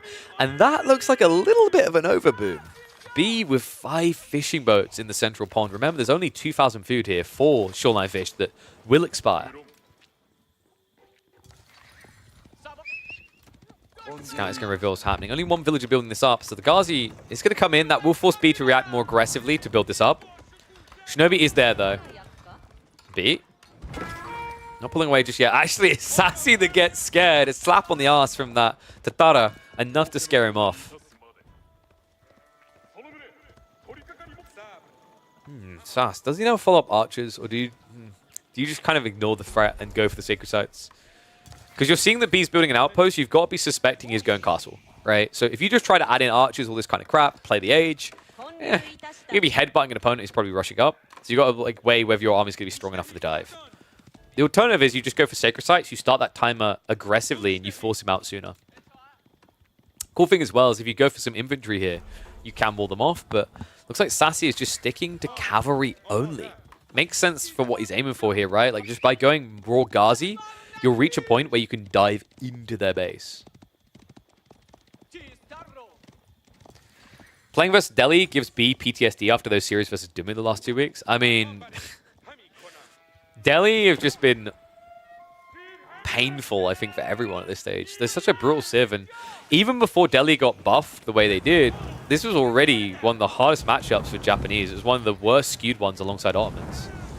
Ghazi are now going to march in, and it looks like the fishing boats are in trouble because guess what? He doesn't have enough room to keep them safe. One's already been sunk. Yeah, your Shinobi can't defend this either. You've got 5 in total. If they're there, sure, but running them in one by one is how you lose this. Strikes one down. He's already hunting for extras here. The Shinobi are trying to shuffle away. Archership is going to come out, so B will have that reset on the water. Tech up is coming in soon, but that Archership expense just slowed him down. Sass. Sacred sites haven't been locked in yet. So this is looking a little bit grim for him right now, right? Like, he's only got Ghazi. It's not that crazy of a number. He's not going to be diving the base. It almost feels like Sass trying to go for the fishing was harder than going for the base, which in reality isn't true, but it almost feels like it with the way this played out, right? Good read by going the Archership, and also the Shinobi just being amply pumped into to keep him back. And all of a sudden, we have a game that isn't just as cut and dry as, oh, GG, Delhi destroy. He will at least have map control for the time being. The best thing he can do is rush out for those sacred sites. In fact, he's only playing for 1 right now. Yeah, not ideal, but the reason he's doing this is because if he plays a Scholar out on his own and the Shinobi walk there, Scholar's just going to die before he captures, right? At least this way with the head pang, he can guarantee the cap. Even then, though, like if a Shinobi walks on, you're not getting it, right? That's why you're seeing him now pull the Ghazi army north as well. It's just going to be your atypical play into the stables here. Nothing unordinary from B. Should you make Scholars with the Dome of Faith? Wait. Has he not been? Yeah, he has been. What are you on about? He's been doing that. He hasn't been consistently doing it, but he has been doing it. Had me worried for a second there. Guys are getting ready to wrap in. B, he only got one outpost here. However, he does have the Shinobi. Trying to hold in the choke point. Shiv's out. Ghazi are going to look to engage, but the Shinobi a little bit hard to surround in this choke point. So not really finding that damage he was looking for. Does at least fish 2 worker kills in total in this game. I think 1 from there, 1 earlier. The villagers are slightly overextending, but the Shinobi in the outpost nearby should be very difficult for Sass to get additional picks. He's going to go for the dive now, but great micro B. He pulls the injured villager in before he get it. And that Ghazi count now heavily injured here. Yeah, and Sass, he's still going to play the Age. We've got spears being added in now. He can't rush up to Age 3 here. Just too big of an eco difference with the fishing.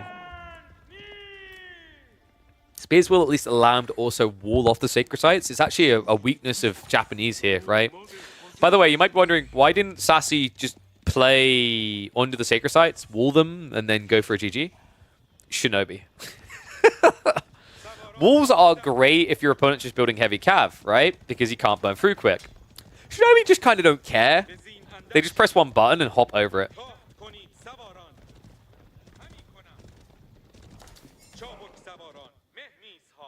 Sass, has he got pro scouts coming? Oh, it's already in. Yeah, so he's going to be safe at home. That's really important considering Mounted Samurai are in the way. However, it does mean B in the meantime is going to get access to those relics. Not really much that Sass can do about that. I mean, he can try to intercept if the Shintos are unguarded, but if he runs into the Mounted Samurai, right? I think the issue is you have to run around with groups 1 point at a time. Like this approach, though, although the Sacred Site win condition isn't really there quickly, he's at least not giving things over. B, maybe a bit ambitious here. Sass actually hesitates. He backs away. He doesn't like the numbers. For good reason. Look at the health bars. Has to go in now, though. Mad Samurai. Gotta be careful not to get surrounded. And Sass has to be careful not to wait too long. Remember, the deflective armor will reactivate. I.e., you will lose effective damage in the fights. Damn. B is just unraveling him with 3 Mounted Samurai here. Sass does now have the spears, so B has to be a little bit careful. Sacred Site is still being captured, right? The scout got pulled. B with the Select All Army just removed his blocker to the second Sacred Site here. He's at least shuffling out to the north side, but that's not for Sacred Site control. That's for the relics. Third one about to be on the way home here. At the worst possible time. Shinto intercepted. A retreat towards the center pond here, B. Where he keeps his little yacht hidden. He's able to scare away Sass's mass, but is Sass just going to keep playing H2? I feel like there's a get off the highway point here necessary, right? For now, this looks good. I think Sass has a good kind of constriction on the map, but the relics are starting to seep home. The fishing is about to dry up, so that's a positive for Sassy, right? And I think maybe he's just going for castle now. We are seeing him queue up a lot of scholars. Probably once you're at like 12 scholars, it makes sense to start targeting castle because your unlock speed on your techs will be very fast. And you'll have a huge army that you'll want to upgrade at that stage. Meanwhile, B, he's going to make a switch. We've got Samurai now being added in. Interesting to go Samurai over Onobugisha here, but considering your opponent doesn't have like the next age yet, Onobugisha very squishy, Samurai not. The problem is Samurai very slow. And there's a lot of Ghazi that also get bonus damage against you. Whereas Onobugisha, their DPS, their effective DPS is higher against Samurai. Against Ghazi rather than Samurai. Because remember, Samurai hits for, what, 12 damage? Onobugisha hits for, I believe it's 8 base? But they attack drastically faster. And cost less. And I think the issue for B right now is mass. Look what's happening here. He's losing because he's outnumbered. Great micro by Sass. He's trying to bypass. He's got to stop being greedy with the A-clicks, though. You just want to run past the Mounted Samurai, and then the spears clear up.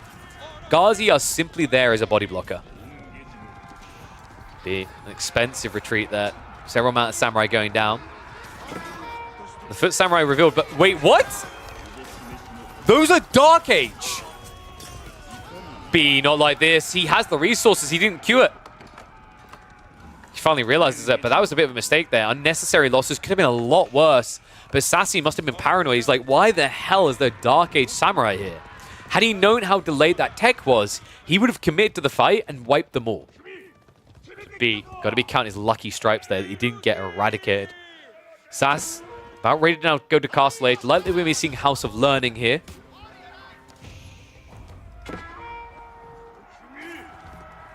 Is there a world in which he goes Compound Defender? I could kind of see it, but I think House of Learning is just better. If your opponent in this position goes 2TC... Actually, no. Now that you're going to be 5 relics down, you might need Compounded Defender as a reset point. Oh boy, berries. Gets found out here. Wall's going to be there to slow things down. And it's buying vital time, folks. Spring on placements coming in 15 seconds. That actually is the difference maker there. It stops the dive. It protects him from a huge loss. Sass, that would have been the world to him, right? Getting that type of eco strike. Instead, just had to shuffle home. House of Learning now on the way in. B. Gonna be walking that 5th relic home. He already has 4 banked. Plenty of gold coming. That's going to enable this mass samurai push. Sass, meanwhile, halfway towards his tech up, he needs to find a way quickly and drastically into mass crossbows here. Alternatively, maybe Lancers could work for you. One of the two, though. Against Veteran Samurai that are going to have the extra damage from Adachi, there's not many other options. And for now, the Ghazi are going to do well. But weird split here. Mad Samurai blocked the Ghazi. The Samurai able to engage with the units they get bonus damage against. Spearman not going to be able to hold on long here. Tech up does come through. The headbang is there, though. No. No. It's like, I can do it too, guys. Look, we heal. Yeah, it doesn't really compare, though, guys. 2 guys healing versus 10 kind of makes Japanese sound weak. But it's actually that Delhi is strong. I've seen this place so many times. Usually they do it in Feudal Age to win a decisive fight. We're about to see it in Castle. Sass is just injuring them over time and then healing, and injuring and healing.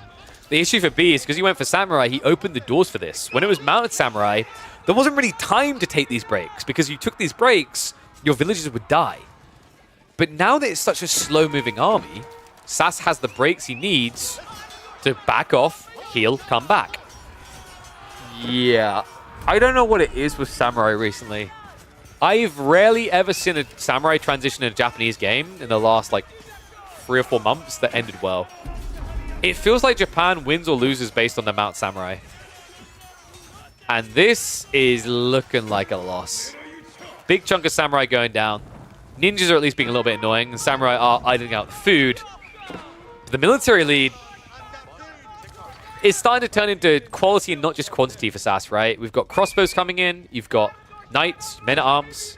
Home Blades is also on the way. We even have the forced march to guarantee he can reposition here.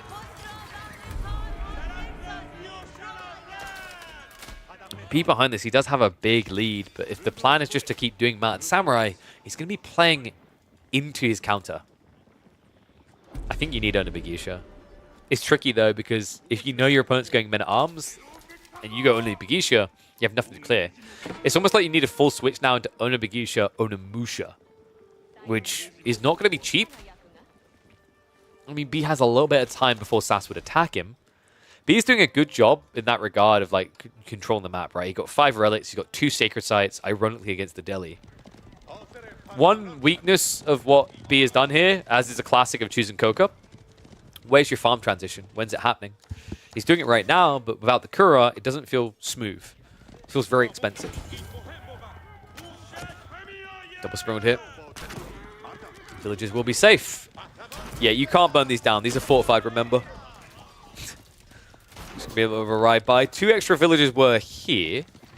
However, B seems to have dodged death. Sass will not see him. He ran all the way. You can't even see them from our POV because they're hidden on the trim. Let's have a Mount Samurai hiding up here, so might be trying to roam back onto the berries. Sass now going into the elephants, though. And this is where things are a bit tricky. Yeah, because look at what the switch is. B. Oh, this hurts, man. I feel like Ona Bigisha was right earlier, but now it's too late. I mean, he couldn't have known that for sure it was going to be elephants, right?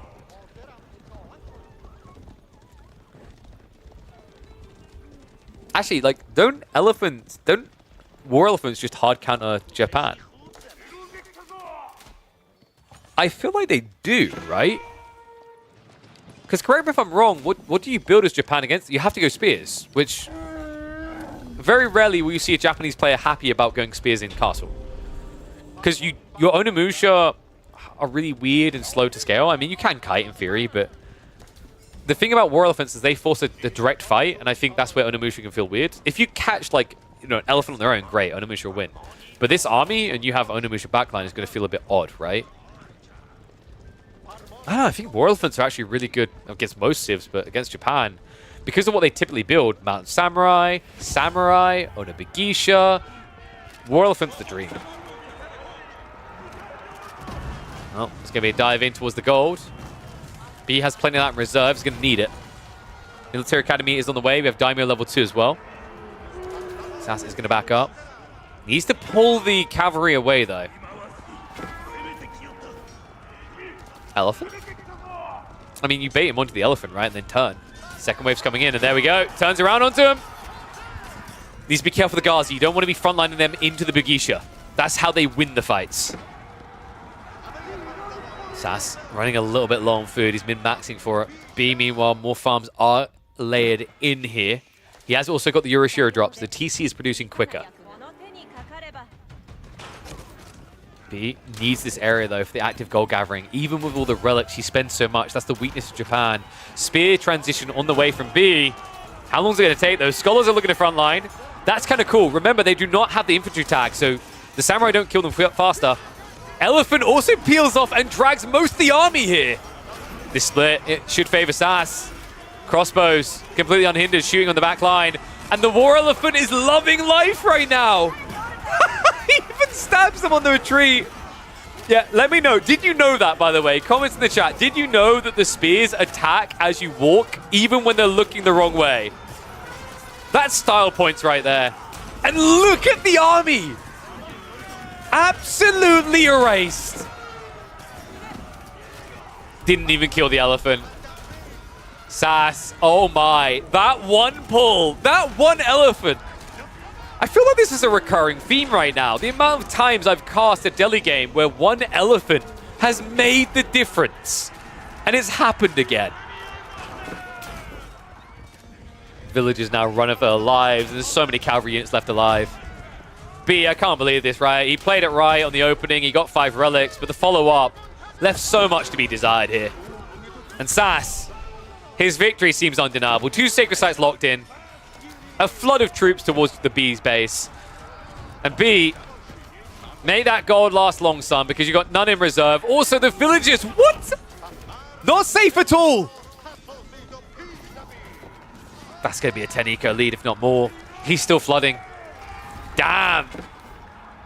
Sassy on point in this one. Going to need a shower after this one after having to go to a Delhi pick, but that means he's going to be 1 game up in a best-of-3 single elim against B. Not an easy opponent to overcome, not when they get this type of lead, but I think in hindsight, B's going to be looking back at this and wonder, man, was the Samurai worth it? Is there something else I should have went to? Could I maybe played Onimusha, kited him on the map, not needed to play this way? Was the Ghazi threat too big to allow for Musha? Or did the Onabegisha transition need to happen earlier? I mean, I get the thought process here, right? He didn't have enough knights, so if he went Onabegisha without Samurai, he doesn't have anything to contest men-at-arms from Delhi, which you know they're going to be doing with House of Learning. It's a tricky affair. I don't know, I feel like these details we're highlighting is just another pristine example of why Japan struggles against Delhi so much. It's just, before the Delhi changes, it was in feudal, and now it's very much castle-focused, and just as painful. Well, at this stage, he's just processing the loss. I mean, just look at the mini-map and see all the blue. The elephant's doing a victory lap at the base right now. And that should be GG. So, opening win for Sassy. Remember, the winner of this is going to go for a showdown up against Vortex in that quarterfinals. Sassy looking on point today. Oh my god. Line him up. Set him on fire. We're going to speed this up now. Finally, it comes through. GG confirmed. Yeah, let me know what you guys think of this one. Kind of a crazy game. For a moment, it looked like B was in a dominant position. But that one elephant ruined him. And did you know that elephants can just 360 stab no matter where they're looking? Let me know in the comments and I'll catch you in the next one. Ooh. Ooh. Ha!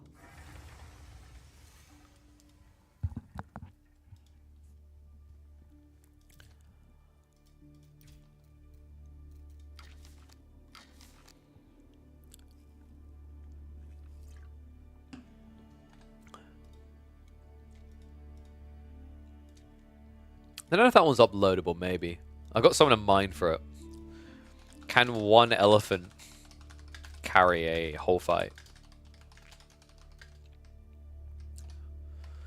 360 no scope elephant.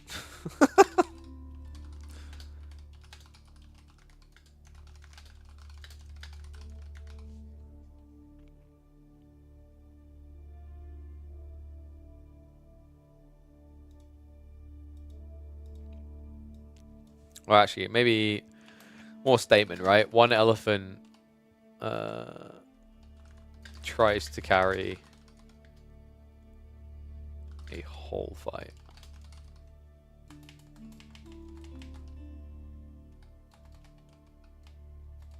Actually, not even whole, just say fight. All right, anyway, let's get ready for the next one. So, B versus Sassy. Update it. Game 1. A win.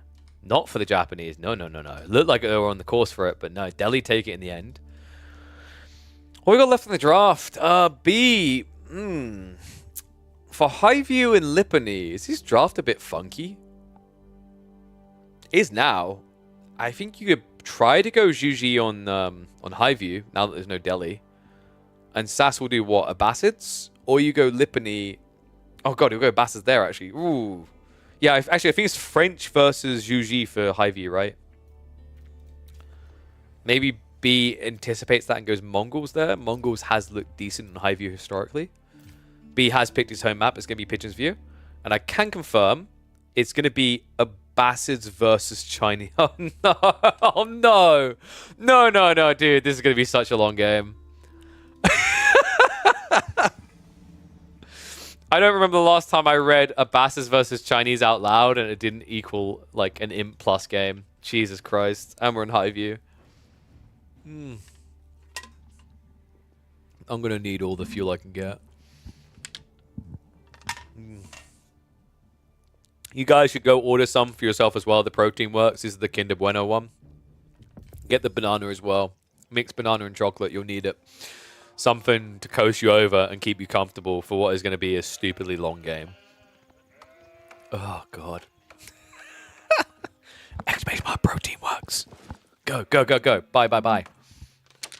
Have I got anyone who's bought the Protein Works, by the way? What's your thoughts on it? You like them? What did you buy? Oh, man. Holy crap. Sad final game of Wololo with this matchup. Yeah, but that was on Frisian. Frisian's really, really different. Really different. Not even remotely the same map, if you think about it. Drastically different.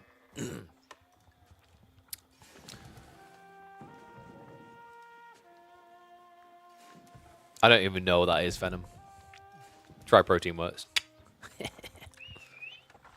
They taste awesome. Love it, Seagull. Have you tried the Have you actually tried the protein bars? Kind of curious. They're nice as just a snack in general. Oh. Oh.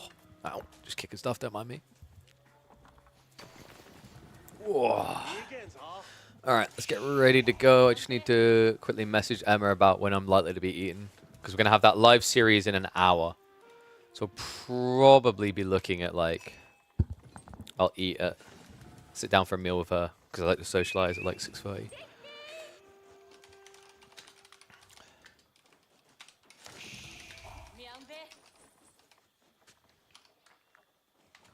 there we go. You just don't go for the bars? Oh, dude, I'm in love with the sort of camera ones now. The Nootropics is kind of interesting. I do like the things like the matcha latte if you're a caffeine addict. Cool. And then, oh, you know what else I just remembered I got to try? Totally forgot about this. Here you go, guys. I need to actually go make some pancakes one of these days. So I'm gonna have the salt caramel. Salt caramel peanut butter. Good God, that sounds so good. All right.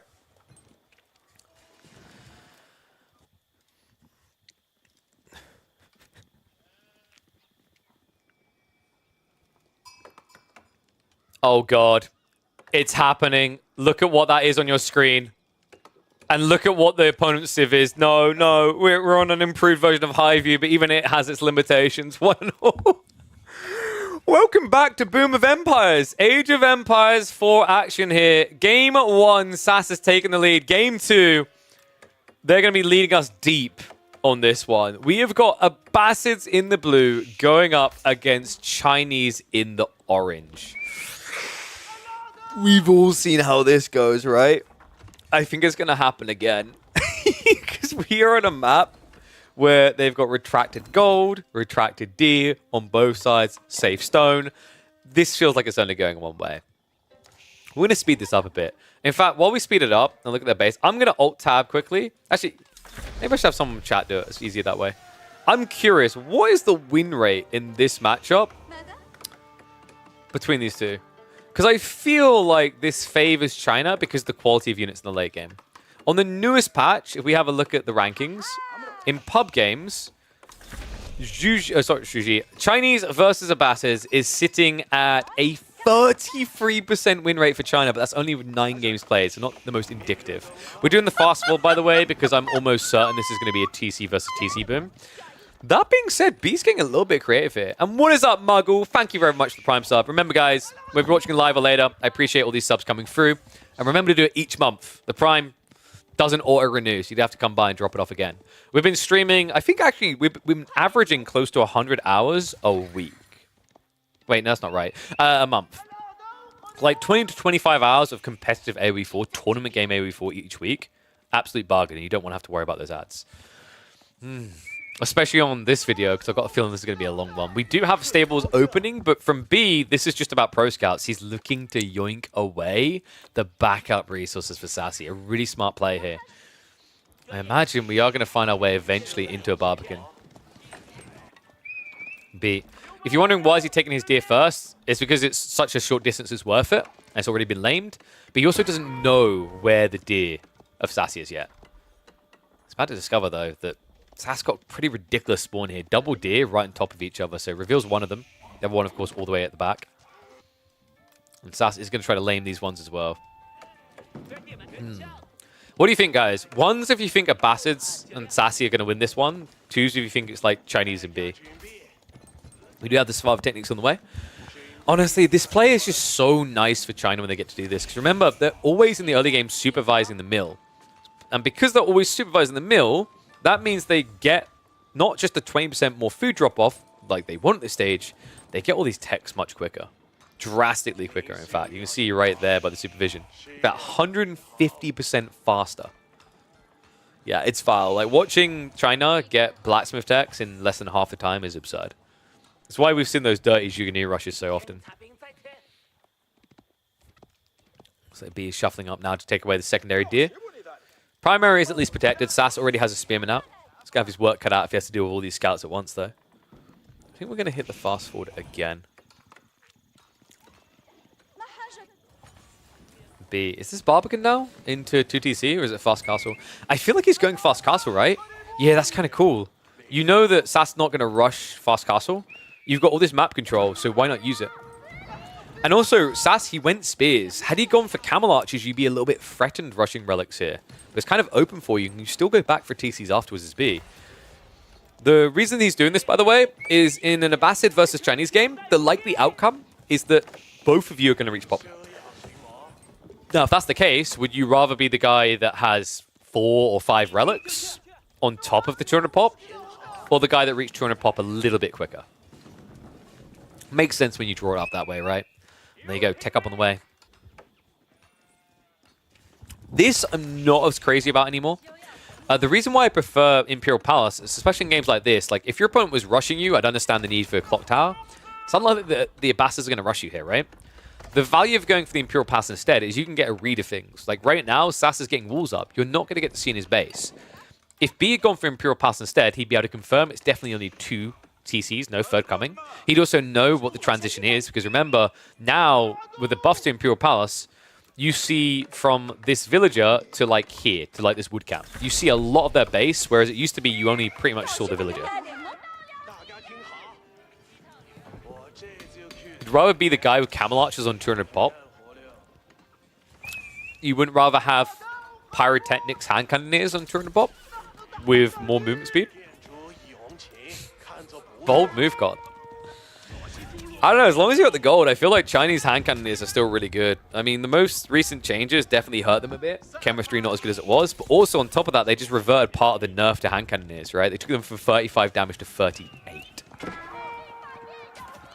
Spin those camel archers. They're starting to arrive. Lancer pump from B is ambitious here. Into spears. B is still only 1 TC, by the way. Oh my god, and he already went into the Monk play. First one's been queued up, but he lacks the defense here. I don't like this approach from B. Going into Lancers instead of going into Palace Guard is kind of crazy. You have a huge edge, right? Your opponent's playing a long feudal. I get that you're worried that if you go Palace Guard, Camel Archers are going to counter you, but at the same time, you saw he opened spears, right? Like, surely you scouted that. If you didn't, it's a key ingredient in his failure here. Red has the spears guarding out the flanks just in case he goes for those relics. Tricky situation now for B. Can't go for Zhug. Don't really want to go crossbows. No reason to. And pressure starting to mount. Sass, we might not have a long game after all. Oh my god. Is Sassy our savior? Is he here to protect us from a 2-hour game?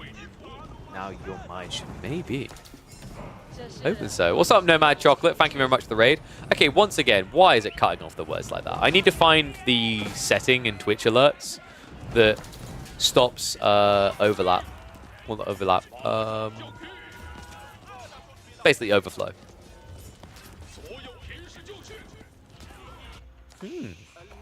So what's B's way out now? Because he's got a lot of food, no gold. And you're in Castle Age, i.e. you need gold. So you've got nothing to work with right now. Camel Archer is still scaling even more and more. Spear count is so high. B.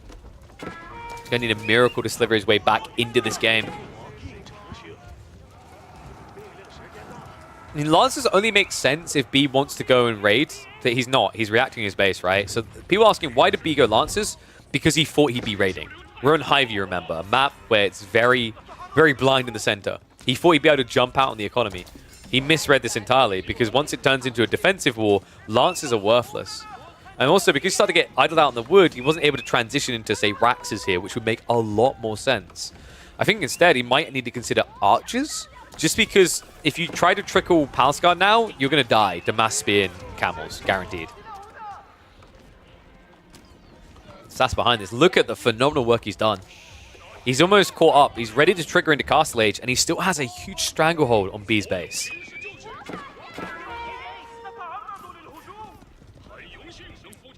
Interesting from B. Stuck with 4 monks. The good news now is because the spears are split up, he's at least able to kind of slowly stab them down while healing up. So there's a growing risk that B is going to break out of this, but what does his economy look like when that happens? He's almost 20 villages down against Abassids. The age up advantage hasn't really yielded anything for him, right? He hasn't gathered a single relic so far. I mean, there's actually a growing risk that Sass could take the relics from him.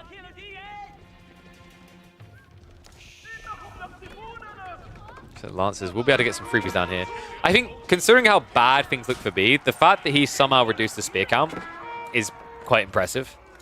Right, he leveraged the fact that Sassy was attacking too many sides of the base.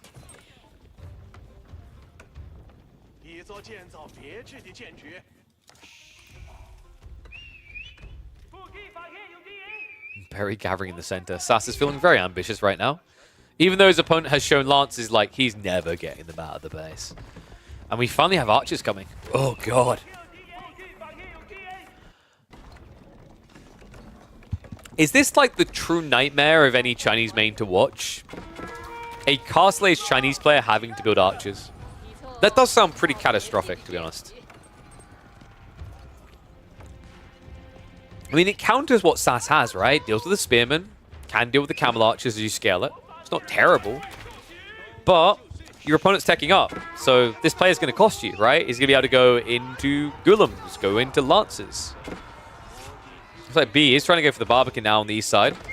So he's going to get that song to kind of reinflate his eco a little bit. He's probably going to have to go for a multi-TC build, though, to really try to catch up. Abassids now in Castle Age. The full wall up is there, so there's no stab-ins to SAS's economy here. And this right here, guys, this Barbican is about gold. He has no gold access because he keeps getting harassed here. So instead of trying to fight into the camel archers and losing more villages in the trade, he takes the safe option on the east side. Tricky part about this is usually like, oh my god, you can't see. No, Barbican can. Barbican has like outpost type vision, so he sees deep into the forest here. That means there won't be any sneaky raids from the very edge.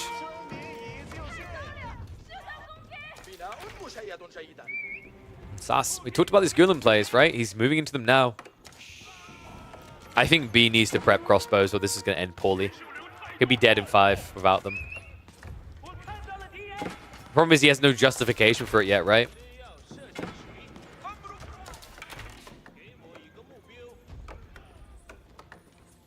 Mash Juke would have cleaned that very quick, but this version of B is too much stubborn. How would you do Mash Juke? Are you talking about from the very beginning of the game? Because you can't, like, you can't make that transition at the very beginning of the game if you were going this way. And then he couldn't do the transition in Castle Age because he didn't have Barbican. So it's not as easy to switch into Juke as you'd think at that stage. You're pretty committed once you've gone for the tech up, because then you can't just sidestep into Barbican. Also, we've got Camel Riders actively added in alongside Lancers for SAS. Nestabes are on the way. We have finally got relics being picked up, but it's not just him enjoying and partaking. SAS also has relics on the way home.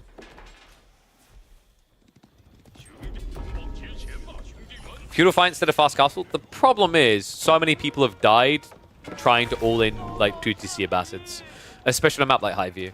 I can't necessarily blame a player for being a bit paranoid about that play, as Abba have just seemed frustratingly resilient to all-in feudals. With rare exceptions, right? Things like Delhi, for example, have looked really good against them. But you don't really have the same level of efficiency as Delhi when you play China.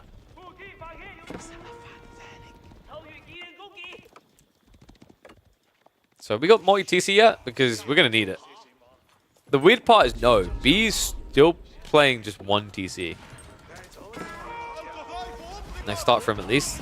Archer actually takes the entire aggro. We do have camel handling on the way. This tech is so frustrating. I don't know why camel archers even have this. I understand camel handling for the riders. It makes sense in my brain for riders. It makes 0 sense for archers. These units are already good. Why do they get horseman movement speed? That means the thing that's meant to counter them can't counter them. Right? Because horseman's 1.88. And now this is where you go, aha, KP, but camel archers are 1.87. Therefore, a horseman can catch them. True. But good luck killing them. Especially considering they have 175 HP at this stage. Yeah, very effective unit. Obviously, he's going to start stepping off of them now, but in the late game, they can come back into the picture. B. He's got the 4th relic on the way home, so that's at least a recovery arc for him, is he's got good goal control. But it's coming at a price elsewhere. No food. Right now, B is on an awareness campaign for starving children in parts of the world.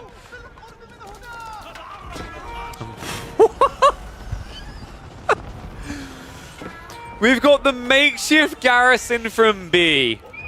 Oh my goodness. I mean, he's living on an edge, relying on these Nestabes to keep him alive. Something that doesn't have the easiest of counters right now, but also, in fairness, remember, Nestabes had a dramatic loss in damage. They lost 40% of their original damage. They used to hit for 10 times 8. Now it's 6 times 8. It means you need a lot more to have the same wallop. I mentioned the lack of range here. I believe they recently increased them from 7 to 7.5 tile range. But if I remember correctly, it used to be 8 anyway. Rams now from Sass. Interesting choice to go into Rams here. A little bit peculiar. I mean, Nesta Bees can clump up and deal with that really well. Feels like it'd be easier actually for Sass just to go for Sacred Site control here. Farm transition is non-existent. No, he's got a small group. It's about 10. Oh, sorry, no, he's got 31. They just built down here. So, yeah, he's deep in the food. He's got everything he needs. Do you go Meat Grinder here, or do you just go Age 4, though? I feel like Age 4 is a lot more beneficial for Sass. Because right now you're trying to headbutt into Nesta Bees. If you go Age 4, you get Culverins, which can start sniping out the Nesta Bees. So he's going to brute force this. Dives in on both sides. Villagers trying to stand here to repair. The Nesta Bees, though, come on. I mean, they're doing what they need to in this fight. That's a firm hold out of B. And Giant, get the duck off my lawn. 5 Nesta Bees now. What an insane hold. In a game that looked like it was over, Sass tries to brute force it and pays the price.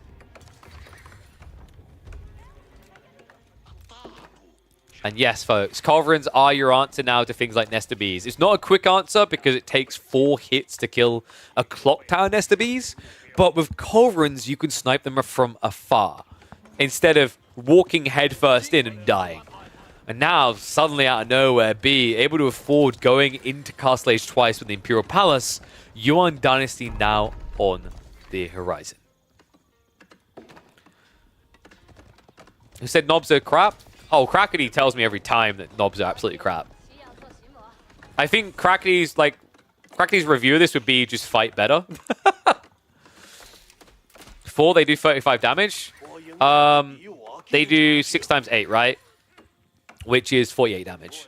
But they used to be 10 times 8, which was 80 damage. So they did have a drastic hit to their power. And I believe the cost didn't get changed, right? Yeah, they were always 300, 300. The thing to me, though, and I've talked about this before, is like, the more we saw Zhu, the more I felt like with Zhu, I wasn't convinced Nesta Bees were good, right? And I think that's the big thing at the end of the day with Nesta Bees. Maybe it wasn't that they were as OP. They could be absurd, but very situationally. Just like Mangoes could situationally be absurd. The thing that's absurd with them is the Clock Tower. The Clock Tower is the dumb part. I think for all the changes we've seen for Siege, the devs overlooked Clock Tower because the Clock Tower, 50% like health buff, especially now with Springles not being in existence anymore. I mean, even before Springles got changed, Clock Tower is ridiculous. But now? How are you meant to kill this in Castle Age? Good luck. And yeah, Pagoda's coming through, so B rapidly playing catch-up here. On 1 TC, by the way.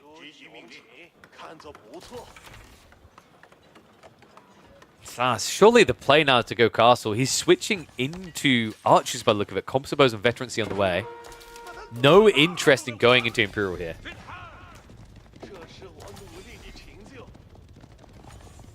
Viper goes on the front line to annoy Sassy. I mean, he could build them here, admittedly. I'm sure this will not come back to sting him at any phase of the game. So Spin will at least be able to shove away the raid. We're going to speed up a little bit. I feel like this game is still far from over. Keep drops coming in. Wait, you can't beat China! Impossible. He's trying to ride in now with Lancers, but B, it's too fast. Castle goes up. And you can start striking down those villages on the north side. So we've got crossbows moving up with the Yuan. It makes it even harder. Diving on the Nesta Bees. Doesn't leave Splinter 1. But the keep has to be cancelled here. Shuffle away. But Archers could easily chase this down. In fact, what? He still tries! Sassy, no. This is overly greedy. Castle is going to be a big fat L. B, now with the 8k gold, he has that runway he needs to play deeper into this game. Also, simultaneously denying Sassy from having that as much longevity without resorting to trade. Sass, he's going deep into the game. Imperial Age about to be queued up.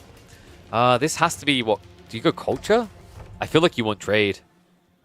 Your opponent isn't really attacking, so it's probably better to get the better eco right now. But he chooses culture wing. Okay, so he's going for a timing here. Not interested in playing deeper. In fact, he has a third TC coming in. He has no interest in this hour-long game. Sass still wants to try and end it.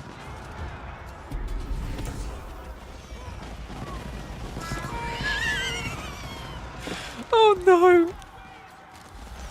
The nest of bees, man. I just can't. People have nightmares about these things. I finally have a deep and respectable understanding of what Nicolas Cage was going through in that movie. The granary is also just being set up towards the mid-map. He's wearing all of his economy on the front side of his base. This is wild.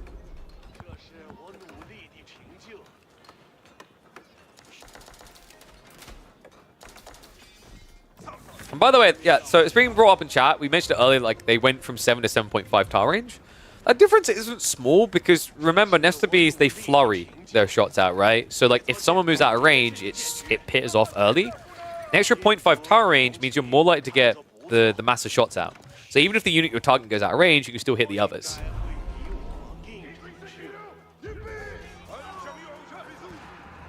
Sass still just trying to dive, but time and time again, it's been losing its effectivity, one after the other. We're going to speed up. B even now going in for the greased axles. To the full catch me if you can. And finally, at 25 minutes into a game versus the Abassids, China is building a second TC. It took a while.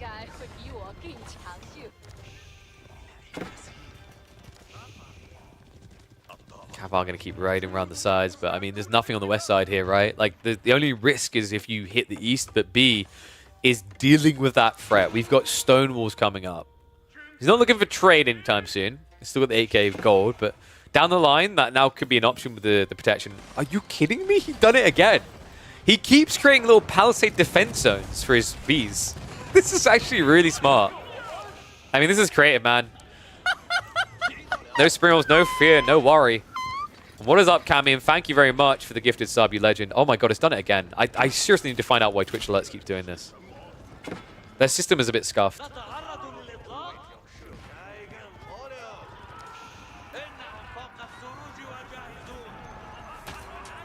He just can't kill them.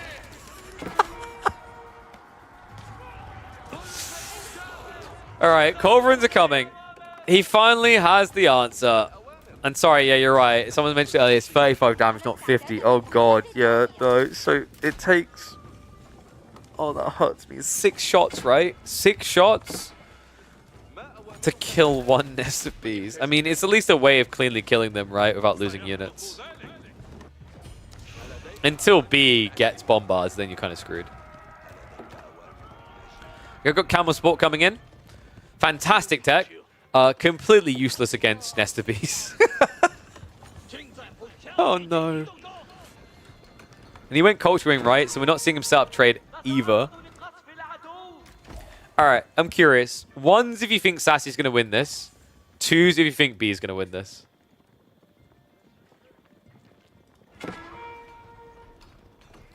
Because it kind of feels like the ball's been passed over, doesn't it? No, the Nestor Bees. No, no, no, no, no, no, no! Okay, that actually went okay. Luckily for him, Sass took the hit at the front of the formation. B didn't target the back. He's going to start shoving away. We've got Culverin shuffling up, but remember what we said. It's not a quick kill. Takes 6 hits against Clock Tower Nestor Bees. Normal Nestor Bees would die substantially quicker. At least 4 hits to kill them. But this is just toxic.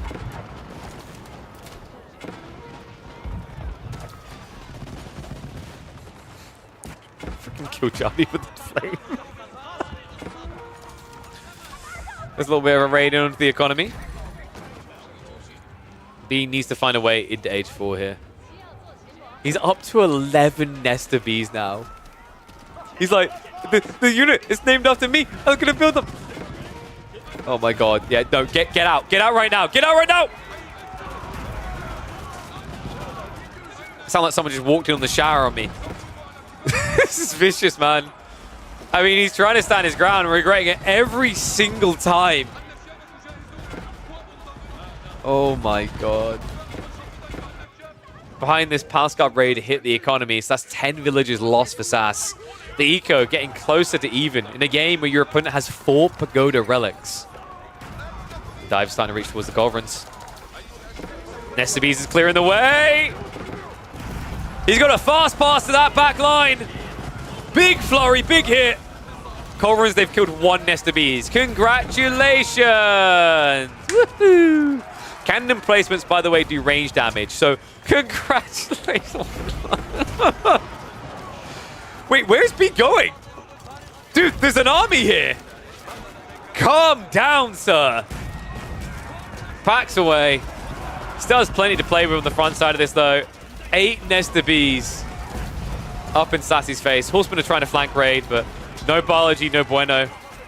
Does get you in on 1 of the clock down Nestabees, but it's still another 7. God, these things are vile. Meanwhile, Passguard have started to rip around to the backside. Elite Crossbows should be able to shut that down, though. But he's starting to lose ground on the front side of his base here. And these Nestabees. Watch the damage, guys. Ready? 151. Cannon shot. 140. Look at that. That 11 damage cannon placement. Fantastic. Actually, no, I've got to stop speaking like that. I don't actually want cannon placements to get buffed. It's the last thing I want.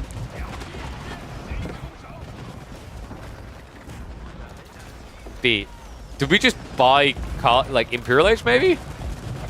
And then guys, we build a Great Wall Gatehouse in the center of the map because we haven't got enough Bs for B yet. B should just have like the signature thing where at the end of these type of games when he wins, he just quotes Shakespeare, you know?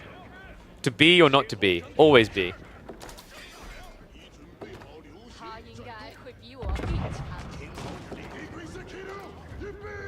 I reckon B in his spare time is a Counter-Strike player, you know? They always be rushing B. Alright, I'm gonna stop now. Well, age 3 does rhyme with B, so I could believe that age 3 would be king for this unit. I mean, what do you do against this? This is so toxic. I guess you can raid his economy, but he's just gonna shove deeper and deeper into your base, right? The destroyed value is absurd. It's almost double. Horsemen are waiting on the flank. Congrats. You are only seen by everyone in the game. Great Wall Gatehouse is now on the way, and it's going to be a full run. B's like, yeah, these bees are really good. They give me all the honey.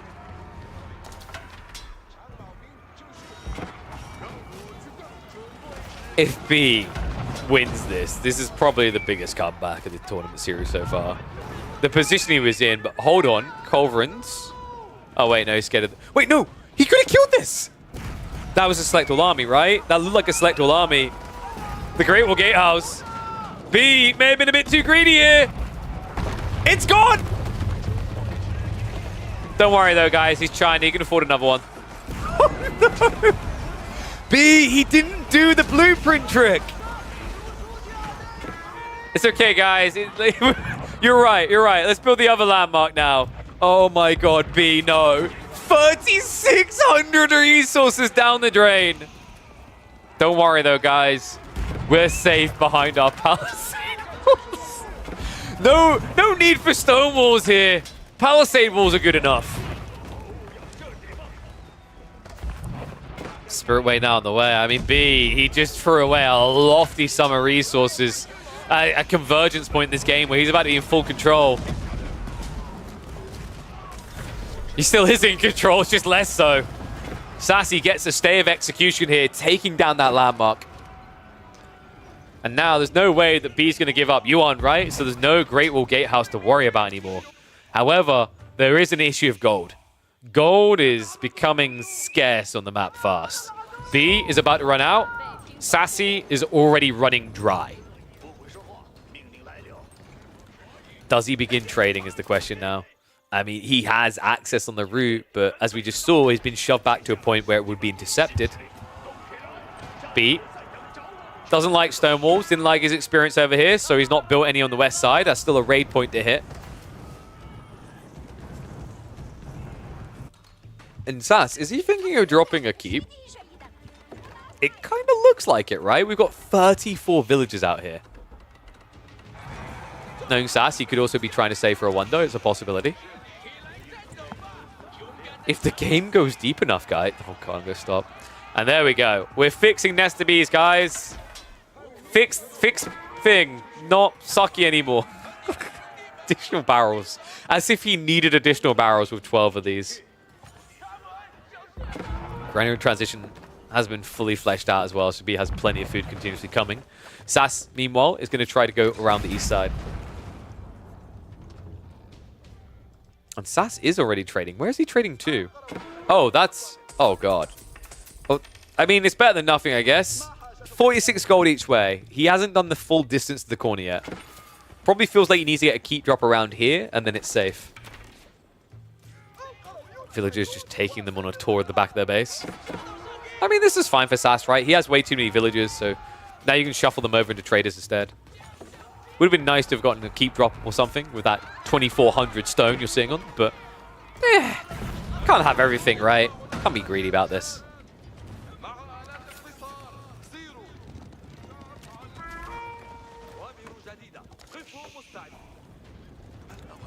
I am a bit worried that B is sitting too still here.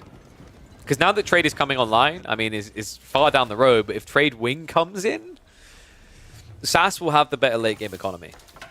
And then B, I mean, the Nesta Bees are cool. And Sass has admittedly been trying to headbutt them a bit too much. But if you chill too much, Sass can just play flanks with Mass Horseman. Well, for now, he's going to keep trying to headbutt the main line here. Try to imagine what would happen if B had another Great Wall and had been in Ming right now. Why would you want to be in Ming, though? Over Yuan. That sounds horrible. I feel like I take Yuan every day of the week. Yuan's just so much better. I've said this multiple times. Ming and Yuan should be switched. Yuan is 10 times better. Osman, I'm going to start stabbing on those back farms. We are getting a bit of a break in here. And yes, the Mangoes do have the adjustable crossbars, so he does outrange Nesta Bees. Technically, that could be his counter.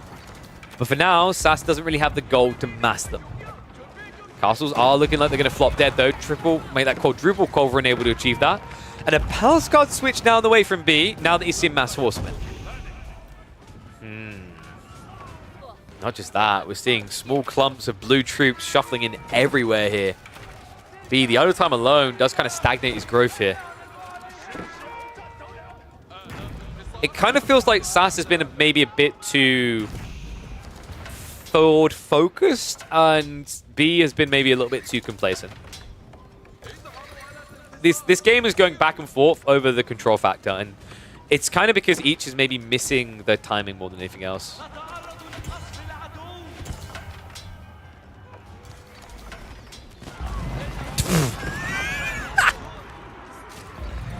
Oh my God, the Nesta Bees vomit. Guys, do you think 12 is enough? I'm like wondering if maybe like we could build a few more.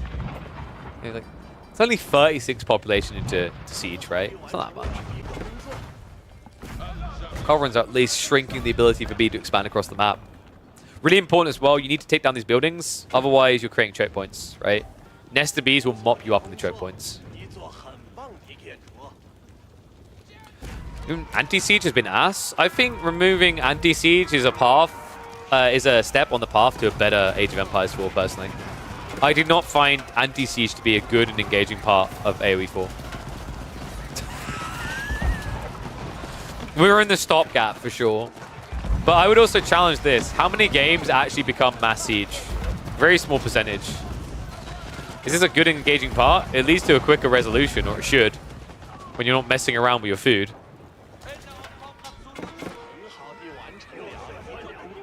I think a big part of Siege in general is that Siege should be more static. It should take time to set up. Right? That's kind of one big problem. I think in a lot of ways, Siege is too dynamic. Hence why you get these cheesy moments with like the Mass Mango Roost strats in the late game or Mass Nesta Bees in the mid-late game. I'm always reminded of like AoE 2's Trebs where they like take a very long time to set up, right? And I kind of feel like that. Then when they're set up, the damage they do is phenomenal. It makes sense.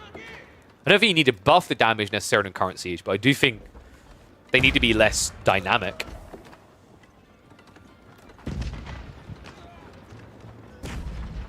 And one thing I'll say is, like, you do at least have this situation where... I guess this kind of feels like an Imperial win condition. Maybe it's one-dimensional and we'd like to change that, but it does feel like Siege can escalate the wipe of the fight. I don't think Siege should remain this lacking in counters, but yeah, I do 100% agree that Springhold's being changed was good. I do not like the way that Spring was played previously. Because literally, like, you know, you say, oh, is this better? I mean, at least crap is happening. I mean, a big part of this is Sassy's mistakes on the way he played up to this point, right? Like, he wasn't as raid-focused earlier on, and now it's much harder. But, like, the reality of this compared to 10 Springholds, do you really think if Springholds went back to what they were before, you wouldn't just get these replaced by 10 Springholds? And that's worse. That's 100% worse. That feels wholly underwhelming. Doesn't fix the problem.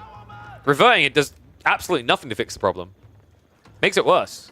At least this is like splash bang, something happens.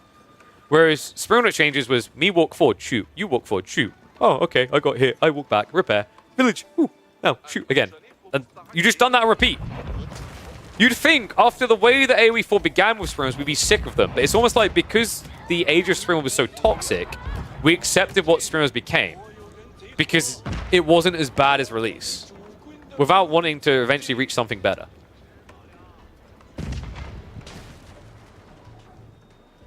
Like, I take this over that every day of the week. Mango smashing in, Nesta B smashing in. It might sometimes feel frustrating. And you're like, oh, how do I beat this? But at least crap is kind of happening, right? Like, the reason why the game isn't ending is a partial combination of Sass missing his window and now kind of scrambling back in, and B, almost intentionally being too static here. Because he's scared about losing Nesta Bs, right? But, like, he's not building flank forces to go out and raid the eco or anything. He's just camping. So, like, I wouldn't blame the current state of Siege for the state of this game, this particular match. It's kind of more on what happened from the two players.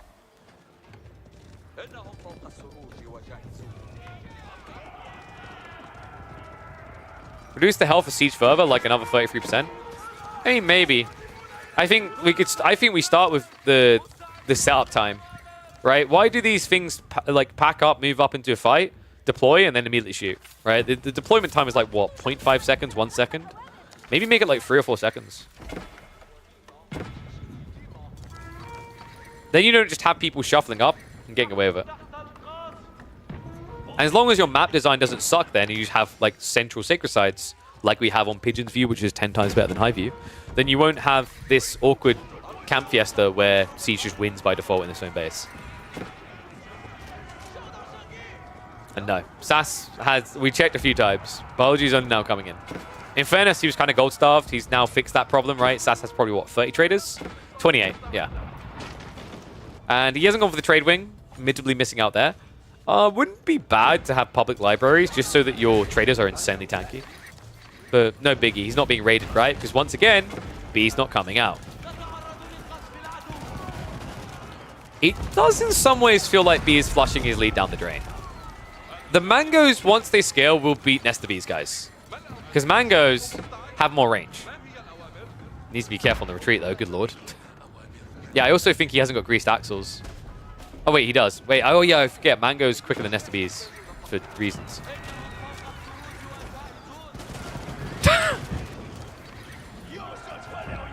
Google overkill, a picture of that will come up. But yeah.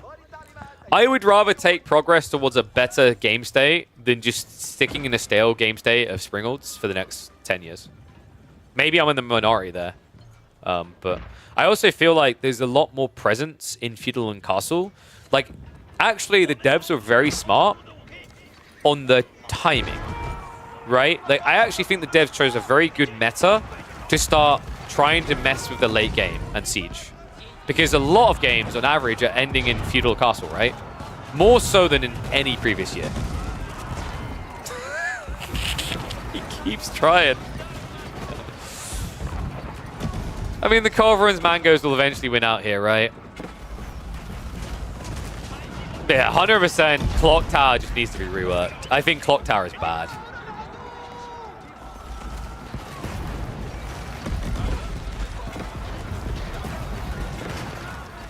Culverins now moving in, so he's going to try to snipe them down. Mango hits are looking good, though. Just needs to keep marching up. Relook coming through, does get counter-sniped. One wheel count taking a little bit of a wallop, but once again, the Clock Tower health protecting them so well. Sassy has to back away. Trade Wing is soon to complete, though, so have that late game economy. And no, I'm not giving you a fake argument. I didn't say that this is the final form. I said we're on the route, but there needs to be more changes, so I don't understand how that's a fake argument. Changing Springolds isn't a bad thing. There, that's my argument. Horseman wrapping in. Oh my god. And remember, Nestabees are just better at doing this than Mangoes. So much better. Right? Because Nestabees spread their shot out. Mangoes are targeted in until you get the full imp upgrades. Even then, it's a bit weird. Nestabees were given a bit more tracking back to them, weren't they? So they're a bit better at protecting against the full surround. However, they are starting to falter a little. Countdown to 7. Culverins marching forward. The Mangoes looking uncontested here. B is the one that now needs Horsemen. Even with Yuan Dynasty, it's difficult to gap close into Mass Mangoes because you're going to be sending it down the center. You do that, the Mangoes are still going to hit your army regardless of this movement speed buffer. Sassy starting to look a lot better for the man who looked beat 5 minutes ago. Needs to reform the lines to stop them getting through. They're trying to reach that siege, but a second wave is on the way from Sass. I think this is where you start to see Nestabees look bad, right? Like, at this stage, compared to Mangoes, Mangoes better bang for buck. And that's important because at this stage in the game, it's all about population efficiency. Sure, 8 Nestabees can be as impactful as 4 Mangoes, but which one is using more of your population space? Double, in fact. It's making the difference here. Bombards are trying to snipe out that backline of Culverins. Cheeky repairs coming in, but that Mango just wallops once. Good sidestep. The villagers somehow dodging death time and time again. B just has them on a sequence of events here. Repair Bombard, Bombard, Nestabees, Nestabees, Bombard, Bombard, Nestabees, Nestabees. But where's the front line? Look at his reserves. B got way too distracted by the micro repair. He didn't re-bolster his line of troops here. And as a result, that siege gone. Oh man, like this is the trade-off, right? We say that repair cheese looks stupid, but it can make you look stupid in moments like this. He was so focused on clicking through the repairs, he didn't have that second line of troops coming. He didn't have the extra Raxas on the fort being built. He didn't have the production pacing to keep up.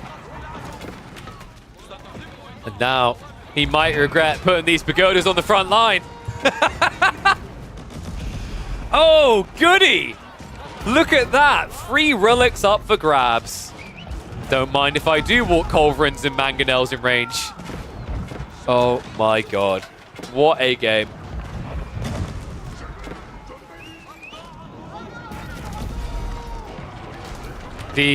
Just scrambling at this stage. You can see he's trying to get mass infantry because ironically it's now his turn to deal with the siege ball. But this is where Abassids can feel really good, right? Because I said like hand cannon and hand cannoneer, bit rough, right? These should be better. But when you go to melee, Abassids have Golems. They are seriously more tanky than Palace Guard. The difference in health is quite large, right? 259 compared to 210. And then you have the armor on top from the camels. Oy, oy, oy. And the Mangoes are just keeping those hand cannons at bay. The thing that could snipe them down, not easily able to get in. Relics are being picked up and ran home here, but the Mangoes are just wiping that backline of hand cannons so quickly. The armor just making so much difference, allowing this Gulam to have a ridiculous 14 melee armor compared to 11. And the extra health. And the double strike. And the cherry on top, the production rates to go with it. Abassids just pump out so quickly with Golden Age 3. B, look at what he's done to his reserves. Like, what, 2 minutes ago, this guy had 8,000 food in reserve. What, 1.5, 2k wood. I think he had a decent amount of gold. Now where's it gone? It's all disappeared. It's happening. We're heading for a 2-0. It took almost an hour. We predicted an hour-long game, but the reason we got here was so much different than what we were expecting. We thought it was going to be a TC boom on one side, a TC boom on the other. Oh, no, no, no, no, no, no. There were attempts to end the game. Denied by the Nesta Bees of B. It's crazy how close this was to being like a 20-minute GG. Instead, now it looks like it's going to be, what, 55-minute GG? Absolute insanity. Relics being yoinked home. Sass says, don't mind if I do. You've had them for, like, the majority of the hour. It's my turn.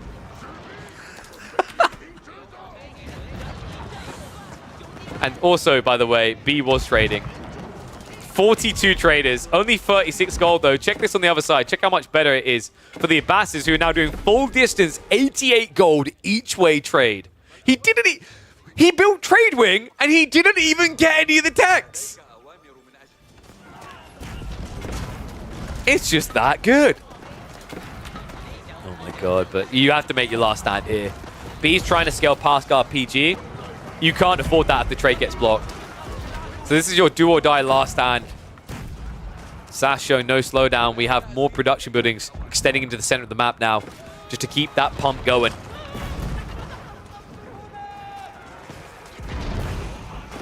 Bombard's still being kept alive, but we've seen what this has done to him before when he's too micro-focused on that. With the repairs, at least. Seems he's holding for the moment, but it's costing him a pretty penny. Military force, less than half of what Sass has to field here. Walls are going to break. That's going to open the way. Horseman, Gulam, able to ride in. He's frontlining with the bombards right now. The villagers just trying to keep it alive. But it's going to cost you those villagers on the retreat. Camel Rider is just so tanky as well. 400 HP on these units. They just don't die. Not there's really anything left to kill them. 11 hand cannoneers, 6 palace guard, 2 bombards. That makes up the Grand Chinese Imperial Army. And now traders essentially being forced to front line. What a game. You know, I said Pigeon's View is a newly improved version that fixes a lot of these issues. And I stand by that. This game should have been over quick. Had these two been playing this on high view, I guarantee you this game would have been 2.5 hours long.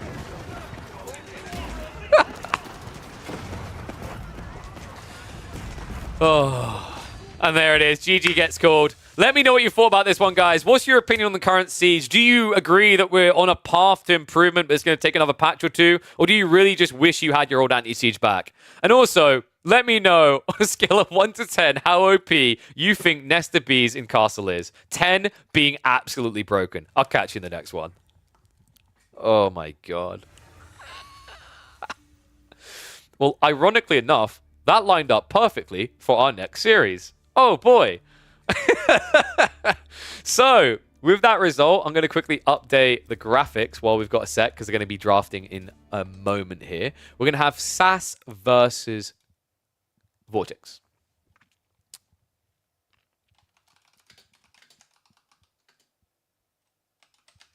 The ultimate nest of B defense.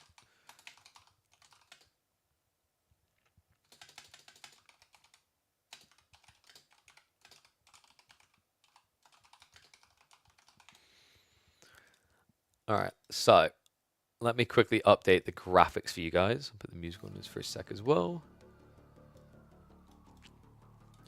You call it differently. Bees, bees, that's it. 2-word title. 2-word title sounds way too low. Don't you just put that on the thumbnail?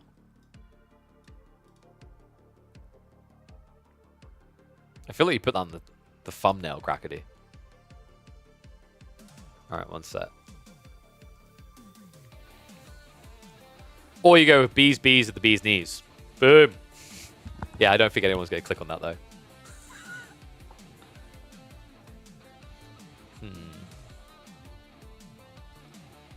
I don't know. Now the main event of the evening. The main series. Yes, we're going to have SAS versus Vortex live. So I'm just updating the graphics before we hop into that.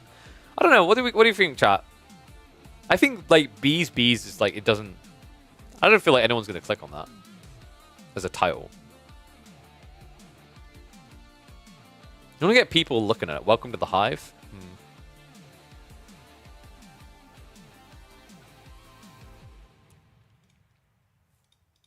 I don't know. These are things that I don't want to have to think about. I want someone else to sort them. Need to get that YouTube editor role filled. Then I don't have to worry about it.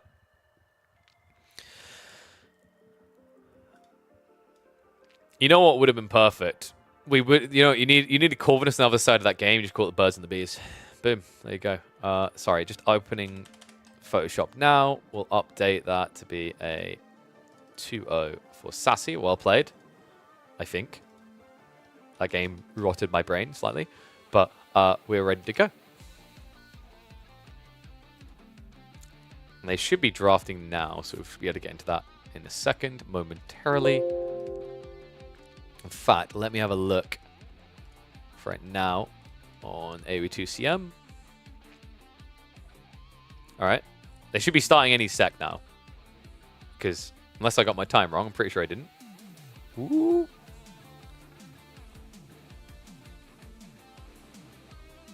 No 50-minute game incoming, you pray.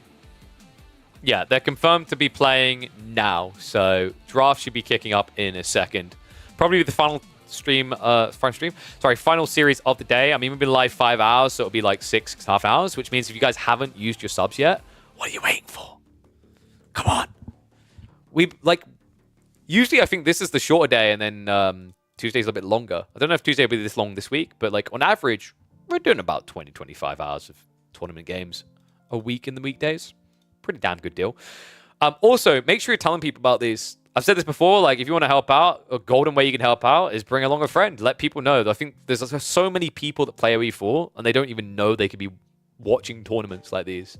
So, awareness is key, folks. But, let's have a look. Are we ready to rock and roll? The boys have not started their draft yet. So, what I'll do now is going to run a minute and a half of ads, just so that it's out of the way when we're getting into the draft. So, bear with me one sec. Oh my god. What a toxic game. I don't know what to call that one. Like, I've gone with the ultimate B defense. Actually, the ultimate Nesta B defense is silly. Just, yeah, the ultimate B defense kind of works.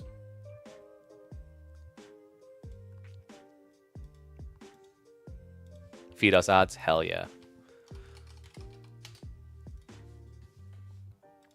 I mean, it's a way you can help out if you can't afford subs. You get to see ads. Some days the ad generation isn't too bad, actually. It varies, but, like, you know, when you're doing a longer stream and the viewership's decent, it's not going to be immediately, like, life-changing money, but it can be decent. Okay. Have they bloody started the draft yet? Let me guess. I can already predict what's happened here. Players being in-game when they should be in series? Oh, no, we're good. So he'll be starting the draft in a second then. Okay, that's good. I don't know. You guys kind of mean to Sassy. He may have went to cry in a room for a few minutes first. Poor guy.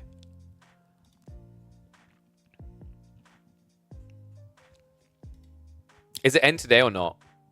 Is what end today? The tournament? No. Silly goose.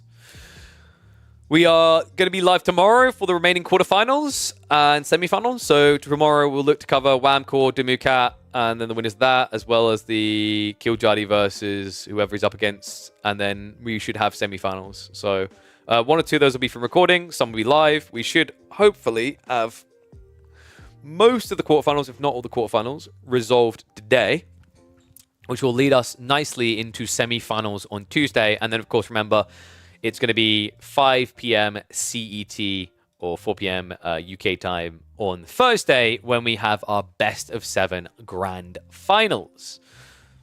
We'll see if we can actually get some sort of show match going. I'll try to probe the boys about playing a third place match. If you guys want third place matches, if you want them to be feasible, by the way, I'm not going to be able to get more money out of Le Microsoft and World's Edge.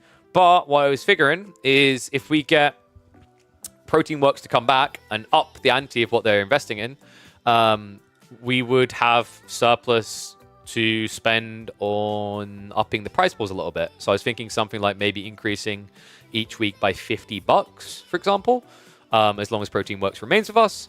And that means that I could then inflate first and second, but also make a difference between third and fourth place. So that would give justification for the players playing in a third place match. With the current prize pool formatting, it doesn't quite make sense.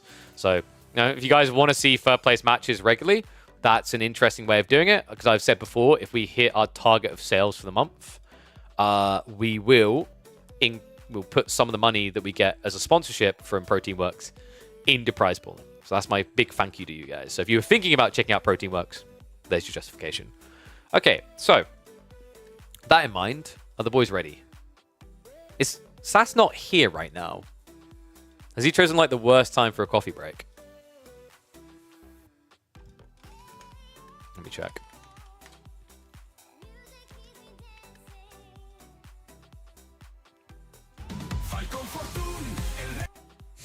Jesus Christ.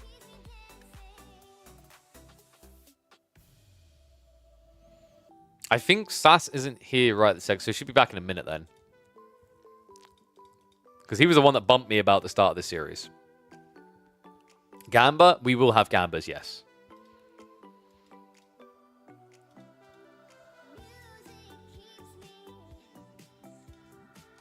You boys ready? Let's have a look. Hey, Pathless. Gamba over under 20-minute game. No. I mean, well, yeah. I mean, like, if you say yes to under 20-minute game, then you're basically saying Vortex wins, and if not, it's Sassy, right? Show match in a micro map FFA.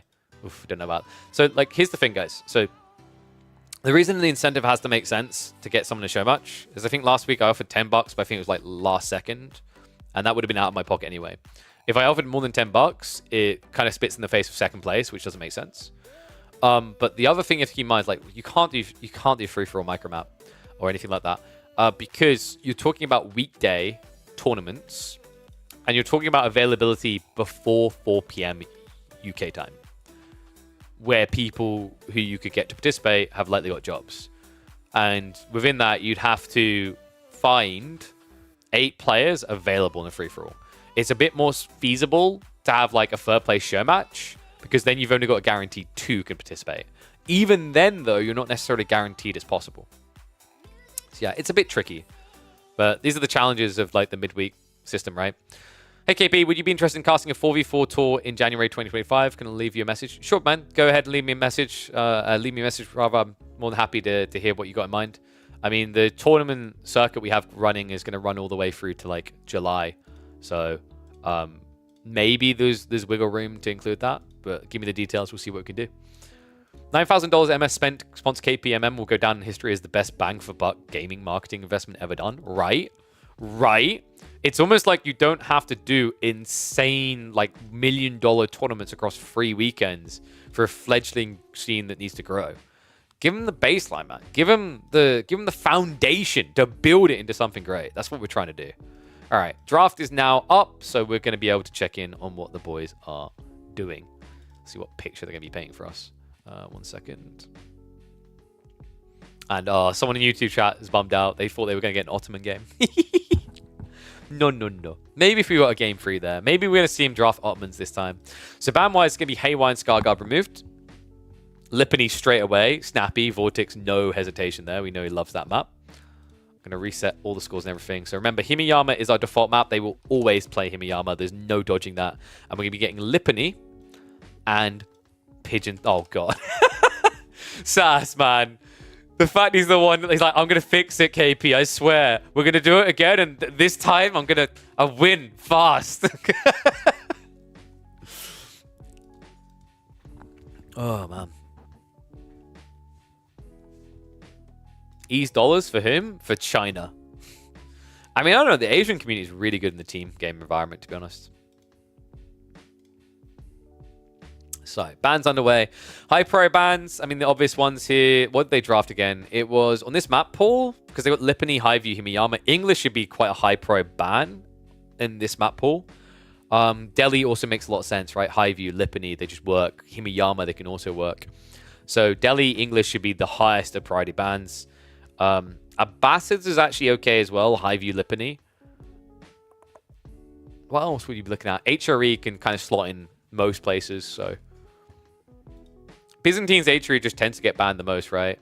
Yeah, there you go. Delhi, highest priority. No surprise there. Just really, really good civ overall right now. I'm really good on this map pool they've selected. Byzantine secured, but that's HRE secured. So, people want more HRE and Byzantines. You're going to get them. When these two clash, it gets a bit weird, right? I think Byzantines has been looking better, though, in recent... Actually, don't... I think Byzantines has like been looking pretty good with these cavalry builds, right? Against HRE. So I think with the current builds around the System of the First Heal and Cataphracts, probably favor Byzantines if that happens. Next ban should be English, though. I mean, actually, Sassy doesn't necessarily need to ban English because he has HRE, which is a good blocker to English. Vortex can also beat English for Byzantines. So maybe they just leave it and try to pick it. There you go. So yeah, Sassy bans, and then Japanese ban from Vortex. Interesting ban there, actually. I mean, Japanese on Himiyama is not too bad. We know that the Spanish bros love playing Japanese, especially on good old Four Lakes, but they've made it work on other maps since. So I don't think you pick it now. You just leave it to the end of the draft. Abbas is coming through, just a solid pick for Sass.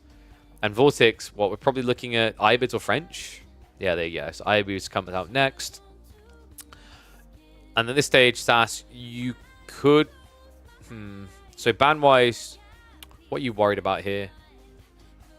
Rus on this map, pull not crazy. Maybe Malians you're a little bit worried about. Malians can be very hit or miss with things like Lipany, Himiyama, though. Chinese? Maybe on Lipany.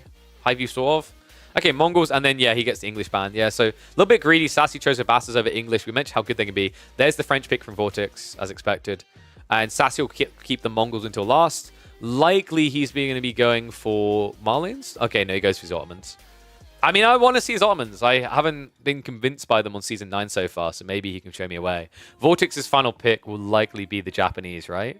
Does he see it as credible now that he sees like Mongols, Ottomans? Because Ottomans is a hard counter to Japanese, right? So you might lean elsewhere. For example, you could go for that Malian pick we talked about, or Juji.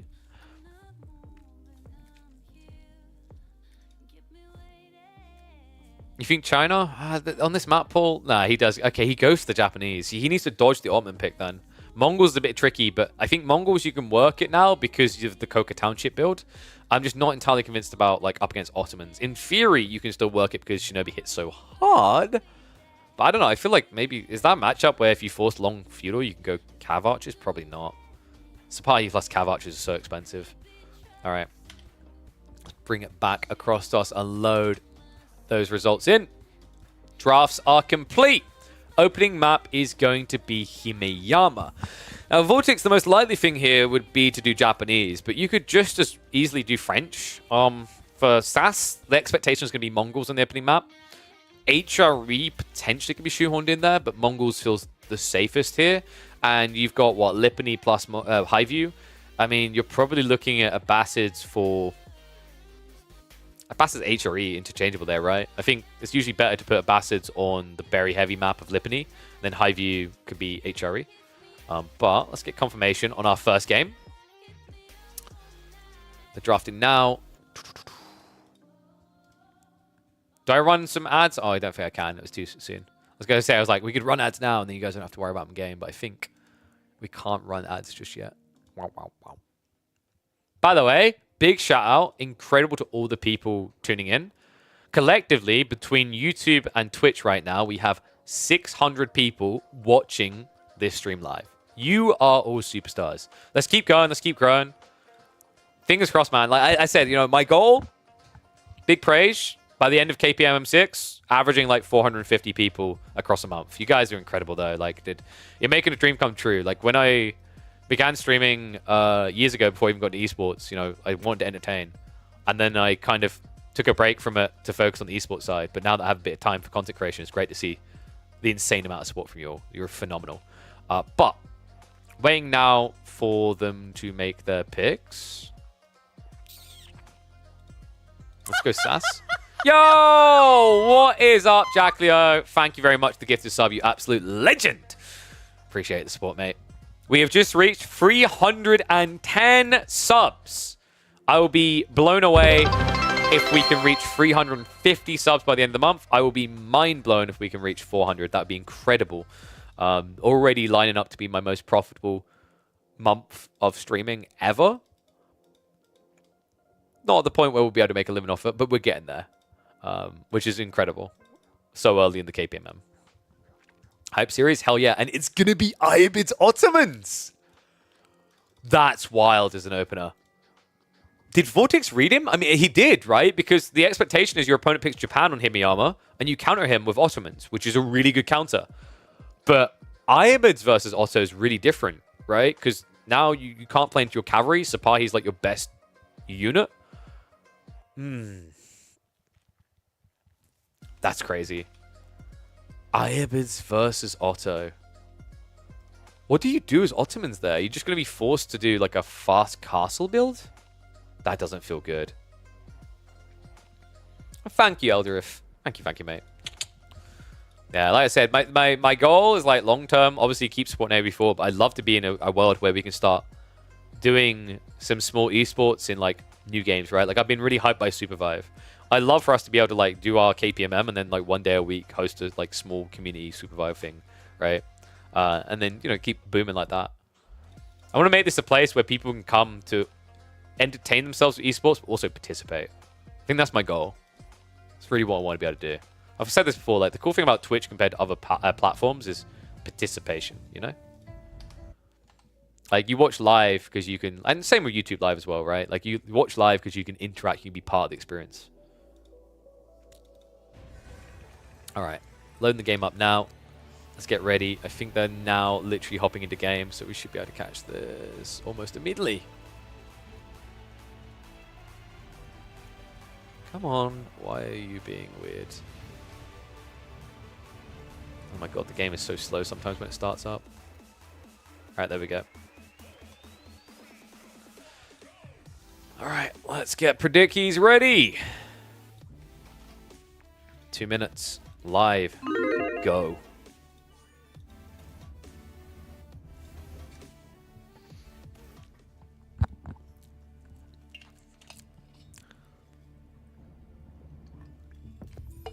Ass end of the morning here? Oof. I mean, there's not much I can do about that. It's like, it's prime time Europe, mate. Can you use your code to order Protein Works in the US? You can, Ready Gamer 1. It does work for that. You'll get the 10% off.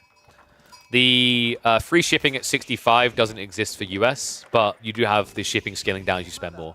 All right, so we're just going to get this sped up. We're live.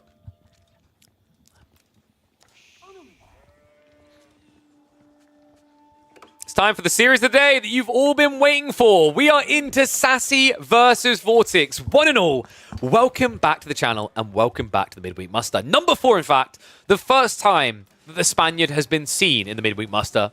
I'm feeling not the last, but is it going to be the last in this series? Because we've got Sass on the other side going up against Vortex's Ayyubids, playing as his most cozy of civs. A Turkish man waving that Turkish flag of the Ottomans here in the opening game on Himiyama. And we already have an aggressive opening against an aggressive player. Sassy going for the racks opening into the Spearman Rush up against Vortex. And Vortex already rushing the gold. Should be able to get enough here before he gets idled out and off. Actually, I say that. This is a little bit tricky on his timing here, right? Yeah, the Spearman timing is going to force another villager to shuffle around, which is going to lose Vortex some efficiency here. Notice he's being very careful not to overextend. The other awkward part for Vortex is he hasn't gathered enough gold yet, right? Like, with 2 villagers, this is not going to work. He needs to bring another out, or he's going to be gold shy by about 5. Oh, man. It's more than that. This is pretty rough. He's about 10 gold shy. Spearmen are coming as well. There's a villager on the way. Gold on the north side needs to be reached right now for Vortex. Vortex doesn't know, though. He hasn't scouted it yet. Wait, did he? Oh, he was holding on the House of Wisdom, guys. So he did actually map it out. He had people building the House of Wisdom faster, and now the Growth Wing is on the way. So Vortex will narrowly dodge the plague that is a stuck Dark Age here. And crazy opening, right? Sassy, we just watched him in the previous series against B, playing maybe a little bit too cozy, a little bit too deep into the game. Now, look at the turnaround. Look at the aggression he's bringing into the face of the most prolifically aggressive player in the history of Age of Empires 4's competitive scene.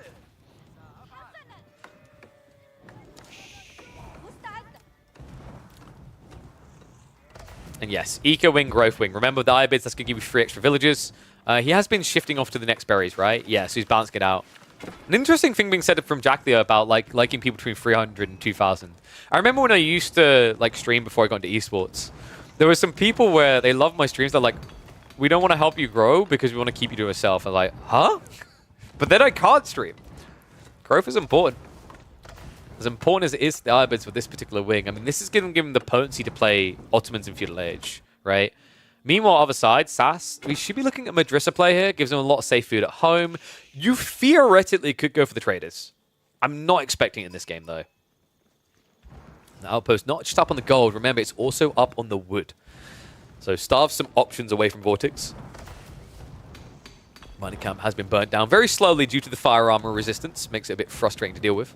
Madrissa is going to be coming as expected on the other side. So Sass going up with the anticipated landmark. There was a time where people were hard experimenting with the idea of the alternative, the greedy trade, right? But Sultanate Trade Network just didn't really pay off in the majority of games. It only made sense for the 2TC meta, where you would basically go Sultanate Trade Network to go 2TC on a deer, and then you just boom from there. And in the late game, you'd be able to do things like trade bags. But with this newfound focus on Feudal Age in general in the meta, which has shifted people away from 2TC, I think the trade network build is kind of dead.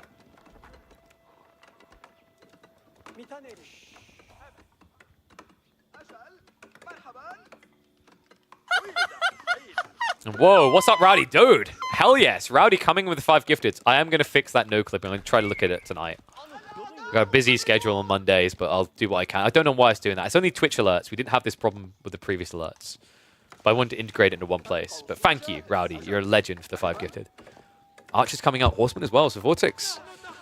Kind of just feels like you're playing a poor man's Abassids when you have to build like this, right? You're not getting any value from the camels. Other side of this Sass, he's going fast castle. That outpost almost guarantees it. He hasn't added any additional units in terms of he hasn't held the extra wood in reserve. You wouldn't build an outpost like this if you weren't trying to be greedy. Madrissa's nicely placed as well, who have the resources behind the TC, so no early pressure to worry about here.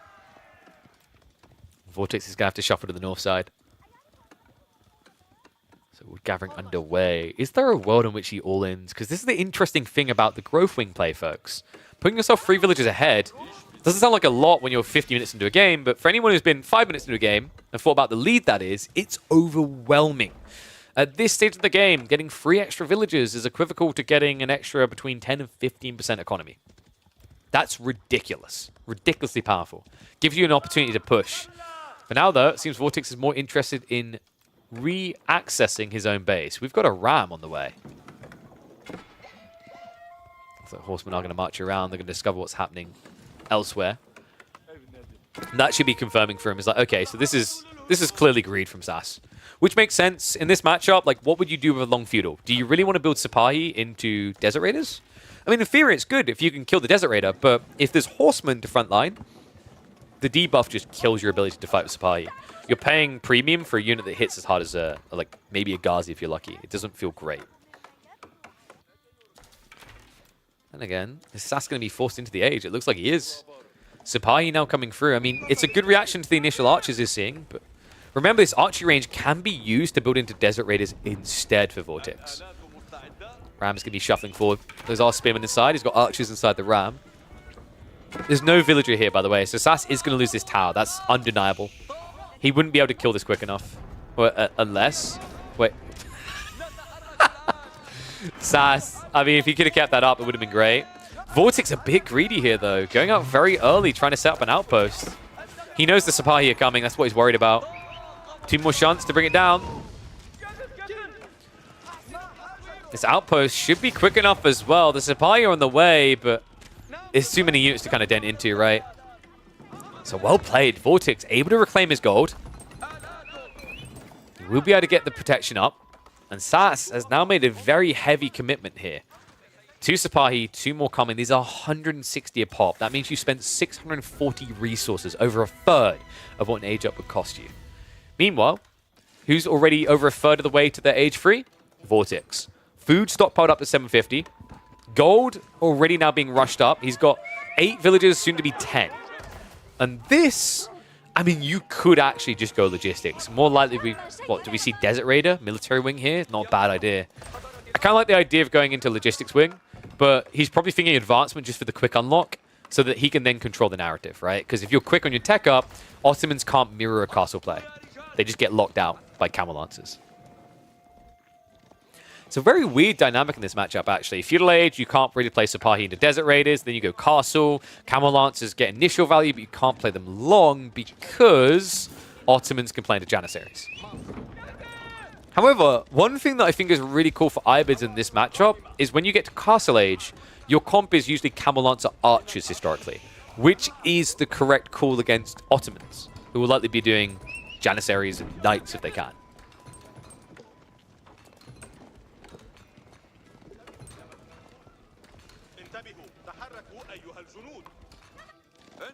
I can just keep roaming, so you're just doing a check-in here. Wants to know what Sass is up to. We can see Sass has got some gold gathering going on. That is simply for techs. Blacksmith techs already on the way. Undermesh being the priority here. So Supply, he can start diving the TC. And Vortex, I do believe he has already pulled the trigger. Advancement wing is the call. He just wants Castle Age as quickly as possible here.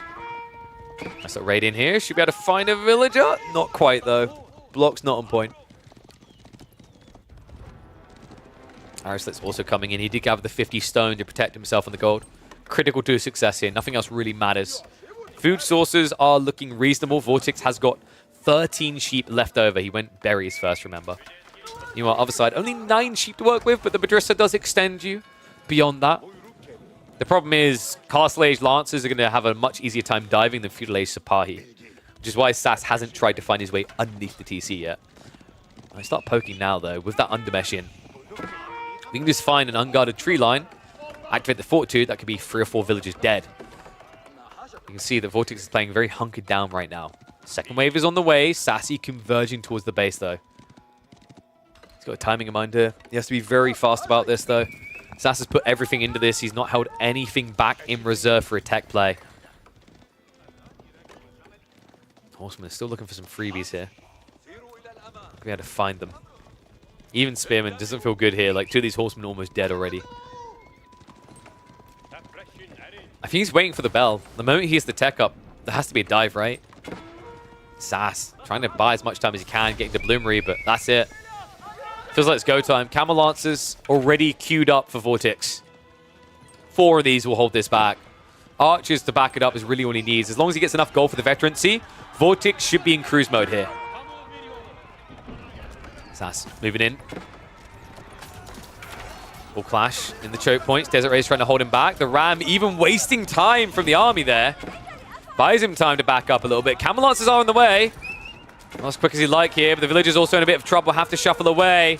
Can this dive be a win out for Sass? 4 villagers behind Vortex still. Army numbers feel like they might be shriveling up a bit too fast in the base though. Desert Raid is buying critical time here.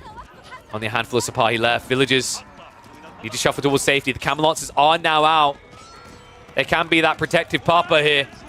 The Sipahi have to leave. Vortex still with a 2 eco lead after that relentless aggression from Sass.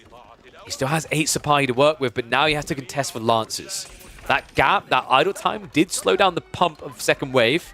Only a second Lancer coming out from one of these stables, so 3 in total. The Spearman count looking low with that dive, down to 7. Archer mass isn't crazy. Vortex is going crazy on the greed though. Instead of trying to just go into mass archers, push out in a rush, he feels like he's done enough to curb the timing. He's playing for relics. Sass, he might be playing for the age up now. 6 villagers on the goal definitely suggests it. Even specialized picks coming in to inflate him faster. Meanwhile, we also have a play into the central pond at 12 minutes. He also went Imams. Oh, wow. So Vortex's read is pretty good then. Because by going for the dervishes now, he'll have them out picking up relics, and he should have 2 on the way home before Sass even starts the tech up. Or rather, begins to see fruit from the imam play. By the time he's complete the tech up, you'll probably have 1 dervish arriving home and heading out for the second relic. So this could easily be a 3-2 split for Vortex.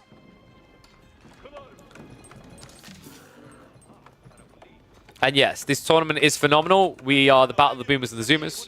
We frequently keep watching old men get the crap kicked out of them by teenagers. Teeny boopers.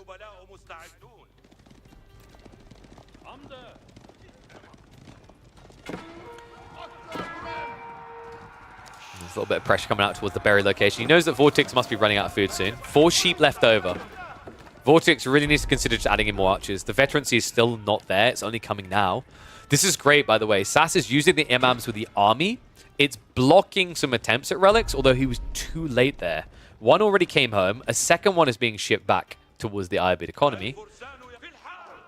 And this is all just 1 dervish, by the way. That capture did reveal, however, the dervish is too quick. Second one coming home.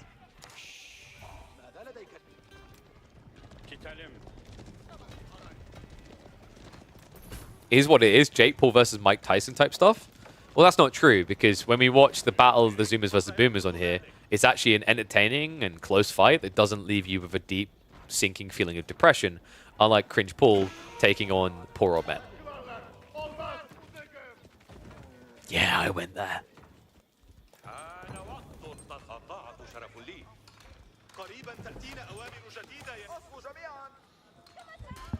Vortex looking pretty good right now. Sass winning upgrades. The army's not going to really be that threatening. Spears, Sapahi. Oof. I think Sass, this play of relying on relics is cool if you get it in time, but it doesn't look like we're heading that way, right? 1 dervish has yoinked 2 relics already, a 3rd likely to be coming home. Vortex is at a convergence point where if you go for Castle, his army will be big enough to fight you. Your veterancies won't be there straight away, so the realm where you get these 2 relics is starting to pass quickly. I mean, it is the dream, right? Get the tech up, pull south, pick them up, closest one to your base afterwards. And also you have the passive reduction starting to ramp up.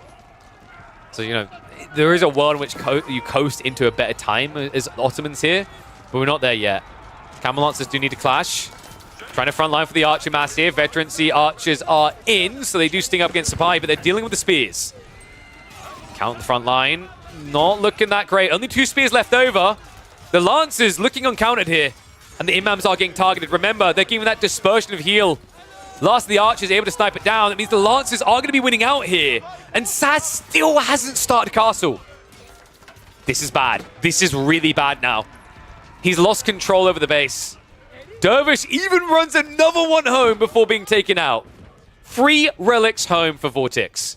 He lost a lot of archers, but they're more easy to replace than the Sapahi. Sass has got a lot of spearmen left over, but the spears can't be everywhere at once. The Lancers are about to become a big and very difficult to answer issue for Sass. Now you're my joy. And Voldemar, my beaut, what is up, my friend? Thank you very much for the raid. Welcome, welcome, one and all. You've come into a banger of a set here. Sass just able to take down B 2-0 before this one. Vortex beating Miyamika 2-1 after losing the opening game. And now we get treated to both of these 2 clashing in a single elim quarterfinals.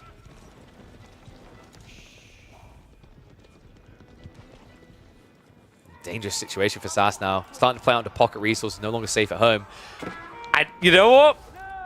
It's a good time for Voldemar to be here. I said this in his game as well. I think we are at the beginning of Imperial Palace not being a meme. The changes to Siege has opened the way. The new Vizier Council points have opened the way. Istanbul Imperial Palace may have a future in the meta.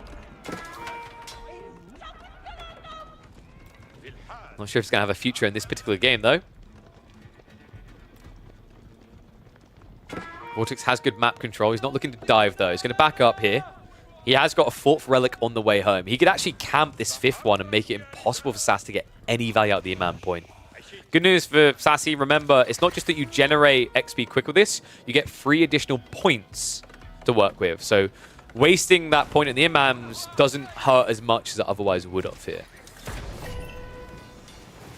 an eye on the central pond as well. So much for the value of the fishing. Remember, Sass came out, was it 12 minutes, I believe we said, to this? So he's only got about 500 food out of this play. Won't get any more. So it's wait, come back. Sirs, kind sirs. Oh, Sass. He didn't notice. Dervish can now move out for that 5th relic. Meanwhile, he's going to be moving into the base. Sassy trying to protect the first line here before the men-at-arms come out. And military school's coming up behind this.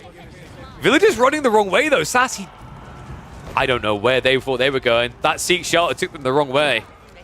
Had the right idea with textiles queued up, but he had it queued up behind more villagers. Vortex now ahead by almost 10 eco. The blacksmith, such a smart call there. He takes out the blacksmiths. He prevents this rapid pump of castle age units, which protects the investment into vet archers. Janissary is now being queued up, but it's too little too late. Opening game is going to be going to Vortex, and Istanbul Imperial Palace is back to the drawing boards. We'll figure it out one of these days. Let me know what you think in the comments, though. Is there a way? Is it the time for the Ottomans to go to the Imperial Palace, or is the armory still too good? Let me know in the comments, and I'll catch you in the next one where we'll be finding out if Sassy can start to stage a comeback. Oh, oi. Thank you, Voldy. Hopefully you had a good stream, boo. Filled with vibrant whinge. All right, so.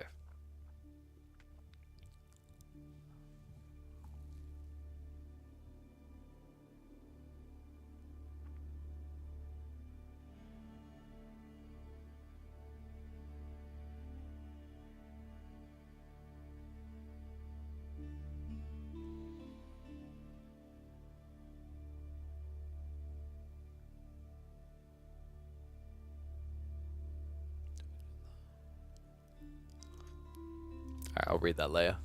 That's a big read. All right, so let's quickly mark that up. So game 1, Ayyubids paying off for Vortex. Can we get a bite back? I mean, Ottomans was quite ambitious, I feel like. I don't know if Sass has been having success with the ladders. I'm just still not seeing the way for that civ. So they're in lobby now. I imagine with this draft, Sass probably goes, what? Do you just play High View? I think you just play Pigeon's View, right? The better, for those who don't know, we created a better version of High View called Pigeon's View. We gave the plans, and Kivayu, who made things like the EGC Kalaga, went and made it. And it has been astounding. It's been phenomenal. Like, that map, drastic improvement over the trash standard map. And I think practically every player who's given an opinion on it has said so. Like, actually, it's crazy it was never fixed in the default game, but we've now created a version of High View that is suitable for competitive play in even S-tier tournaments. So, yeah. Curious to see if he goes there, because Vortex still has, what, like Japanese or Byzantines? Makes a lot of sense there. He's probably saving Byzantines for Lipany because of all the berries, but in fairness, Japan uses berries really well as well. And if it's High View and you get Byzantines, your opponent's probably doing, like, what, HRE? Which you can beat with the Kata build. Bit more difficult though with the Mongols, so it might be that Vortex doesn't feel safe with picking into Mongols being a possibility, as Mongols can prove to be an absolute frustration for Byzantine players. But let's find out. Let's get ready for game 2. It is going to be High View, and it's going to be French versus HRE. Ooh. Oh, that's cool. Okay. Not a matchup you get to see very often anymore.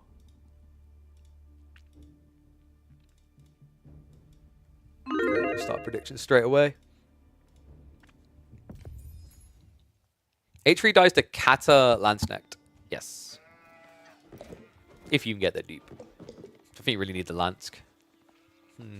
Alright, let's get this as live as possible. Oh, I'll hydrate, thank you. Oh, I need to sort my Red Bull contact, actually. I'm meant to be getting some other sent out. It's all good, though, because in the meantime, I've got the new Tropics from Protein Works to sustain me. Been drinking the blue raspberry, by the way. Pretty cool. Has so, like, I think the whole thing with new Tropics, by the way, because I've heard a lot of people ask, the difference in new Tropics versus energy drinks is meant to be that you don't get the crash, is how it's been explained to me, the science of it. So, yeah. Might be worth it if you're one of those people that finds that they drink some energy drinks, whatever brand, and they just feel sluggish after like 2 hours. Or sluggish. Can make the rest of the day feel sluggish. All right. Let's get that bracket ready. So this one has me extremely intrigued because we don't get to see this that often. HRE going up against French. What and all. Welcome back to the channel. Welcome back to the AW4 action. We're in the middle of midweek muster number 4. Quarterfinals, Fox's Vortex leading the series. Let me actually flip that UI before anyone has a heart attack. It is actually a lead right now for Vortex. He goes to the French in game 2, but it's not going to be easy. For he is up against the beast that is the HRE. Man by Sassy here. Map is going to be Pigeon's View, aka High View. A better version of High View at that. I'm curious to see what approach Sassy's going to take. We've been seeing mine work a bit more in the meta, and I still think that it's got a lot more to be explored. This particular matchup, I think mine work is incredible. Mine work works really well because in this matchup, you buff both of the units that you would need to counter what your opponent's going to do, right? You buff spears against knights, great. You buff horsemen against archers, which would be the secondary component that French usually go for, which then forces French to do what? Spears plus knights, at which point HRE with a better economy can just play mass spears. The tricky part is making sure that you don't let your opponent build too much of an eco lead. And I think that's also why, by the way, French has been, I think, top 3 highest win rate in high-ranking games.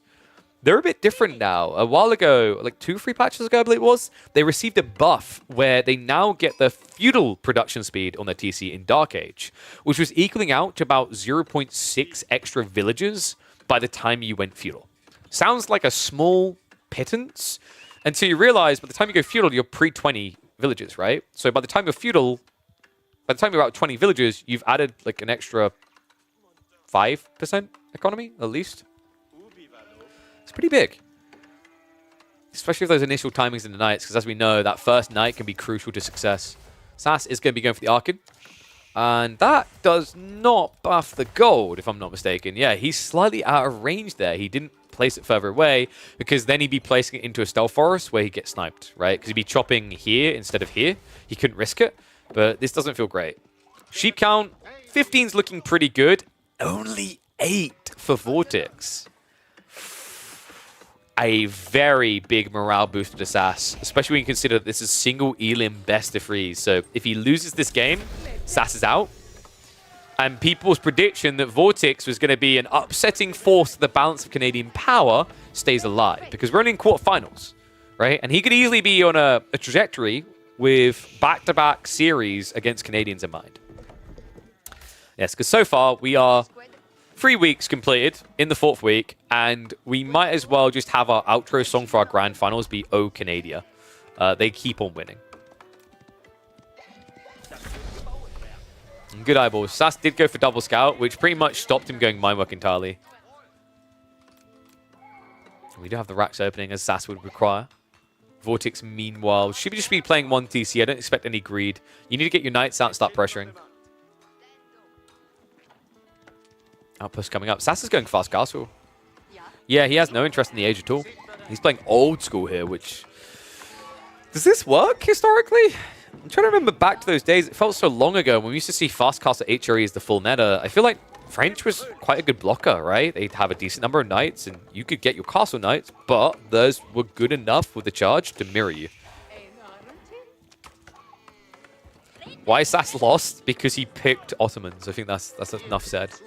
Yeah, I've yet to see an Ottoman win in competitive.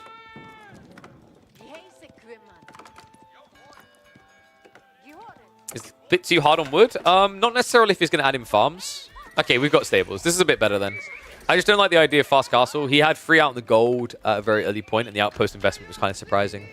This could just be delayed blacksmith timings, though, because he's probably worried that French are going to push him off of the gold vein with knights. So he needs to gather the gold now before they arrive. He has at least got spearmen coming, and... Okay, be real, guys.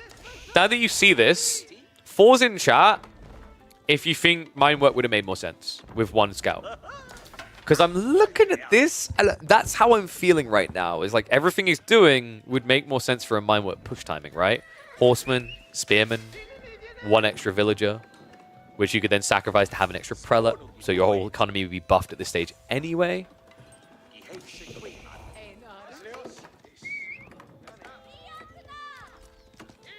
20 cheap with 7 deer in Chapel. I prefer Chapel. I mean, the problem is, was it full 7? I think it's 5 deer. The problem I have with that, though, is your opponent is going to be able to access his deer as well, right? Like, you're not raiding him at all. I quite like this type of approach with, you know what makes more sense with this type of approach? Like French. You open with 2 scouts, you get all the sheep, and then your opponent has to come out into pocket resources, and then you pressure him, right? I think that looks a lot better than being the defensive civ and having the food. Like, you're not going to run out here. You prefer Chapel. Interesting, Crocodile. Is it because of the French scaling eco? You don't think you can hit an all-in timing? Because admittedly, we are talking about like a healthy lead of 4 by now, right? Like, obviously, that's equating for the fact he built a scout. He's actually up by 6 now. Not because of eco, because of units. Because of the knights. I mean, I guess it's a fair point that, like, knights aren't as bothered by all pikes as I'd say, like, horsemen are, right? Like, you blob more equally, spread that damage a bit more better. I think I was thinking more for the horseman plus spearman combo. We'll see if the horseman able to make it work, though. Is able to dive in. Unfortunately, shivs did come out. Yeah, you kind of want to wait for that second horseman to get kills here. It was very difficult with 1. Knight is now here, so that's going to force him away. Vortex just playing the one-dimensional comp right now. He is loving life on high view. It's going to be a bit dangerous now with his outpost vision, just giving so much advantage to Sassy on the defensive. However, it does shuffle by again. How does he keep getting in like this? This is a bit ridiculous. Gets another pick. Villager goes down. One of the knights is going to flop for it. Sassy realizing, God damn it, I don't have enough spears. Even more having to be added in now. Horseman could at least idle this out. Does scout out the deer. I don't mind what Sassy's doing here from a comp perspective, right? You build a few horsemen to raid, but you focus mainly on getting your spearman mass together. The thing you have to keep in mind is that French, another thing that actually helped French a lot, because I've had this question a few times, why is French suddenly so meta?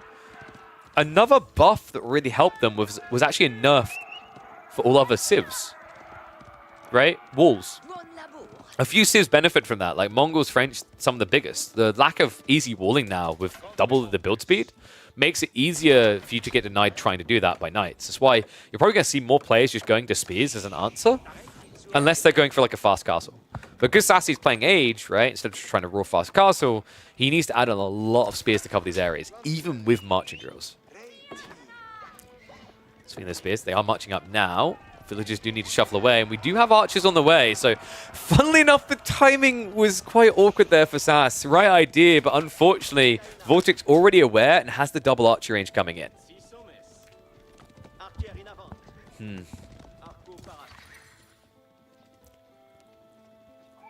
Deer and boar are better now compared to berries, farms, and sheep.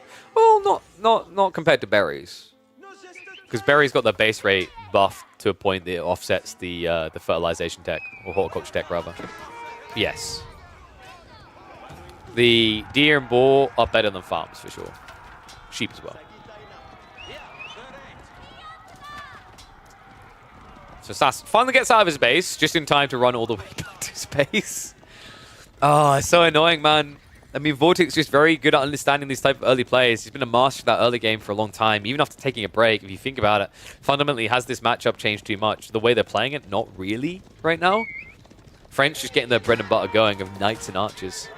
He's been a little bit careful. Bit of a pinch there, some mistakes made. Archers have now started to arrive, but the count isn't scary. You need to be careful for Vortex. Double the spear to archer count is not going to bode well for you. Knights just trying to block the chase of the horse. Remember, marching drills will allow a chase down here. Vortex may have bitten off more than you could chew at that timing. Yeah, a little bit overly eager to rush an end state here. There's no reason either. Remember, Vortex over time is building a villager lead. This type of dives can cost him dearly. Archers do at least get back towards the choke points, but that formation shuffle a bit weird, so at least makes it 1-for-1 exchange. Horsemen are starting to blob up. Now, Sassy's goal is going to be able to move past the archers to give a full surround. Wipe them, and then all of a sudden spears are uncounted. I think that's also why Vortex wants to play into mid instead of at home, because then he has a retreat pattern, right? If you get pinched like at the start of your base, you have nowhere to fall back to, right? With this situation on open grounds, he can try to wiggle and finesse his way around before the pinch comes in. Hard to move past Knights with Horsemen. Yeah, but the way he's retreating, he's putting archers at the back of the formation quite often. Like, if Vortex panic clicks, he's putting archers at the back. So you get a bit of an opening there, right? Also, don't fat shame these Knights, okay? They're just big boned.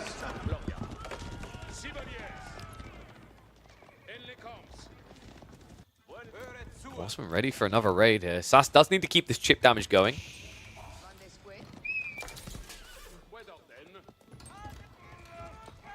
So he's going to be able to dive in here. Great grab. Slow reaction out of Vortex. Somehow he's getting away without losing any villages so far, but that's about to change. One goes down. A second one can be targeted if Sassy's paying attention, and he is.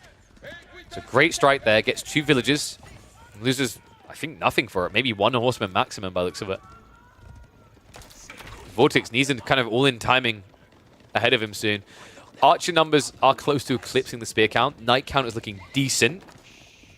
He needs to find a way of sneaking in onto the tree line. That should be the most obvious, but the wrap is difficult. That one outpost was so valuable. We thought it was for fast castle, but I think Sassy was just really prioritizing the vision on this map, which makes so much sense for high view. Makes the angle of approach impossible. An ambitious house now coming from Sassy, trying to get additional vision. Clear some of the stealth forest as well. Charge is going to come in. Farm's starting to get set up here. Vortex starting to force a little bit of idle time. Okay, he's on home territory. Sass, theoretically, should have the full force at his disposal. Horsemen come around the back now. Archers need to deal with those spearmen faster. Knights are going to clash on the east side. The spearmen getting aggroed onto the archers here. The A-click from Sassy, not on point. He realizes it finally, moves the horsemen more north. Knights are going to keep committing. The spears are trying to surround them, not able to get that grab, though. They sliver their way out. Archers are going to get hunted down here, though. Knights with a recharge. Great move there. There was no brace coming out. A lot of archers have been lost for Vortex. The key ingredient, though, is that he has not lost the Knights. Horsemen, just testing that his buttons work. And look at the spear count. This is the problem now, right? You're down to about 12 spears. The Knights would eat them for breakfast. Man, that was just so well executed by Vortex. I think Sassy got a little bit A-brained there. Like, he had the auto-aggro onto the archers from the spears when he needed the horsemen there. Had he done that, different fight entirely, but Vortex peeled him perfectly. And now, a march into the Archon area. A lot of farms here. The risk of getting idled. Sassy, 18 farms and about 6 of them working. Archer mass is at least getting smaller. Spears are rebeaming fast. Knights have to get in the way of it. They don't even get a charge out there. He has to go for the clash, surely. I mean, this is tricky, right? Like, you don't want to abandon all your archers. You abandon momentum here. But it feels like his attempt to protect is costing him more than he's gaining. Spear count still at 6. Knights are low on HP. 6 of them remaining. It looks like he's going to leave 1 behind to get a bit of space here so the archers can snipe down the remainder. We do have extra blacksmiths coming, so it's going to be the full 4 rather, for Vortex. I don't think that was intentional, but that kind of worked out. It kept the spears away, so the Knights were able to take on the Horsemen. This is a tug of war that is not ending. However, Vortex, his eco lead should be creeping up, remember. Like, Sass isn't raiding flanks anymore. He has to have everything to defend. He's at the verge of breaking right now. And if he does, it's a 2-0 elimination. Sass idled again. Spears having to move forward without the Horsemen with them. And there aren't many Horsemen, by the way. Only 6! Okay, this looks like it's timeout. Wood can't be accessed. Farms can't easily be massed. Behind this, food access is still looking great for Vortex. Deer, sheep, everything. Sass has to make a move soon. Horsemen on the march now, but that does mean if Vortex sees you diving him, he can mirror. He's got plenty of archers to wipe the spears 1 by 1 here. In fact, he can pretty much pseudo front line with them at this stage. Especially considering he got the melee defense. Sass theoretically knows what he's looking for. He just can't find it right now. Hold on a sec. Idle villages for Vortex. Not sure what they were waiting for, actually. They weren't showing up as idle. They didn't have anything to eat there. Let's go dive in. We'll be able to find 1. However, on the other side, counter dive coming through. Farm's really not operational here. And the defense force non-existent. Sass He may have forced idle time, he may have got 1 or 2 kills, but this simply doesn't feel like enough. Not just that, he's going to wrap round. He's going to go, okay, I mean, we're deep in the game. You've got more than 15 villagers. Show me where they are. He finds them in the tree line. Could easily go for a charge right now. He just needs to A-click past them. Archers are going to dive with it. Sass, I mean, even if he survives this, the gaps in gathering are substantially larger than what he's reaped upon Vortex. Just a few archers left over, but good enough to deal with the spears. The villagers not able to run away anymore. Not quick enough. The knights find them. He has at least got textiles to minimize losses, but the archers are waiting for him there. And this is a clownery of a game at the end here. The gate to try and protect him, but he's now 13 villagers behind the French. More to come. I mean, it's over. Sass, he's just processing the loss at this stage. Unfortunate game for him. I mean, a cool idea, but the spin and timing, it just wasn't surging quick enough. I almost felt like he went to Horseman a bit too soon in the early game. Didn't have the spears against the initial raids. That idled him out. That cost him some villagers and ultimately cost him the game and now the series. The dream cannot come true for him, but the nightmare that is the Spanish Stallion continues to plow his way forward, now into the semi-finals on a collision course with those Canadians. The question I have for you all is, if this one gets uploaded, do you think he's going to make it all the way? Do you think that Vortex can bring a European win to a currently NA-dominated midweek muster? Let me know in the comments, and I'll catch you in the next one. Oof.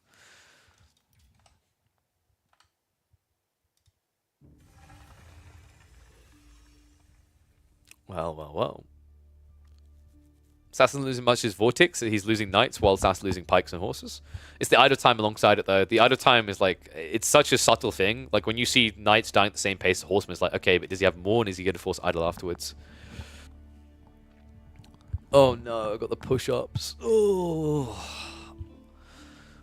1, 2, 3. This is how we do push-ups now, because obviously I've got a broken ankle. Don't mind me. Just running an esports league here while also damaging myself. So, I believe we should be done. Excuses? Yo, Gully, come here, I'll break your ankle, and then we'll see how you do. This is my defense mechanism against anyone who calls me out on this. 6 instead of 3? No! Yeah, I'll double the price. Do you want me to double the price? We can double the price. What was that? That was a man with a broken ankle giving you something instead of saying pass. I'm pushing myself up in my chair. So it's kind of push-ups, you know? Oh, blimey. Oh, I don't think we have time for another series.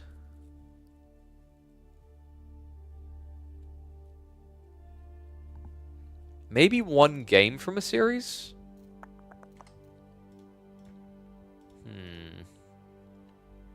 Maybe a game from a series. We don't have time for a full series.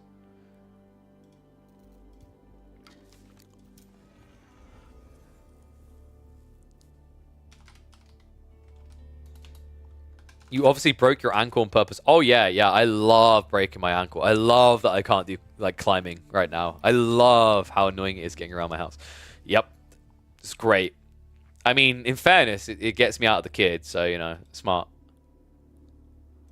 Poor Emma. She's scrambling around after 2 kids. And I'm like, yep, can't help right now. Sorry, honey. You got this, though.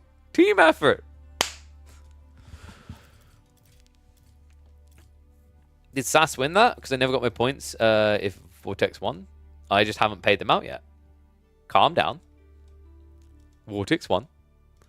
In fact, let's update that. So that is a win for Mr. Vortex. So we might have time for a core WAM game.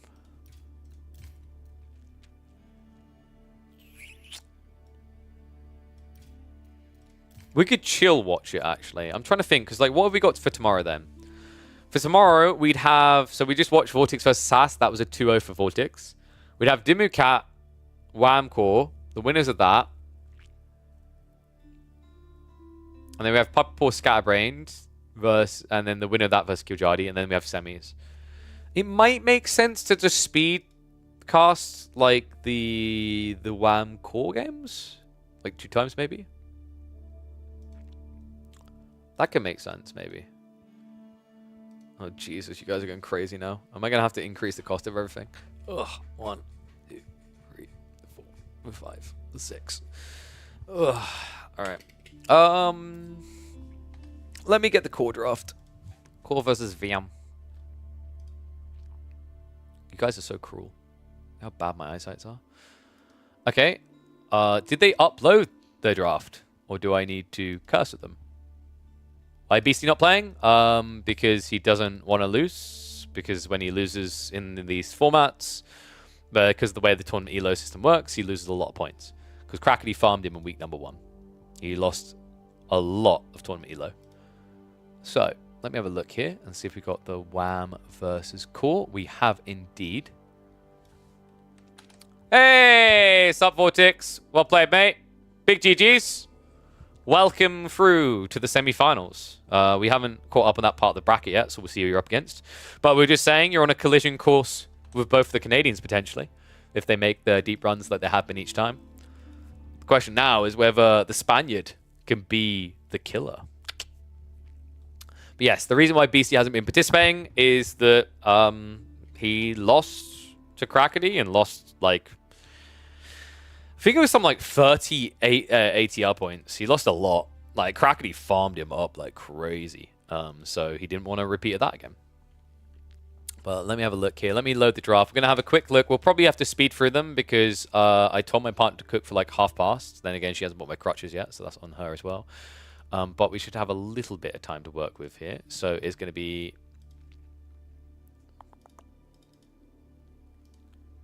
3 maps. Himeyama is the default. And yes, I'm slow right now because someone heard that I don't have much time. They're like, let's make him take his glasses off so things are slower because we really don't want to watch both games. All right. So let me update that.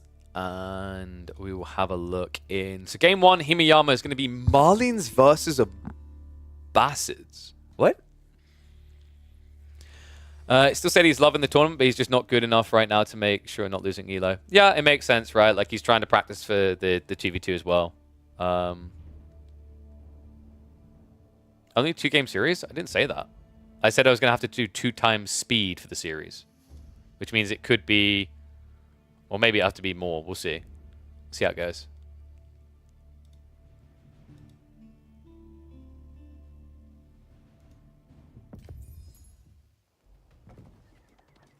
All right.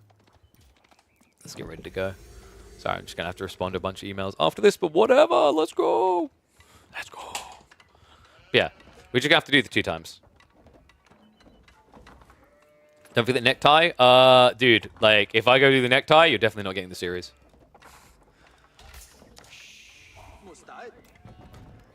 All right, let's go. We don't know the outcome, but we're going to find it out fast. 2 times speed cast because I've only got so much time to work with before I've got to go eat and socialize with my family and try to be a normal human being. By the way, the fact that I haven't had to socialize with my family has been courtesy of the fact that I've had protein works to keep me out here and sustain instead of eating real food for a while. I've had some liquid foods and they're delicious. Check out the meal replacements if you haven't already. It supports the channel as well when you make some purchases. Use code KillerPigeon at checkout. Now, on to the game. We've got Abassids being manned by Core going up against Malians in the hands of WAM.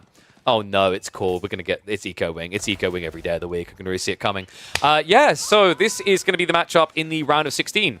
Winner of this will be going up against either Dumu or Cat. And these are all best of 3 single eliminations. Core last week went out in a very... How do I be diplomatic about it? Do I just call it dumb fashion? It was an awkward fashion. He GG'd at 2 minutes in his second game because he forgot the map. But he should be familiar with this one. We've got Himeyama. I think I looked at the map pool, actually, and they drafted standard maps, right? High View, Lipany, but of course it's a better version of High View, the Pigeon's View. So these should all be maps that he's familiar with. Then again, he didn't realize what Pigeon's View was last week. So it's all up in the air in that regard. But wait, we've got Military Wing. It's not... Wait, it is still a big boy. Unless he wants to go for an outpost rush. This is kind of cool, though. It makes sense up against the Malians because you can deny the gold. In theory. The timing, however, is weird, right? Usually you see these type of aggro plays onto Malians gold before they get H2. he isn't going to begin walking over there until H2 is achieved for Wham. So, not really sure this has the same hit, man. And it's 3 on stone. This is definitely 2 TC. Okay, we're going to hit the 4 times speed. Wham, what's the reaction going to be here? Likely going to be going to Javelins as an opener, because then you can poke a prod at the second TC. And hell yeah, we're at 700 plus viewers. Legends. Dude, it's crazy. You guys are phenomenal. We like organically grew up to like, what was it, 550 viewers? And then we had the amazing raise from Voldemar and Vortex. Big shout out to both of them. By the way, guys, if you are looking for esports content for the next 26 weeks, this is the place to be. Mondays, Tuesdays, Thursdays, and Fridays. We got you covered. Midweek muster is riding all the way through until July 2025. What up? And what is up with that? We actually have an outpost rush coming. So Core is going to look to pressure him here. For those wondering why we're on the 2 times speed, it's because I've got to go like socialize with my partner, my daughter, and my son before they go to bed. So we said we'd cover the Wham core series, but it would have to be 2x. So outpost does go up.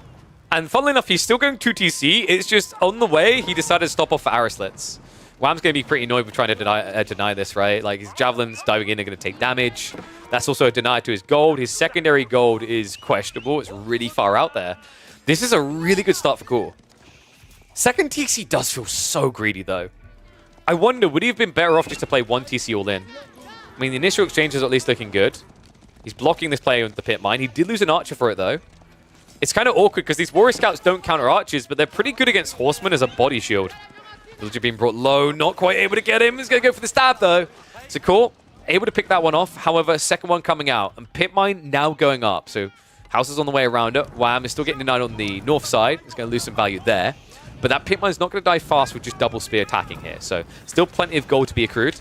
Second TC was on the 8 stack of berries. Absolute jackpot cha-ching there for him. Plenty to work with. And a small wall going up, as quite rightly, he's worried about the Warrior Scout raids that can come through in the coming minutes. Considering your opponent has now built 6 Warrior Scouts. You would think we're looking at Pro Scouts, but I think this is more just about clearing the outpost. Unfortunately, Core hung around the stone. He's already got the fortification in place. So Wham. Javelins, Donzos look to go, right? The problem is Core's already got a few spears. If he learns what's happening here and just builds spears, he should be favored, and it is going to be cost efficient to build into. Looks like he is reading it. Rack's being dropped now. I mean, it makes sense. If you just play into mass spears, there's not really much that this comp is going to do for Wham. He needs to get into archers. Hasn't this got the ranged armor coming through, so he's a little bit paranoid there's more archers on the way. Little does he know.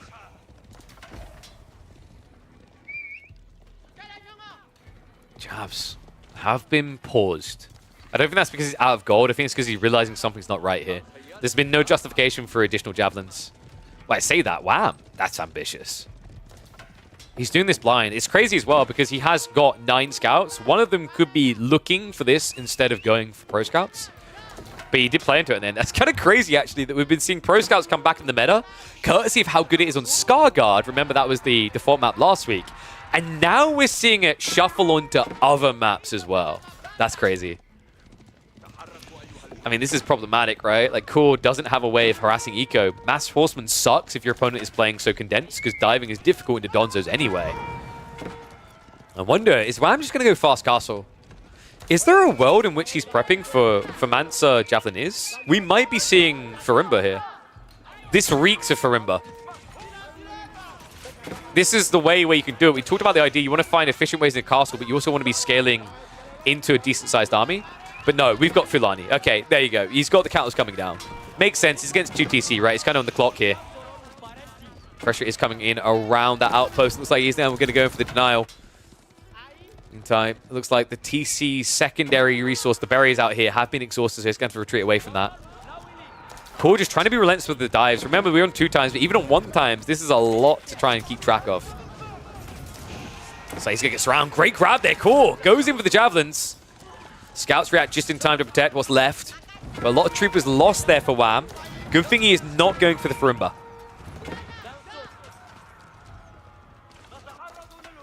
Meanwhile, Core looks like he's going to have to play catch-up. I think he's got Cast Laser on his mind as well. Does that really favor you, though? I guess you go Culture Wing here. Oh, God, he's going for Eco. Yeah, because he's running out of food, right? And he knows with Castle around the corner for Wham, it's going to be Sofa, so he has to go Eco Wing in order to play into farms, because otherwise he's dead trying to play it onto the map. Not to mention the fact there's not much left to play for, right? The deer have been being yoinked by the Pro Scouts play. So it's not like you can play for that. So you got, what, like one berry batch left? So by necessity, Core has to make this play. And although he has a big eco lead, 24 to be exact, the issue he's going to run into is that he's going to be very inefficient on the transition now. While Wham's transition is just complete. Ta-da! Look at that! We built a landmark. Jazz hands. That's right. We've got loads of cow. Very reasonable.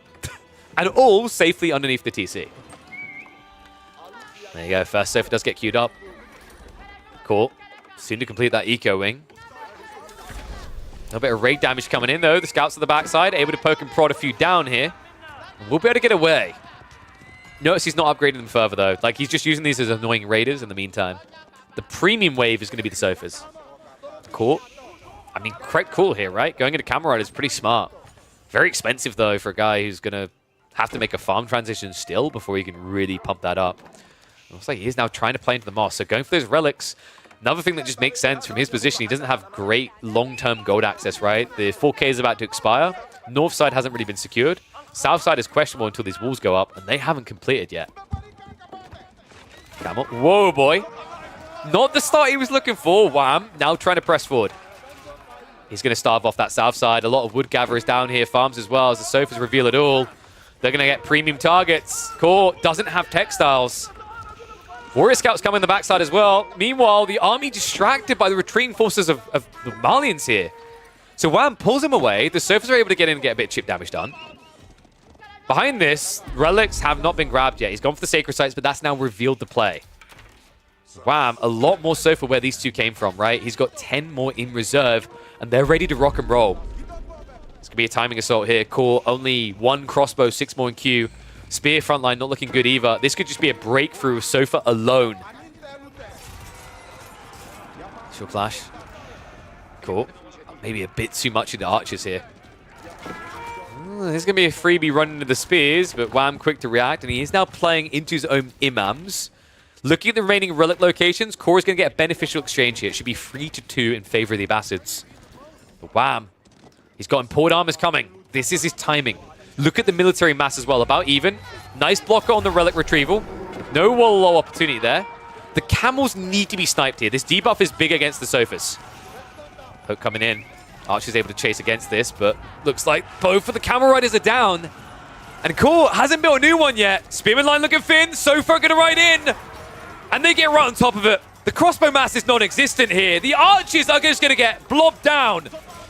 And Wham is going to take the opening game. A good idea from Core, but timing missed here, right? The pressure on the gold. I don't think he was really expecting Pro Scouts. And then this blob into Archer's great in theory, but the Sofa, your worst nightmare with the mass ranged armor. Great patience from Wham. Kind of gave him the runway to close himself out of the game, and it means he opens the series with a win. But guess what? We're going to make this a back-to-back recording because of how quickly that one went through. So let me now prep game number 2. This is a great point in the replay, actually. If you're watching later or live right now, get your predictions in. Where are we going next, and what are the picks? I'm now going to load the data up. I'm kind of curious, actually. Core told me it was a banger of a series, which is interesting. Big shout out to Core. Usually he's the type of player historically that when he said these games are really good and worth watching, it's because he wins. But that was a loss. So, the question mark now is, did he bamboozle us? And is he now going to get a reverse sweep? Or is it going to be a 2-0? Because we are about to see Ayyubids versus Chinese on Highview. I mean, it's Core's Chinese, right? Is there a Civ he's more cozy with these days? Roos has kind of fallen off in popularity a little bit. HRE feels like it's going to be banned all the time. Weirdly enough, China seems to make it through more often than I would expect. But we're loading in now. Reminder, folks, if you haven't subscribed yet, wherever you're watching on YouTube, and you haven't followed on Twitch, those things are free and you should definitely do them because I want to know if you guys like this type of content. Actually, do you guys like the 2x cast? I'm not sure. It's not possible with live replays, but maybe with the replays, the ones that aren't actually being absolutely played live to the second, it could be possible. Let's find out how this series is going to go. We're hopping into game number 2. Let me flip that score around as it is now Wham leading and Core heading to where he feels cozy. We've got the Chinese on Highview. A map that Core didn't realize was Highview last week because this is Pigeon's View. Seems he's learned this time. Wham, meanwhile, has gone for the Ayyubids in the red. Ooh, Ayyubids have been looking pretty good on this map. Initial Desert Raider pressure from the Stealth Forest, Camelot to follow up. Just hits that raid timing on the flanks, right? And wait, we're getting ad time? All right, 30 seconds. Wait, oh. Auto ads kicked in. I didn't even need to. And yeah, this is looking good for WAM. I mean, he has to be feeling very confident after that game 1. That didn't look great initially, right? It looked like Core had control of the game. I think this is going to be the other way around, right? Game number 1, Core was the pressure-focused play. I think game 2, we're going to see it played differently, where Core's going to be more defensive. Imperial Academy will be the opener, and that's really good for him because if he didn't have an Imperial Academy, he would have no gold. Look at the spawn here, vicious. Plenty of food on the backside, as the deer usually spawn back there, but the gold is all forward thinking. So, or focused rather, Imperial Academy are going to be coming in. He could even drop a mill on the berries to inflate the taxation there. Other side, this WAM, it's of course their signature play. I don't remember the last time I saw the Canadian bros not do this opening with the Ayyubids. Logistics Culture Wing in Feudal. That means he's going to have access to the Dervishes, going to give him healing in the early game. And then if he rushes into Fast Castle as a backup plan, he's already going to have 2 relics essentially on the way home at the first second of decking up. Really powerful play. I truly believe that this is like just potent up against civs that don't mass ranged. However, China can, right? This is a civ that can very easily just go into mass nuke. Of course, senses this, finds that timing, could be very quick curtains closed into a game number 3. I'm wondering though, I mean, he's got 3 on gold. I think this is Fast Castle. Makes sense, right? Like trying to dive China is just toxic. You know they're probably building a Barbican. If they do, then they're getting Zhuge Nu. And as the longer feudal goes on, they benefit more and more. Taxation's OP, especially in the Imperial Academy, because they go for blacksmith techs and they get a third off, right? Because they get 64 gold back per. Looks like the Dervish. This is the other thing we know they love doing, but Core, quick to it, sees it coming. He blocks the deer shove. Nicely read there. Yeah, they've kind of become less subtle with this. They do it all the time now with the opening Dervish. We do, however, have Desert Raiders on the way. Only 1 so far. Curious to see if he's going to expand that. We do have an outpost up on the forward gold. The berries safely being gathered behind this. Horseman. Oh, no. No, not like this. The Desert Raider. Oh, the logistics heals. I can't believe that. Core's like, yeah, we're going to slap this boy. Oh, no. 1 Desert Raider versus 6 Horsemen, and he can't get the kill. He even gets clubbed down hard there. He's like, yeah, you guys want to fight? This is like that kid that postures at you on the playground, but his dad is standing behind him, right? Like, looking very muscly and scary. You're like, yeah, I don't want to fight you anymore. Heal doesn't stack. The AoE heal doesn't stack, but the target heal does, right? So you can use 2 scholars, 2 dervishes rather, on 1 Desert Raider to inflate him a bit more. The catch is, when you're in combat, the healing rate is halved, but it's still good. Wow. He's triggered the tech up, hasn't he? Yeah, Growth Wing is on the way. Minute and 30 away. He's defending his base with a single Desert Raider. Core is going to try for an all-in blitz timing here. But the problem is you're going to struggle to burn down this outpost quickly. It's fire armor 5, right? So your horsemen, you know, each of them only going to do like 8 torch damage. It's not a quick kill. Well, weirdly enough, he actually bails on the arrow slits play there. So actually, Core did find the timing. Wham! Doesn't want to protect it. Backside has got the Gulems option. I love this. You could go spears, but Gulems just makes more sense. Gulems kills horsemen, Gulems kills spears. And then Gulems dives the enemy base. You can full Schmeagle him out of this game. Meanwhile, Wham, with the tech timing about to complete, he tries to move out for relics. Great read here, though. Wham doesn't know that one of the dervishes has been seen. Second one is already in position, though, so it's at least 1 relic coming home. Wolves joining in. It's a full party here. The dervish is going to die. Second relic, however, is going to be success. So 1 relic already home. And we have got Golem Pump coming. Resecuring the gold. So nicely optimized there. Has just enough gold for the initial Golem wave. He's going to bloody well need it. Villagers in trouble. Core diving in here. The Golems. Overwhelmed. The dervish is nowhere nearby, so he's not getting that AoE heal. Villagers also shuffle away. What the hell is happening in this game? Villagers should be dying here. Wham! I don't know how he hasn't lost more so far. He's coming in with a Wallalow, though. That's going to reset things. Spears come through, though, just in time. Core able to deny it. Second dervish down. Wham! With only one Golem left alive. However, Core has exhausted himself in this dive. A handful of horsemen left over. The TC damage is adding up here. The undermesh has made him last a long time, and it has got him towards Castle behind this. And we have a full reset.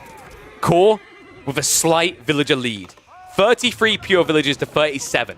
Wham is ahead there, but the taxmen are real. Imperial Palace is on the way. And with that full reset, what do we now see coming? It's going to be Knights plus the Palace Guard. Dervish is finally able to drop off that relic. And he's going to get a breathing point to try and shuffle out for a second here. And he's being greedy about it. He's going for the center of the map. Scout's going to be there. So you'd see any sort of attempt to block. The Lancer is going to ride, but remember, one Lancer sucks against this. The AoE heal that's perma there, plus the Cabalonese, means you can't actually kill Dervish with one Lancer. Bullo coming in. Nice forced reset there. Looks like he's going to try to just focus heal the villagers. Good focus fire there from Core to get one kill, though. Dervish, at this point, might as well just be dropping off. But he's keeping it on him because, remember, it gives additional healing when you're carrying a relic, 50% more. So really cool choice there by Wham to just delay getting the relic to try and minimize the losses. And those losing from villagers, remember, the relics are making up for this. Lance continues to dive in. The Camel Lancer has now arrived. Going to be shoved to the backside. No spearman coming from Wham, though. It's just accepting the losses, and this might sting on the back. Core! The villagers get the shivs out. Lancer is going to go down. Takes another one with him, though. It's a 5 eco lead. Make it a 6. However, a third relic is on the way home now for Wham. Lancers are starting to slow this assault down. Core, up to 5 Lancers. You'd think at some point Wham would just go for Spearmen. No. Continues to go Camel Lancers. Third relic is now banked. He's got a 4th one right next to him, guys. This is looking like an easy peasy 4, if not 5 relic game. Core is relentless, though. He's going for relics himself, but this is going to hurt his Lancer pump. Then again, it feels like it's starting to fail. Aristids plus the Camel Lancer is just not working for him. This trickle in. The Dervish also just able to focus heal here. Another villager peels back. All of a sudden, Core is now the one who has to admit, I have to build spears. This has been an ego chal of who needs to build spears.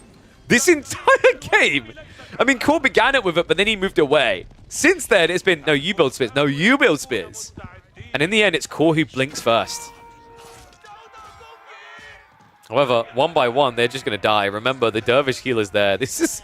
I think the way I described this before, guys, is this is nobility. This is chivalry, rather. This is basically playing French with camels. He has that heal on the go. Why play 2 times speed? Why not? Because we have limited time until I have to go eat. And people want more series. Pretty good trade-off. Lancers now able to shove this away. Camel Lancers, rather. I mean, I feel like in this situation, we just call them Lancers, and these are Knights. Sorry, Chinese mains. You've been relegated. It's like you have in this matchup. Good lord. Cool.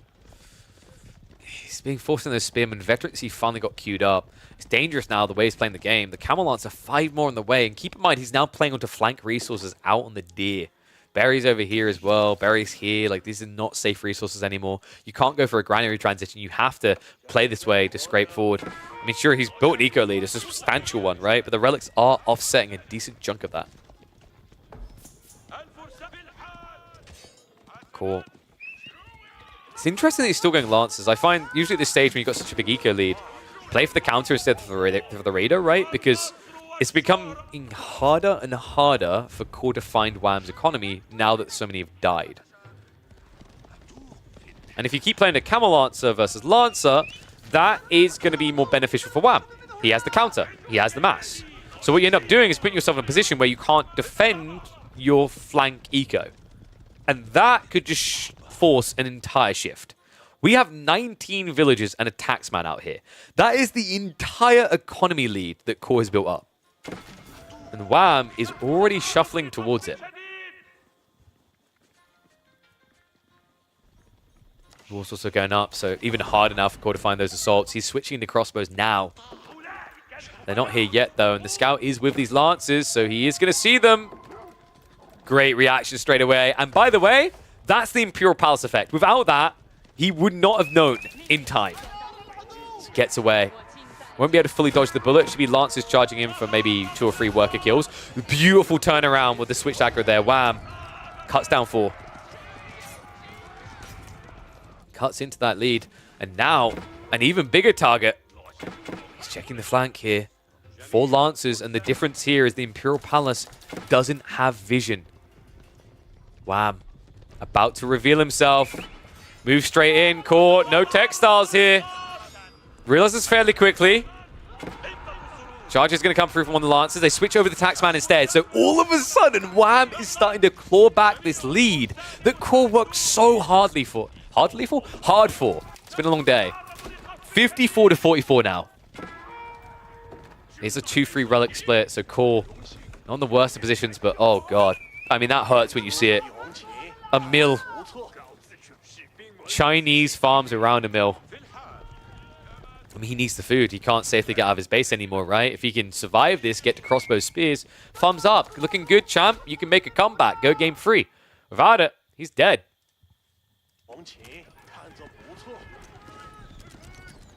Order time being achieved. Oh, this is so annoying. Like, when your crossbow count is low, you can't immediately kill a Camel Lancer. And if you don't immediately kill a Camel Lancer, guess what? They get healed. Which Camel Lancers are just going to brute force this. Villagers also joining in. Core is starting to experience what Wham was a few minutes ago. We have a second wave of Lancers coming in from the other side, though. Core should have the vision to give the early warning, but right now he seems a little bit distracted. Lancers get in on the tree line. More villagers lost here. It's now only a 4 villager difference. And behind this, second TC from Wham. Yeah. The turns have tabled, right? All aggression is on one side of the map. He doesn't have to feel paranoid about moving out like this. It's free. Like, sure, Core has 4 Lancers, but he can't take them out of his house. Because if he does, he's going to be frontline with crossbows against mass Camel Lancers. I don't care that crossbows are meant to counter Camel Lancers. They don't when they have to get hit in the face by a Lance. Oi, oi, oi. Core is going to try to march over, but we've got more Camel Lancers coming. Walls are also starting to go up. Oh, come on. The timing on this. Oh, cool. Wait, how's he A-clicking there? What was that? You guys saw that, right? What was that? He was charging through Stealth Forest without vision. What the hell? Oh, did he use the worker scan? Good call. He did. Okay, that was sick timing. That was actually sick timing. It looked like he lost vision. Finally, someone who actually uses the Imperial Spies. Good God. Been waiting long enough for that. Cool. Uh-oh. Farmer's in trouble. And he's not even pulling him back right now because he's fully garrisoned. So Eco Lead is about to disappear for Core. And with that, it may be his chances of winning this game. Wow, he just has so many units in here still, and that's it! He just calls it! If you fought Scholars in 2021 with Herbal Medicine was vulgar, wait until you experience this. Crazy series. Well played to Core. Thank you for letting us know about this one. I think we'll upload this. It might be cool to see what people think of just a full series being speedcast to fit it into a one series type situation versus trimming down the videos and editing them instead. Let me know what you think of this in the comments. Do you like the 2x speedcasts? Is it your bag of beans? Let me know in the comments and I'll catch you all in the next one. Toodaloo. All right. The only trouble is like you can't do 2x with live, right? That's the challenge. What was the opening game? Oh, yeah.